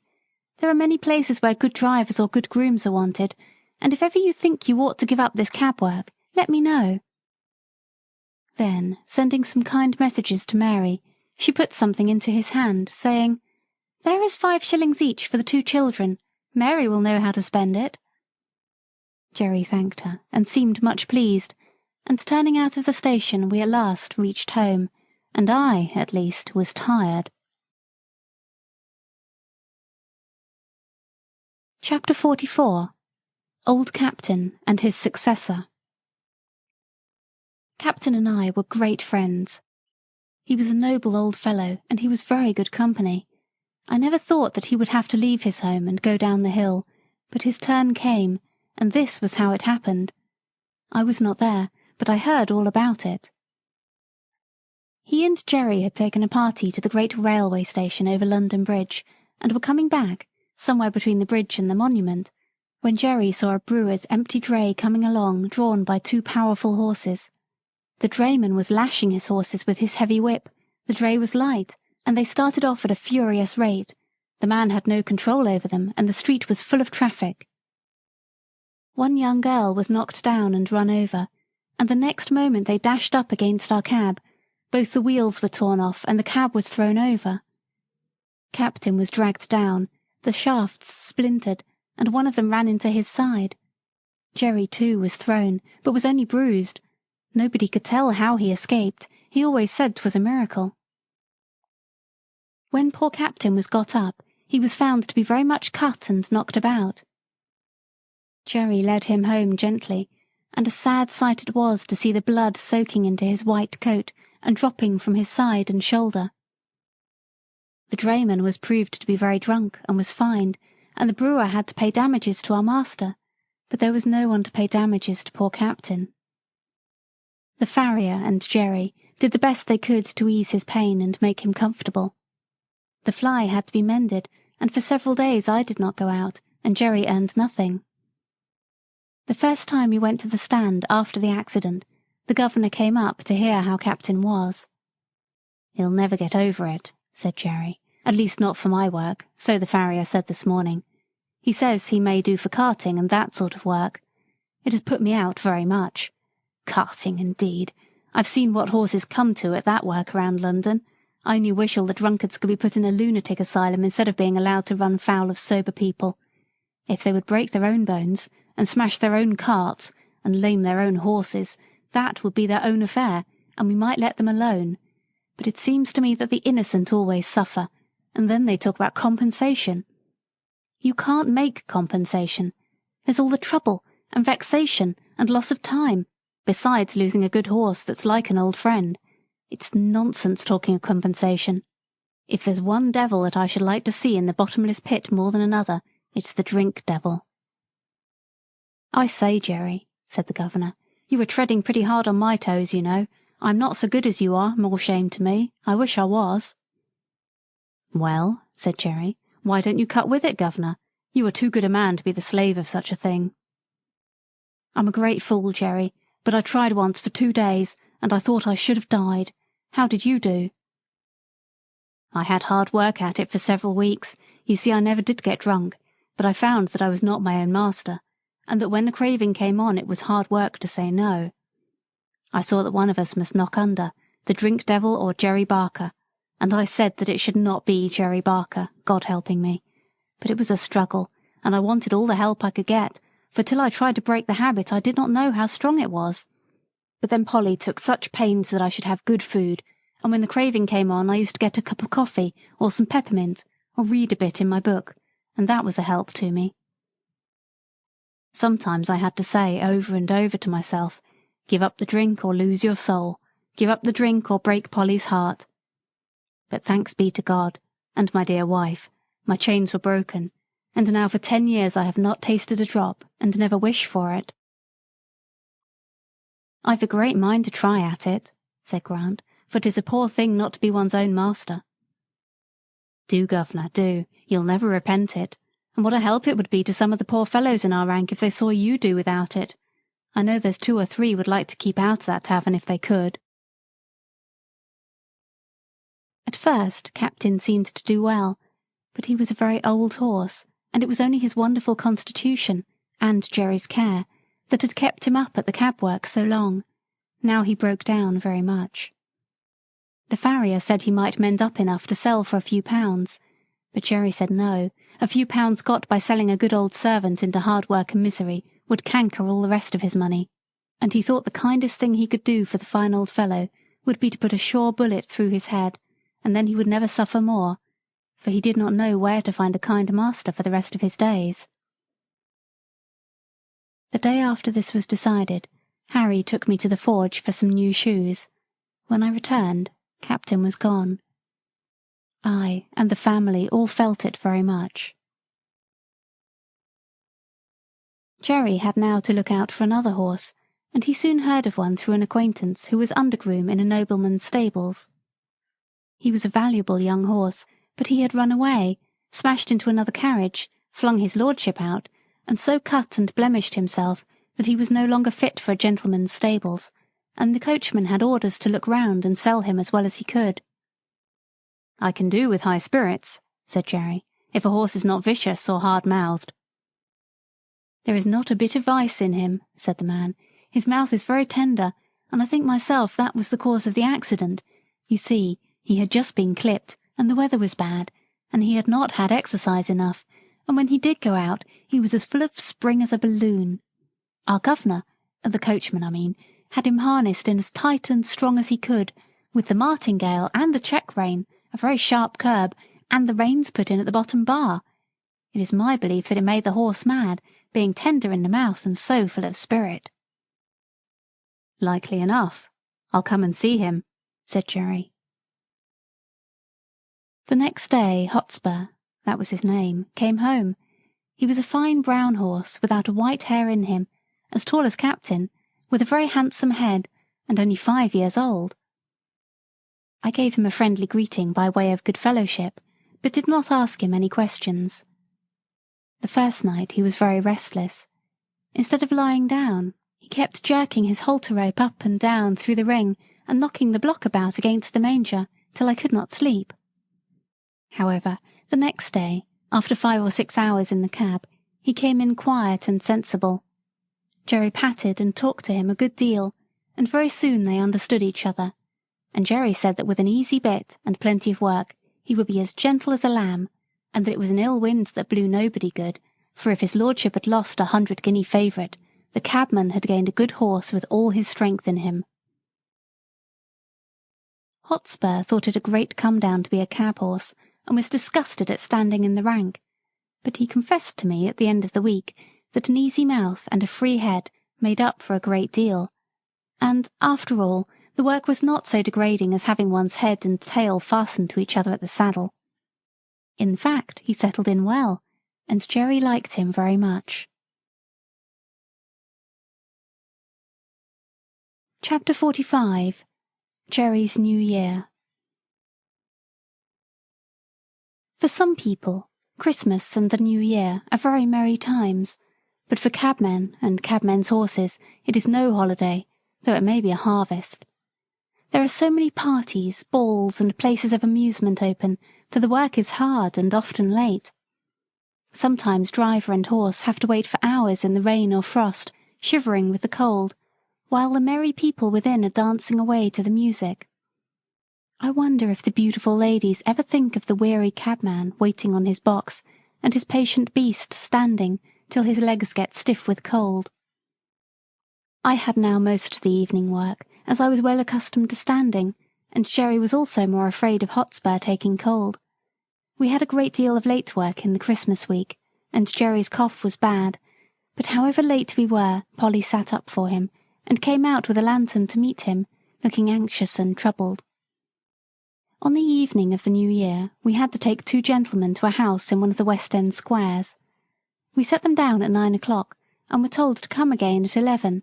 "But," said one, "as it is a card party, you may have to wait a few minutes, but don't be late." As the clock struck 11 we were at the door, for Jerry was always punctual. The clock chimed the quarters, 1, 2, 3, and then struck 12, but the door did not open. The wind had been very changeable, with squalls of wind during the day, but now it came on sharp, driving sleet, which seemed to come all the way round. It was very cold, and there was no shelter. Jerry got off his box and came and pulled one of my cloths a little more over my neck. Then he took a turn or two up and down, stamping his feet. Then he began to beat his arms, but that set him off coughing, so he opened the cab door and sat at the bottom with his feet on the pavement, and was a little sheltered. Still the clock chimed the quarters, and no one came. At 12:30 he rang the bell, and asked the servant if he would be wanted that night. "Oh yes, you'll be wanted safe enough," said the man. "You must not go, it will soon be over." And again Jerry sat down, but his voice was so hoarse I could hardly hear him. At 1:15 the door opened, and the two gentlemen came out. They got into the cab without a word, and told Jerry where to drive, that was nearly 2 miles. My legs were numb with cold, and I thought I should have stumbled. When the men got out, they never said they were sorry to have kept us waiting so long, but were angry at the charge. However, as Jerry never charged more than was his due, so he never took less, and they had to pay for the 2 hours and a quarter waiting, but it was hard-earned money to Jerry. At last we got home. He could hardly speak, and his cough was dreadful. Polly asked no questions, but opened the door and held the lantern for him. "Can't I do something?" she said. "Yes, get Jack something warm, and then boil me some gruel." This was said in a hoarse whisper. He could hardly get his breath, but he gave me a rub-down as usual, and even went up into the hayloft for an extra bundle of straw for my bed. Polly brought me a warm mash that made me comfortable, and then they locked the door. It was late the next morning before anyone came, and then it was only Harry. He cleaned us and fed us and swept out the stalls, then he put the straw back again as if it was Sunday. He was very still, and neither whistled nor sang. At noon he came again and gave us our food and water. This time Dolly came with him. She was crying, and I could gather from what they said that Jerry was dangerously ill, and the doctor said it was a bad case. So 2 days passed, and there was great trouble indoors. We only saw Harry, and sometimes Dolly. I think she came for company, for Polly was always with Jerry, and he had to be kept very quiet. On the 3rd day, while Harry was in the stable, a tap came at the door, and Governor Grant came in. "I wouldn't go to the house, my boy," he said, "but I want to know how your father is." "He is very bad," said Harry. "He can't be much worse. They call it bronchitis. The doctor thinks it will turn one way or another tonight." "That's bad, very bad," said Grant, shaking his head. "I know 2 men have died of that last week. It takes them off in no time. But while there's life, there's hope, so you must keep up your spirits." "Yes," said Harry quickly, "and the doctor said that father had a better chance than most men because he didn't drink. He said yesterday the fever was so high that if father had been a drinking man, it would have burned him up like a piece of paper. But I believe he thinks he will get over it. Don't you think he will, Mr. Grant?" The governor looked puzzled. "If there's any rule that good men should get over these things, I'm sure he will, my boy. He's the best man I know. I'll look in early tomorrow." Early next morning he was there. "Well?" said he. "Father is better," said Harry. "Mother hopes he will get over it." "Thank God," said the governor. "And now you must keep him warm and keep his mind easy, and that brings me to the horses. You see, Jack will be all the better for the rest of a week or 2 in a warm stable, and you can easily take him a turn up and down the street to stretch his legs. But this young one, if he does not get work, he will soon be all up on end, as you may say, and will be rather too much for you, and when he does go out there'll be an accident." "It is like that now," said Harry. "I have kept him short of corn, but he's so full of spirit I don't know what to do with him." "Just so," said Grant. "Now look here. Will you tell your mother that if she is agreeable I will come for him every day till something is arranged, and take him for a good spell of work, and whatever he earns I'll bring your mother half of it, and that will help with the horses' feed. Your father is in a good club, I know, but that won't keep the horses, and they'll be eating their heads off all this time. I'll come at noon and hear what she says." And without waiting for Harry's thanks, he was gone. At noon I think he went and saw Polly, for he and Harry came to the stable together, harnessed Hotspur, and took him out. For a week or more he came for Hotspur, and when Harry thanked him or said anything about his kindness, he laughed it off, saying it was all good luck for him, for his horses were wanting a little rest which they would not have otherwise had. Jerry grew better steadily, but the doctor said he must never go back to the cab work again if he wished to be an old man. The children had many consultations together about what father and mother would do, and how they could help to earn money. One afternoon, Hotspur was brought in very wet and dirty. "The streets are nothing but slush," said the governor. "It will give you a good warming, my boy, to get him clean and dry." "All right, governor," said Harry. "I shall not leave him till he is. You know I have been trained by my father." "I wish all the boys had been trained like you," said the governor. While Harry was sponging off the mud from Hotspur's body and legs, Dolly came in, looking very full of something. "Who lives at Fairstowe, Harry? Mother has a letter from Fairstowe. She seemed so glad, and ran upstairs to father with it." "Don't you know? Why, it is the name of Mrs. Fowler's place, mother's old mistress, you know, the lady that father met last summer, who sent you and me 5 shillings each." "Oh, Mrs. Fowler! Of course I know all about her. I wonder what she is writing to mother about." "Mother wrote to her last week," said Harry. "You know she told father if ever he gave up the cab work she would like to know. I wonder what she says. Run in and see, Dolly." Harry scrubbed away at Hotspur with a whoosh, whoosh, like any old hostler. In a few minutes Dolly came dancing into the stable. "Oh, Harry, there was never anything so beautiful. Mrs. Fowler says we are all to go and live near her. There is a cottage now empty that will just suit us, with a garden and a hen house and apple trees and everything, and her coachman is going away in the spring, and then she will want father in his place. And there are good families round, where you can get a place in the garden or the stable or as a page boy, and there's a good school for me, and mother is laughing and crying by turns, and father does look so happy." "That's uncommon jolly," said Harry, "and just the right thing, I should say. It will suit father and mother both, but I don't intend to be a page boy with tight clothes and rows of buttons. I'll be a groom or a gardener." It was quickly settled that as soon as Jerry was well enough, they should remove to the country, and that the cab and horses should be sold as soon as possible. This was heavy news for me, for I was not young now, and could not look for any improvement in my condition. Since I left Birtwick, I had never been so happy as with my dear Master Jerry, but 3 years of cab work, even under the best conditions, will tell on one's strength, and I felt that I was not the horse that I had once been.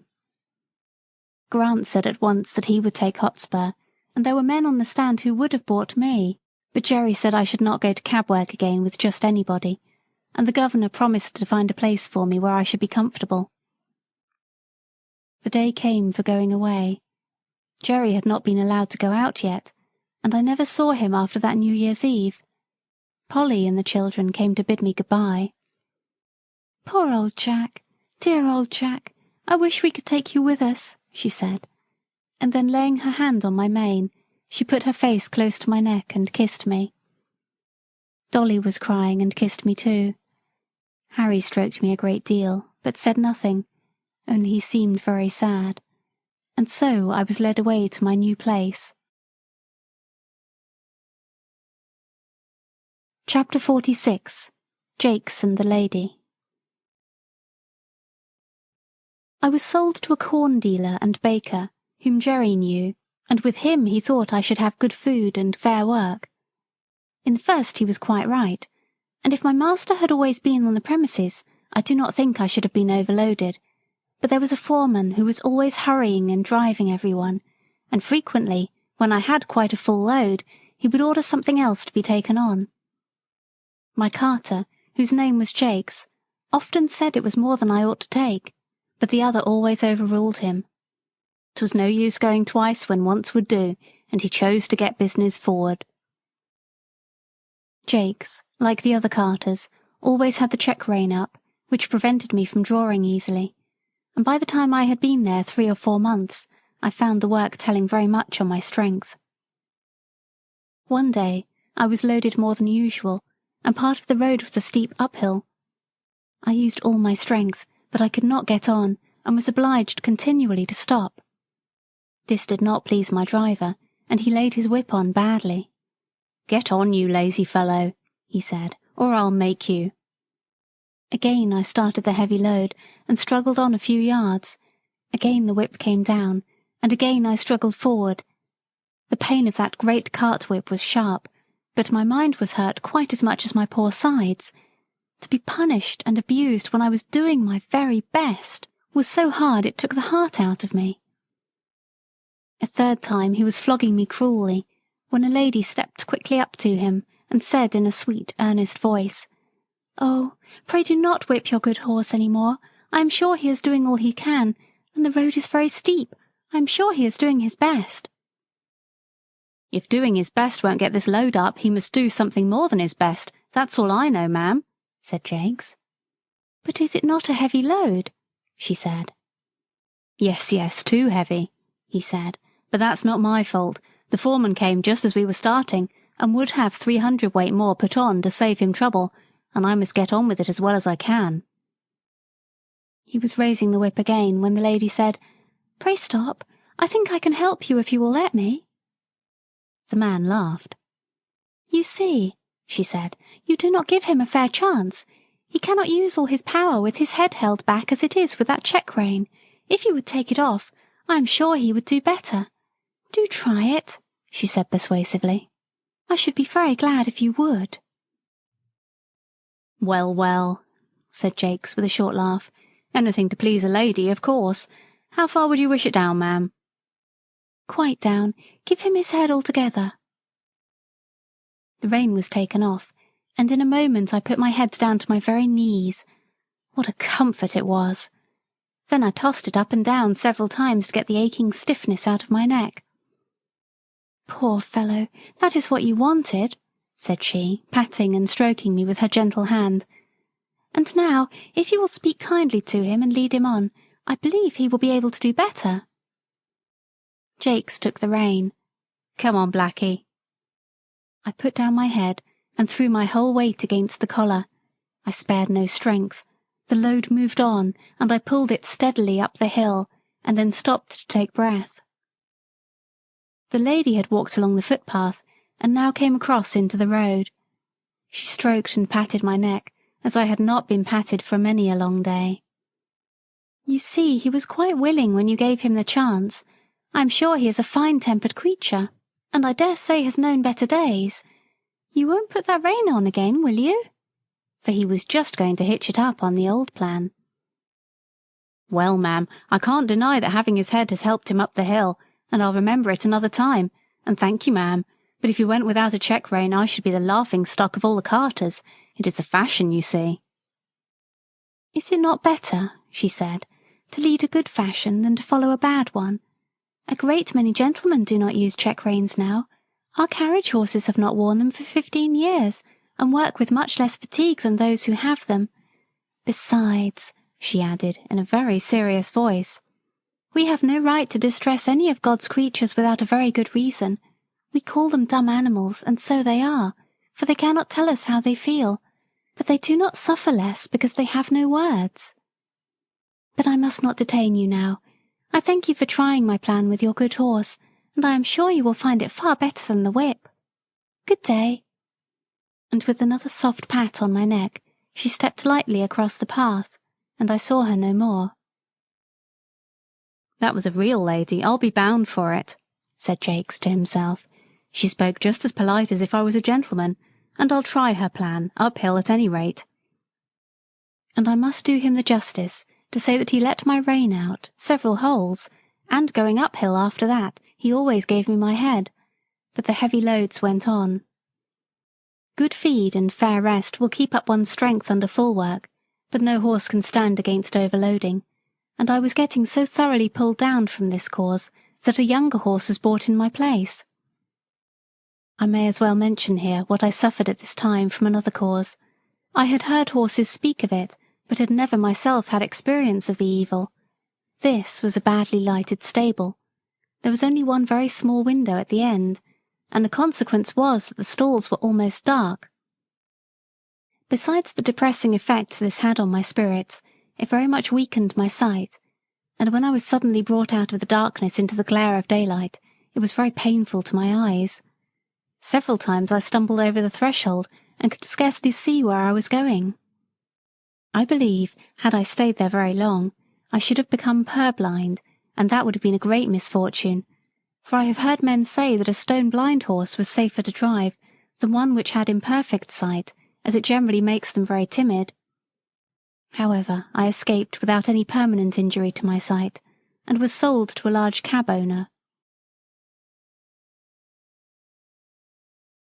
Chapter 47. Hard Times. My new master I shall never forget. He had black eyes and a hooked nose, his mouth was as full of teeth as a bulldog's, and his voice was as harsh as the grinding of cartwheels over gravelled stones. His name was Nicholas Skinner, and I believe he was the man that poor Seedy Sam drove for. I have heard men say that seeing is believing, but I should say that feeling is believing, for as much as I had seen before, I never knew till now the utter misery of a cab horse's life. Skinner had a low set of cabs and a low set of drivers. He was hard on the men, and the men were hard on the horses. In this place we had no Sunday rest, and it was in the heat of summer. Sometimes, on a Sunday morning, a party of fast men would hire the cab for the day, 4 of them inside and another with a driver, and I had to take them 10 or 15 miles out into the country and back again. Never would any of them get down to walk up a hill, let it be ever so steep, or the day ever so hot, unless, indeed, when the driver was afraid I should not manage it. And sometimes I was so fevered and worn that I could hardly touch my food.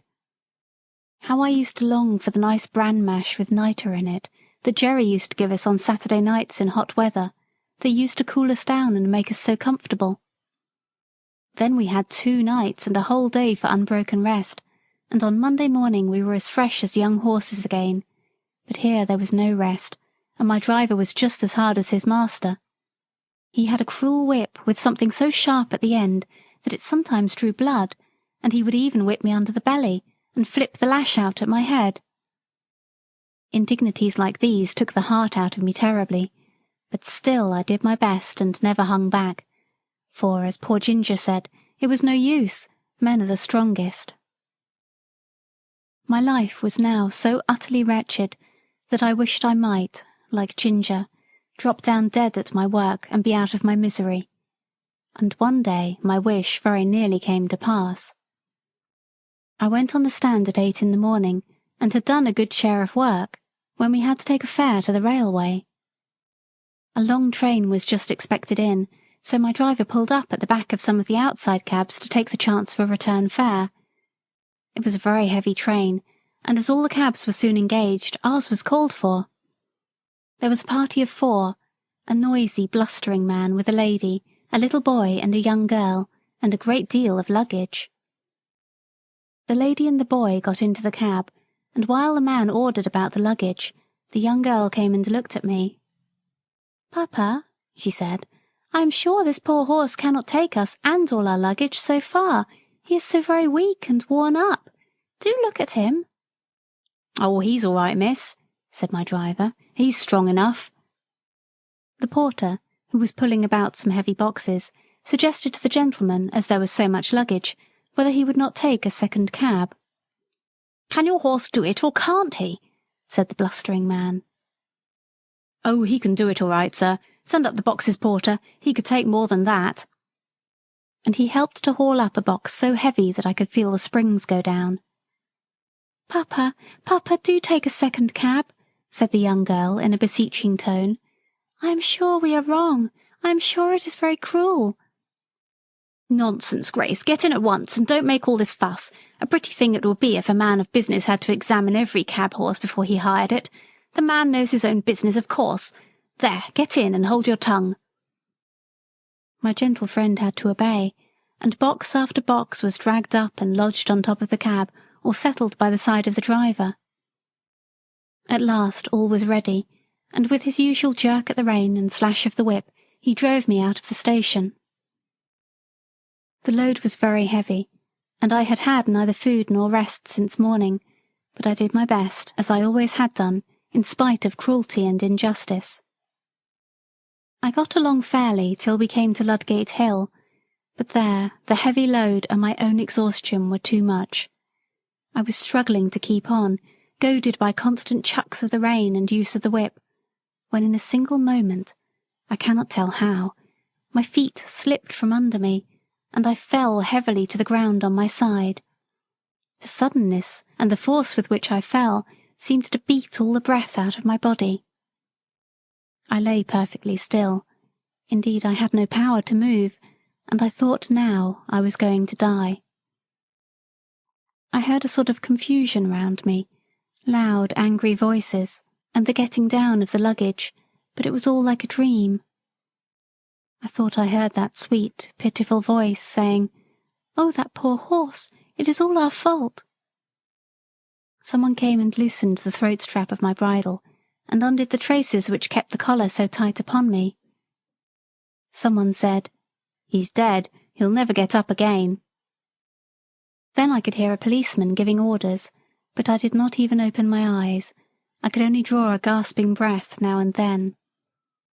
Some cold water was thrown over my head, and some cordial was poured into my mouth, and something was covered over me. I cannot tell how long I lay there, but I found my life coming back, and a kind-voiced man was patting me and encouraging me to rise. After some more cordial had been given me, and after one or two attempts, I staggered to my feet, and was gently led to some stables which were close by. Here I was put into a well-littered stall, and some warm gruel was brought to me, which I drank thankfully. In the evening, I was sufficiently recovered to be led back to Skinner's stables, where I think they did the best for me they could. In the morning, Skinner came with a farrier to look at me. He examined me very closely and said, "This is a case of overwork more than disease, and if you could give him a run-off for 6 months he would be able to work again, but now there is not an ounce of strength left in him." "Then he must just go to the dogs," said Skinner. "I have no meadows to nurse sick horses in. He might get well or he might not. That sort of thing doesn't suit my business. My plan is to work 'em as long as they'll go, and then sell 'em for what they'll fetch, at the knackers or elsewhere." "If he was broken-winded," said the farrier, "you had better have killed him out of hand, but he is not. There is a sale of horses coming off in about 10 days. If you rest him and feed him up, he may pick up, and you may get more than his skin is worth at any rate." Upon this advice, Skinner, rather unwillingly I think, gave orders that I should be well fed and cared for, and the stableman, happily for me, carried out the orders with a much better will than his master had in giving them. 10 days of perfect rest, plenty of good oats, hay, bran mashes, with boiled linseed mixed in them, did more to get up my condition than anything else could have done. Those linseed mashes were delicious, and I began to think, after all, it might be better to live than to go to the dogs. When the 12th day after the accident came, I was taken to the sale, a few miles out of London. I felt that any change from my present place must be an improvement, so I held up my head and hoped for the best. Chapter 48. Farmer Thoroughgood and his grandson Willie. At this sale, of course I found myself in company with the old broken-down horses, some lame, some broken-winded, some old, and some that I am sure it would have been merciful to shoot. The buyers, and sellers too, many of them, looked not much better off than the poor beasts they were bargaining about. There were poor old men trying to get a horse or a pony for a few pounds that might drag about some little wood or coal cart. There were poor men trying to sell a worn-out beast for 2 or 3 pounds, rather than have the greater loss of killing him. Some of them looked as if poverty and hard times had hardened them all over, but there were others that I would have willingly used the last of my strength in serving, poor and shabby, but kind and human, with voices that I could trust. There was one tottering old man who took a great fancy to me, and I to him, but I was not strong enough. It was an anxious time. Coming from the better part of the fair, I noticed a man who looked like a gentleman farmer, with a young boy by his side. He had a broad back and round shoulders, a kind ruddy face, and he wore a broad-brimmed hat. When he came up to me and my companions, he stood still and gave a pitiful look round upon us. I saw his eye rest on me. I still had a good mane and tail, which did something for my appearance. I pricked my ears and looked at him. "There's a horse, Willie, that has known better days." "Poor old fellow," said the boy. "Do you think, Grandpapa, he was ever a carriage horse?" "Oh yes, my boy," said the farmer, coming closer. "He might have been anything when he was young. Look at his nostrils and his ears, the shape of his neck and shoulder. There's a deal of breeding about that horse." He put out his hand and gave me a kind pat on the neck. I put out my nose in answer to his kindness. The boy stroked my face. "Poor old fellow. See, Grandpapa, how well he understands kindness. Could not you buy him and make him young again as you did with Ladybird?" "My dear boy, I can't make all old horses young. Besides, Ladybird was not so very old, as she was run down and badly used." "Well, Grandpapa, I don't believe that this one is old. Look at his mane and tail. I wish you would look into his mouth, and then you could tell. Though he is so very thin, his eyes are not sunk like some old horses." The old gentleman laughed. "Bless the boy, he is as horsey as his old grandfather." "But do look at his mouth, Grandpapa, and ask the price. I am sure he would grow young in our meadows." The man who had brought me for sale now put in his word. "The young gentleman's a real knowing one, sir. Now the fact is, this here horse is just pulled down with overwork in the cabs. He's not an old one, and I heerd as how the veterinary should say that a 6 months' run off should set him right up, being as how his wind was not broken. I've had the tending of him these 10 days past, and a gratefuller, pleasanter animal I never met with, and 'twould be worth a gentleman's while to give a £5 note for him, and let him have a chance. I'll be bound he'd be worth £20 next spring." The old gentleman laughed, and the little boy looked up eagerly. "Oh, Grandpapa, did you not say the colt sold for £5 more than you expected? You would not be poorer if you did buy this one." The farmer slowly felt my legs, which were much swelled and strained. Then he looked at my mouth. 13 or 14, I should say. Just trot him out, will you?" I arched my poor thin neck, raised my tail a little, and threw out my legs as well as I could, for they were very stiff. "What is the lowest you will take for him?" said the farmer as I came back. £5, sir. That was the lowest price my master set." "'Tis a speculation," said the old gentleman, shaking his head, but at the same time slowly drawing out his purse. "Quite a speculation. Have you any more business here?" he said, counting the sovereigns into his hand. "No, sir. I can take him for you to the inn if you please." "Do so. I am now going there." They walked forward, and I was led behind. The boy could hardly control his delight, and the old gentleman seemed to enjoy his pleasure. I had a good feed at the inn, and was then gently ridden home by a servant of my new master's, and turned into a large meadow with a shed in one corner of it. Mr. Thoroughgood, for that was the name of my benefactor, gave orders that I should have hay and oats every night and morning, and the run of the meadow during the day, and "You, Willie," said he, "must take the oversight of him. I give him in charge to you." The boy was proud of his charge, and undertook it in all seriousness.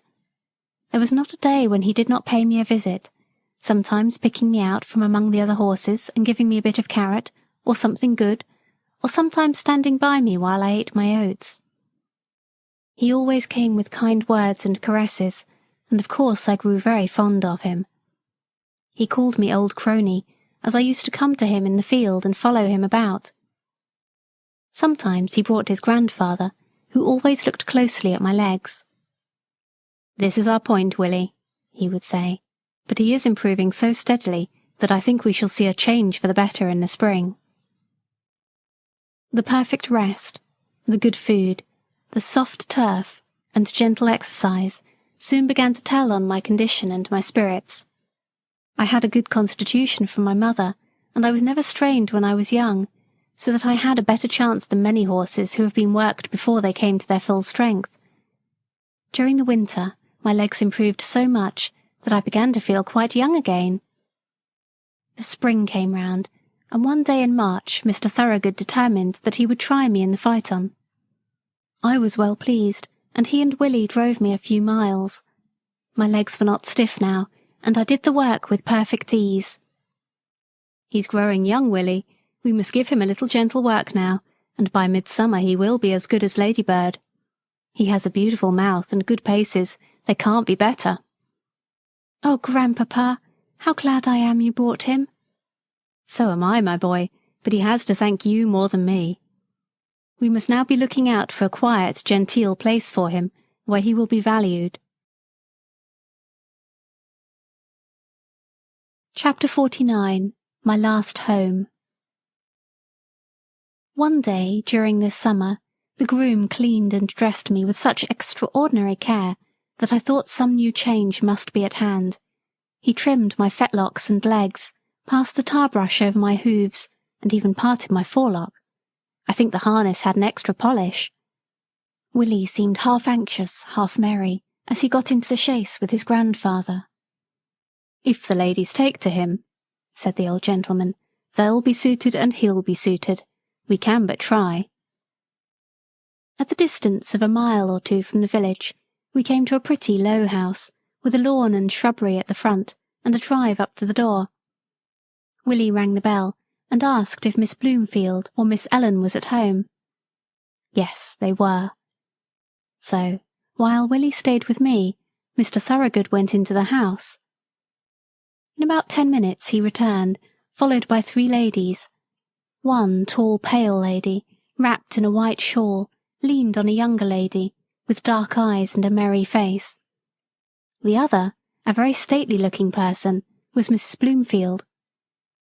They all came and looked at me and asked questions. The younger lady, that was Miss Ellen, took to me very much. She said she was sure she should like me, I had such a good face. The tall, pale lady said that she should always be nervous in riding behind a horse that had once been down, as I might come down again, and if I did, she should never get over the fright.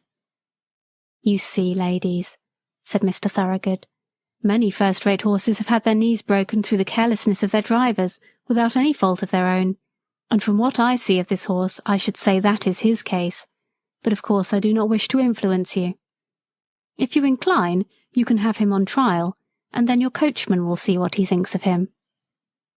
"You have always been such a good adviser to us about our horses," said the stately lady, "that your recommendation would go a long way with me, and if my sister Lavinia sees no objection, we will accept your offer of a trial with thanks." It was then arranged that I should be sent for the next day. In the morning, a smart-looking young man came for me. At first he looked pleased, but when he saw my knees he said in a disappointed voice, "I didn't think, sir, you would have recommended my ladies a blemished horse like that." "Handsome is that handsome does," said my master. "You are only taking him on trial, and I am sure you will do fairly by him, young man. If he is not as safe as any horse you ever drove, send him back." I was led to my new home, placed in a comfortable stable, fed and left to myself.